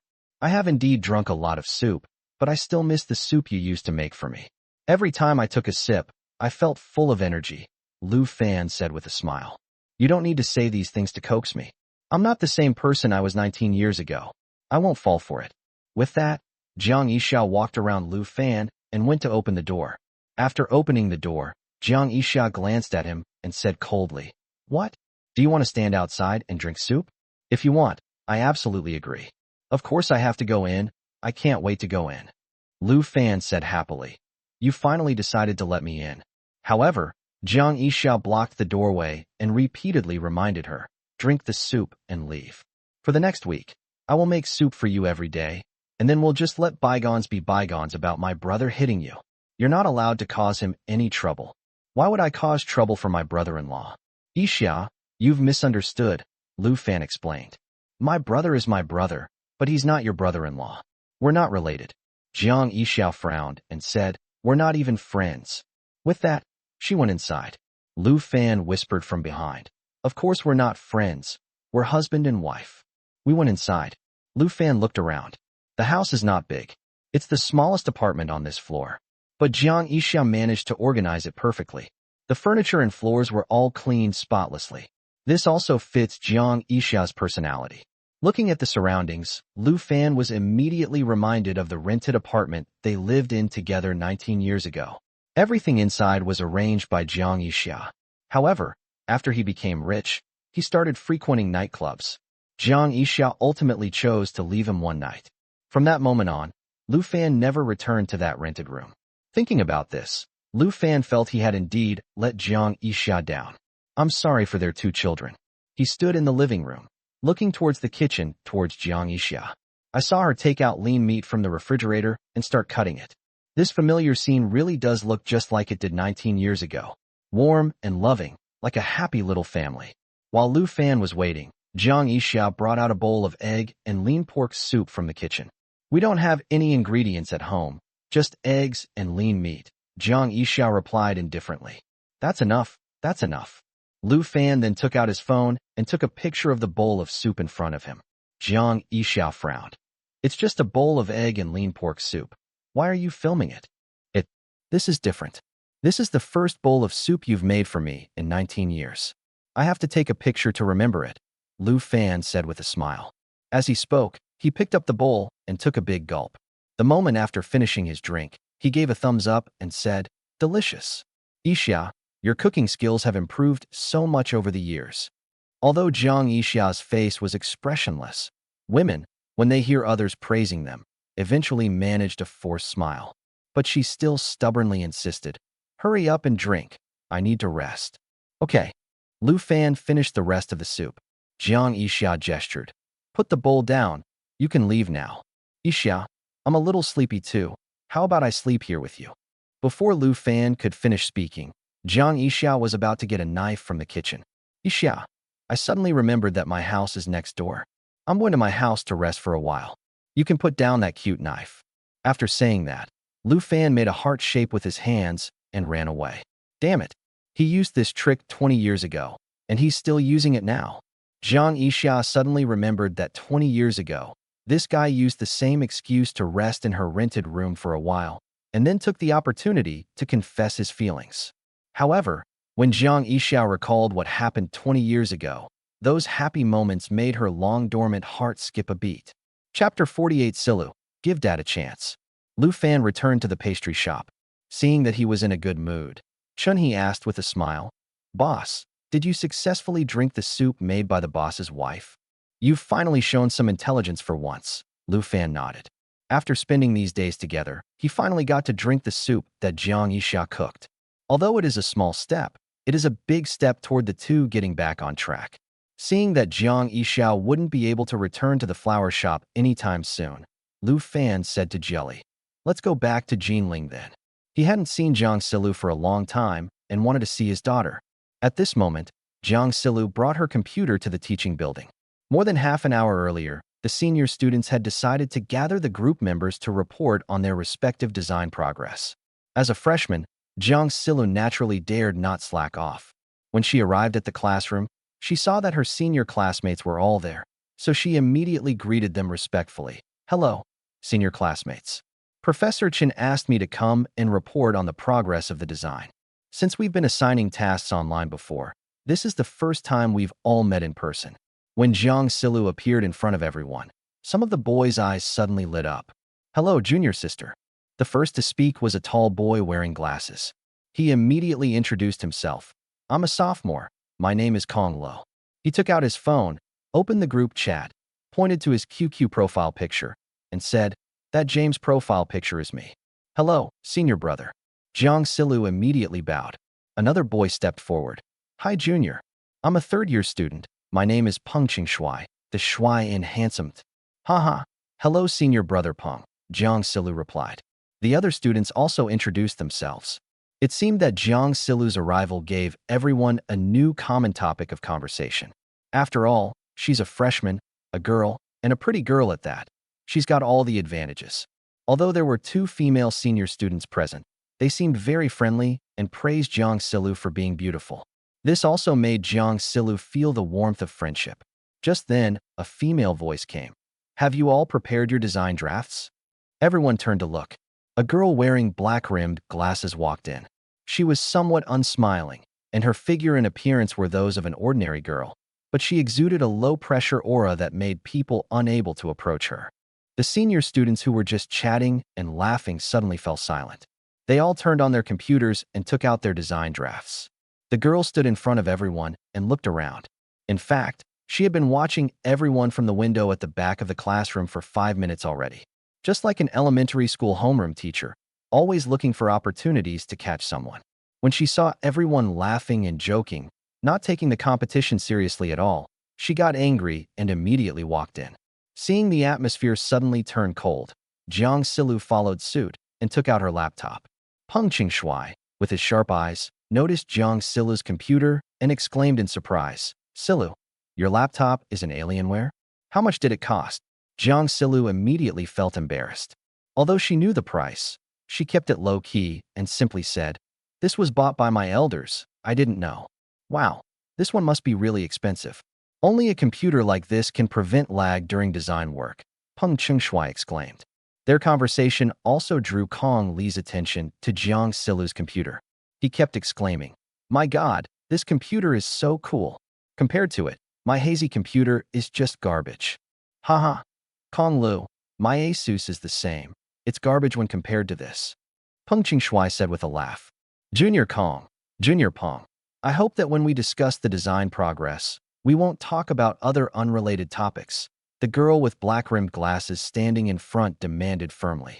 Upon hearing this, the two boys immediately fell silent, lowered their heads, and quietly opened CAD.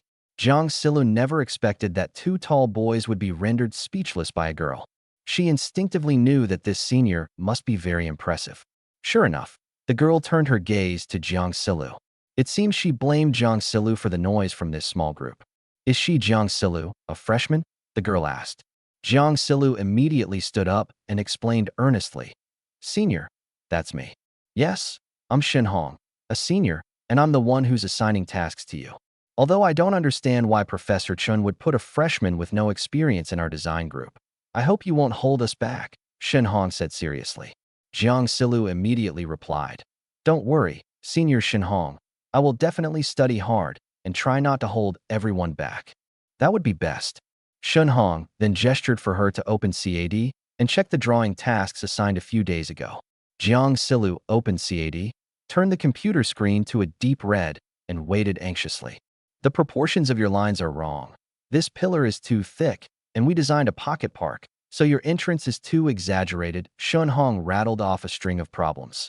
This made Jiang Silu very embarrassed. But what hurt her the most was Shen Hong's next sentence. But it doesn't matter. You can just help out. Anyway, your name won't be on the final list of contestants. Upon hearing this, Peng Chengshui asked awkwardly, Senior Shen Hong, can't we include Junior Silu in the final list of submitted works? No, Shen Hong said coldly. Our design team has won awards in competitions for the past 2 years, and the list of members has always been the same. If it weren't for Teacher Chen's recommendation, I wouldn't have wanted any freshmen at all. What can freshmen do? They can't draw, they can't make sketches, and they can't render. She turned to look at everyone. Of course, if anyone wants to include Silu in the member list, they can withdraw voluntarily. Seeing this, Jiang Silu quickly replied, Senior Sister Shen Hong, I don't need to be added to the list. I'm here to learn from everyone's work. Well, it's good that you have this awareness. After saying that, Shen Hong went to look at the other members' design drafts. For the rest of the afternoon, although Jiang Silu wore a smile, she was in a terrible mood. After all this effort, I don't even have a name. She could only console herself that this was all paving the way for future success. After the meeting, Kong Lu wanted to invite Jiang Silu to go out for snacks outside the school, but Jiang Silu politely declined. I'm sorry, my roommate is waiting for me. We agreed to go out for dinner together today. All right then, let's do it another day. Kong Lu waved his hand, and before leaving, he said some bad things about Shen Hong to Jiang Silu. Don't take what that senior said to heart. That's just her personality. We've been like this for the past 2 years. Jiang Silu nodded and said, It's okay. Actually, I'm already very happy that you gave me a chance to learn. She then went downstairs, while Song Miao Miao waited in the square. Seeing that Jiang Silu was in a bad mood, Song Miao Miao asked, What's wrong? Why are you suddenly unhappy? Jiang Silu then recounted what had just happened. When Song Miao Miao learned about this, she was furious. No way. What gives that senior the right? You got Teacher Chen's approval, so you have the ability to be on the member list. What gives her the right to reject you with just one sentence? Although Jiang Silu was upset, she still comforted herself, saying, Maybe the list of members is limited. It's okay, maybe I'll be selected next time. I'm so angry. Song Miao Miao clenched her fists and said, If I had been there just now, I would have given her a good scolding. Seeing her best friend defend her like this, Jiang Silu felt a little better. Just as they were discussing where to eat, Lu Fan stood in front of them. Jiang Silu's mood didn't fluctuate much when she saw Lu Fan. She said to Song Miao Miao, Wait here for me for a moment. I'm coming over. Good. When Lu Fan saw Jiang Silu walking over, he smiled and said, Silu, what a coincidence. I just happened to be passing by the school and was wondering if I could see you on campus. And I actually bumped into you. I always feel like you've installed a GPS on me, Jiang Silu complained. Actually, I think it's just that my daughter and I have a special connection. Lu Fan noticed that Jiang Yixia seemed a bit down, so he asked, "What's wrong? What happened?" "It's nothing." Jiang Yixia shook her head, then asked, "Did you want to see me about something?" "I was just passing by, thinking I might run into you at school. It just so happens to be lunchtime. Are you hungry? How about I take you and your classmates out to eat?" "Don't worry, your mother should have already told you about my compensation to you. You too shouldn't feel guilty. Silu, just give your dad a chance. Can I treat you to a meal?" Indeed, women are all emotional. Even if Jiang Yixia hated the man in front of her, she couldn't help but soften her heart after his explanation. But she still took out her phone and said, "Then I'll call my mom first." Seeing this, Lu Fan silently prayed in his heart, "Yixia, my beautiful and kind wife, you have to promise your daughter, okay? If you promise, I'll reward you by giving me 8 more children." Jiang Yixia, far away in Guangzhou, couldn't help but sneeze. Chapter 49. This moment, she had waited 18 years for, seeking monthly votes. Please continue reading. "Hello, Mom." Jiang Yixia called out after dialing Jiang Yixia's number. Jiang Yixia immediately replied, "Lulu, what's wrong? Is something the matter?" On weekdays, the mother and daughter usually talk on the phone in the evening. Jiang Yixia thought that Jiang Yixia must have something urgent to say when she suddenly called her. Jiang Yixia looked at Lu Fan, hesitated for a moment, and then said into the phone, "Mom, he came to school and said he wanted to treat me to dinner." She still couldn't bring herself to call Lu Fan dad. Of course, Lu Fan could understand. After all, he had never been by their side in the past 18 years. Nowadays, it is indeed difficult to get them to accept their identity immediately. After listening to what Jiang Yixia said, Jiang Yixia fell silent for a moment. She finally said, "Lulu, you're an adult now. You don't need to ask your mother about this. He invited you to dinner. If you want to go, go. If you don't want to go, don't go. Don't make yourself suffer just to accommodate someone else's feelings. From your mother's perspective, it's my business whether I forgive your father or not, but I hope you can make up with him. You've always longed for your father's love and wanted a loving father by your side. Now he's making it up to you, so don't feel guilty. Order whatever you want to eat." After hearing Jiang Yixia's words, Jiang Yixia understood. She replied, "Okay, Mom, I understand." After hanging up the phone, Jiang Yixia hesitated for a moment before asking Lu Fan, "I just agreed to have dinner with my roommate. Can she come along?" "Of course," Lu Fan said with a smile. "I'm honored that you could introduce your classmate to me." Then later Lu Fan knew what Jiang Yixia was thinking, so he explained, "Just say I'm your elder. There's no need to say anything else." "Okay." Jiang Yixia nodded awkwardly. Actually, she felt that this was disrespectful to Lu Fan. After all, he was his biological father. But Jiang Yixia felt a little awkward about introducing Lu Fan to Song Miao Miao in a generous manner. She had only met this so-called father a few times. Jiang Yixia approached Song Miao Miao and said, "Miao Miao, this is an elder in my family. He invited us to dinner." "Really?" Song Miao Miao looked at Lu Fan, recalling that she had seen him before at the restaurant entrance. So Song Miao Miao immediately said sweetly, "Thank you, uncle." "You're welcome," Lu Fan said with a smile. It must be said that 18-year-old girls are indeed sunny, bright, and very lively. Just then, a familiar voice came. "Miao Miao, Lulu, what are you doing here?" Jiang Yixia turned around and saw Lu Yao walking over. However, she didn't approach Song Miao Miao, but instead casually took Jiang Yixia arm and asked, "Lulu, where are you two going?" "We're going to eat," Jiang Yixia said with a smile. "Oh, you guys are going to eat? I haven't eaten either. Can I come along?" Lu Yao said excitedly. Jiang Yixia felt a little embarrassed. She looked at Lu Fan, wanting to see his attitude. Lu Fan smiled and said, "No problem. I'll treat everyone to dinner today." As he spoke, he waved to Chun He to bring the car over. During this time, Lu Yao asked curiously, "Lulu, who is this?" "These are Lulu's elders. They came to see Lulu and invited us to dinner," Song Miao Miao explained directly. Upon hearing this, Lu Yao became excited. "Great. Haha, it's better to be lucky than early, so I won't be polite then." Before she could finish speaking, she saw a Maybach slowly pull up in front of them. Lu Yao was shocked. "My God, Lulu, are you such a rich elder?" A Mercedes with a big logo. Hearing what she said, Jiang Yixia could only continue to smile awkwardly.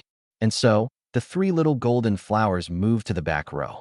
After closing the car door, Lu Fan, in the passenger seat, asked, Silu, what would you like to eat?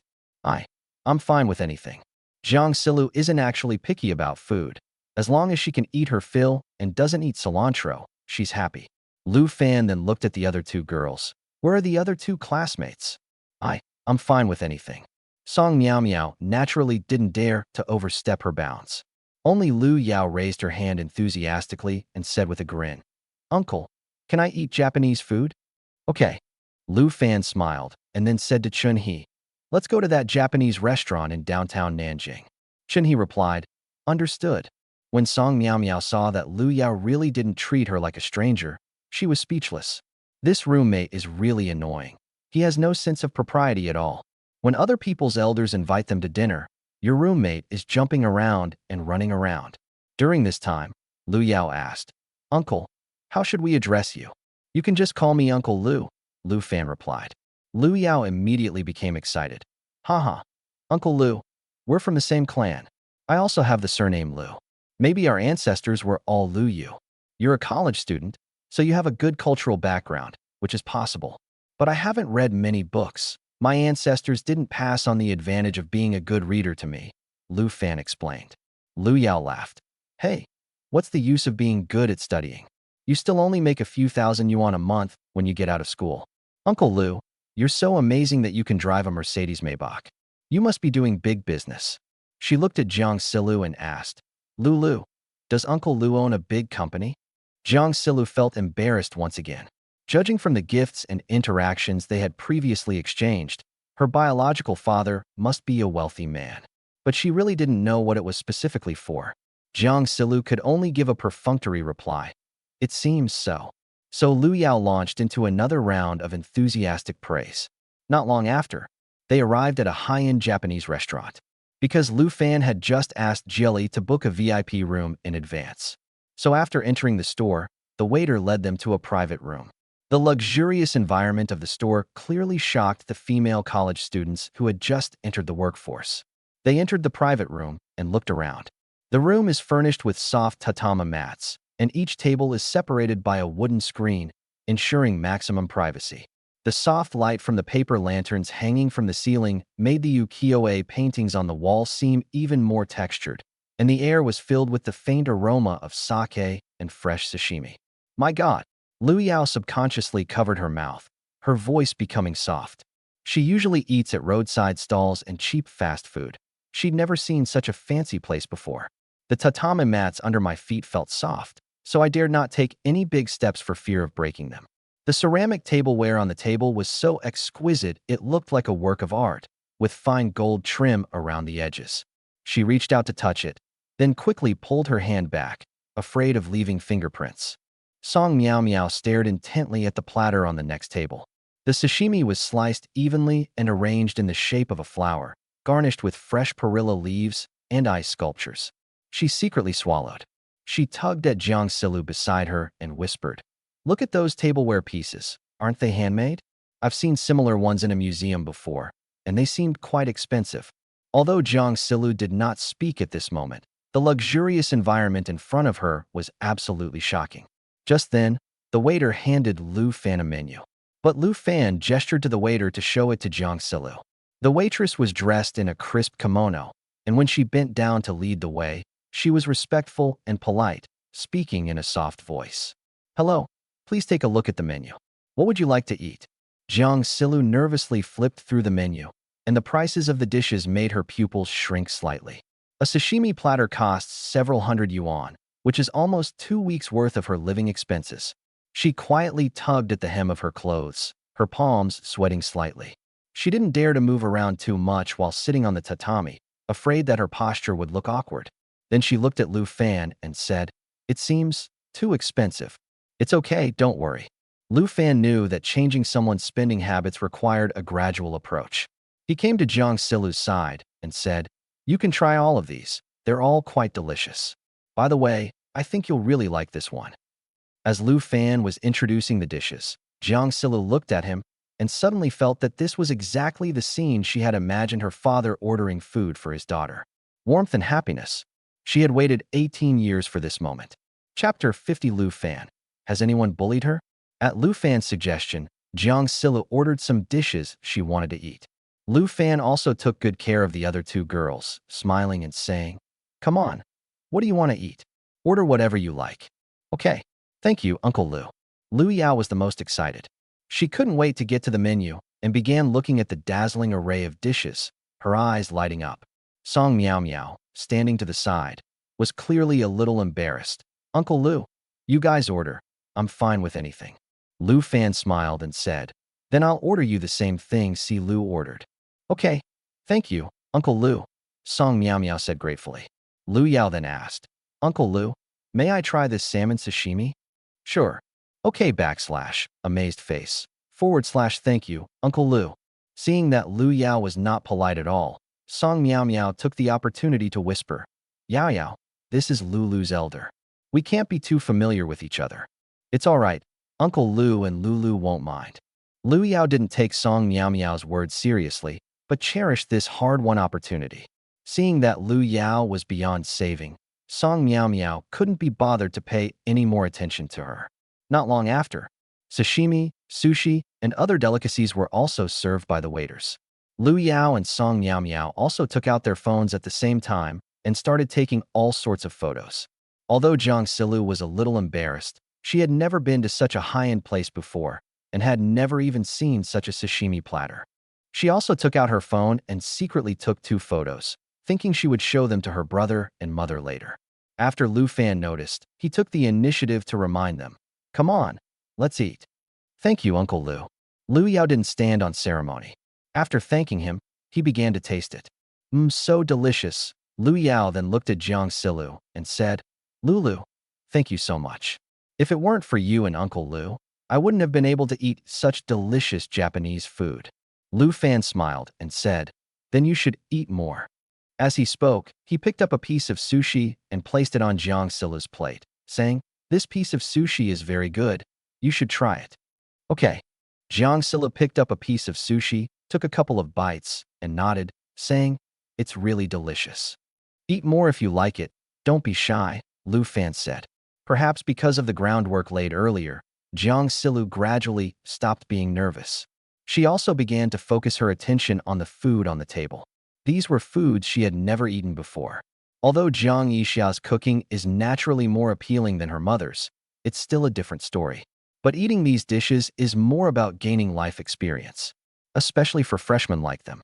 In future discussions, you can also express your opinions. "I've eaten at that high-end Japanese restaurant before, and I thought it was pretty good, especially their sashimi platter. It was absolutely amazing." Jiang Yixia doesn't have much vanity. But after all, she's a young girl, so it's normal for her to like new things.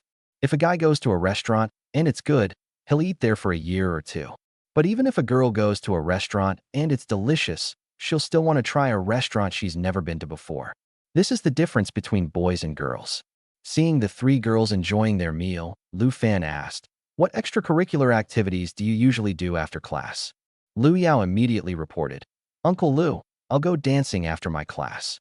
As she spoke, she performed a chest-expanding exercise with both hands. She seemed to be showing off her figure to Lu Fan. Lu Fan just smiled and focused his attention on his daughter, wanting to hear about her daily life at university. Jiang Yixia didn't say much, probably because she was too shy to start a conversation. Song Miao Miao chimed in, "After class, I usually watch dramas in my dorm. I'm pretty laid back."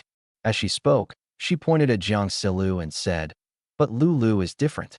Lulu studies very hard. Every time she goes back to the dormitory after class, she reviews the material again." Lu Fan was still gratified to hear this.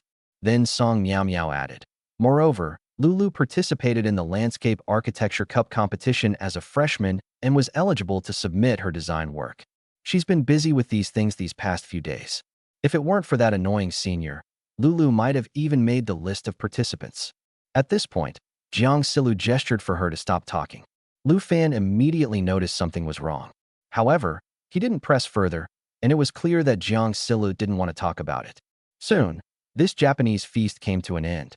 Before leaving, Jiang Yixia hesitated for a moment, then quietly asked Lu Fan, "Did you spend a lot of money just now?" "It's not much, it's all right."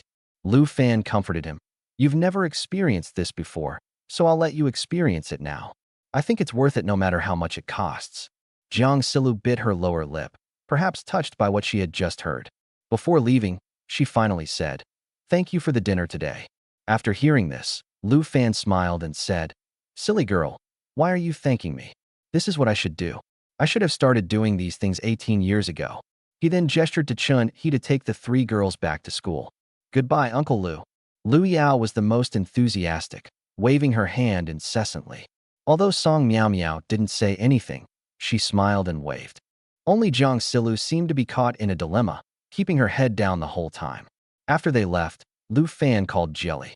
"Hey, Jelly, is Yixia participating in a gardening competition? Help me find out what's going on. Is someone bullying her?" "Boss, based on the previous information, the young lady did participate in a garden cup competition, but whether anyone bullied her, I need to ask Lao Lu and the others from Jinling University immediately." "Okay, let me know once you find it." "Clear." An hour later, Jelly called. "Boss, just 3 hours ago, Miss had her first discussion with the senior students in her department about her design competition entry. However, a senior student named Shunhong felt that Miss's design skills were insufficient and her thinking was inadequate. She also said that Miss should not be on the list of participants, meaning that she should help out, but only be a supporting player. Jilly explained succinctly. After hearing this, Lu Fan immediately said, "Could you help me contact some senior figures in the landscape design field and ask them to come to Jinling University tomorrow under the pretext of giving a lecture to the landscape architecture department? Also, could you give Silu some extra tutoring? Oh, and while you're at it, could you also find the leaders at Jinling University and remove that Shun Hong from the design group?"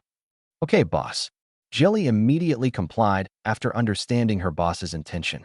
And so, the night passed. In the WeChat group of the Department of Landscape Architecture at Jinling University, our counselor, Teacher Chun, tagged everyone. Renowned landscape architecture and planning educator, Professor Meng, will be giving a public lecture to our landscape architecture students tomorrow. Please be prepared. The first-year students were not too surprised when they received the news.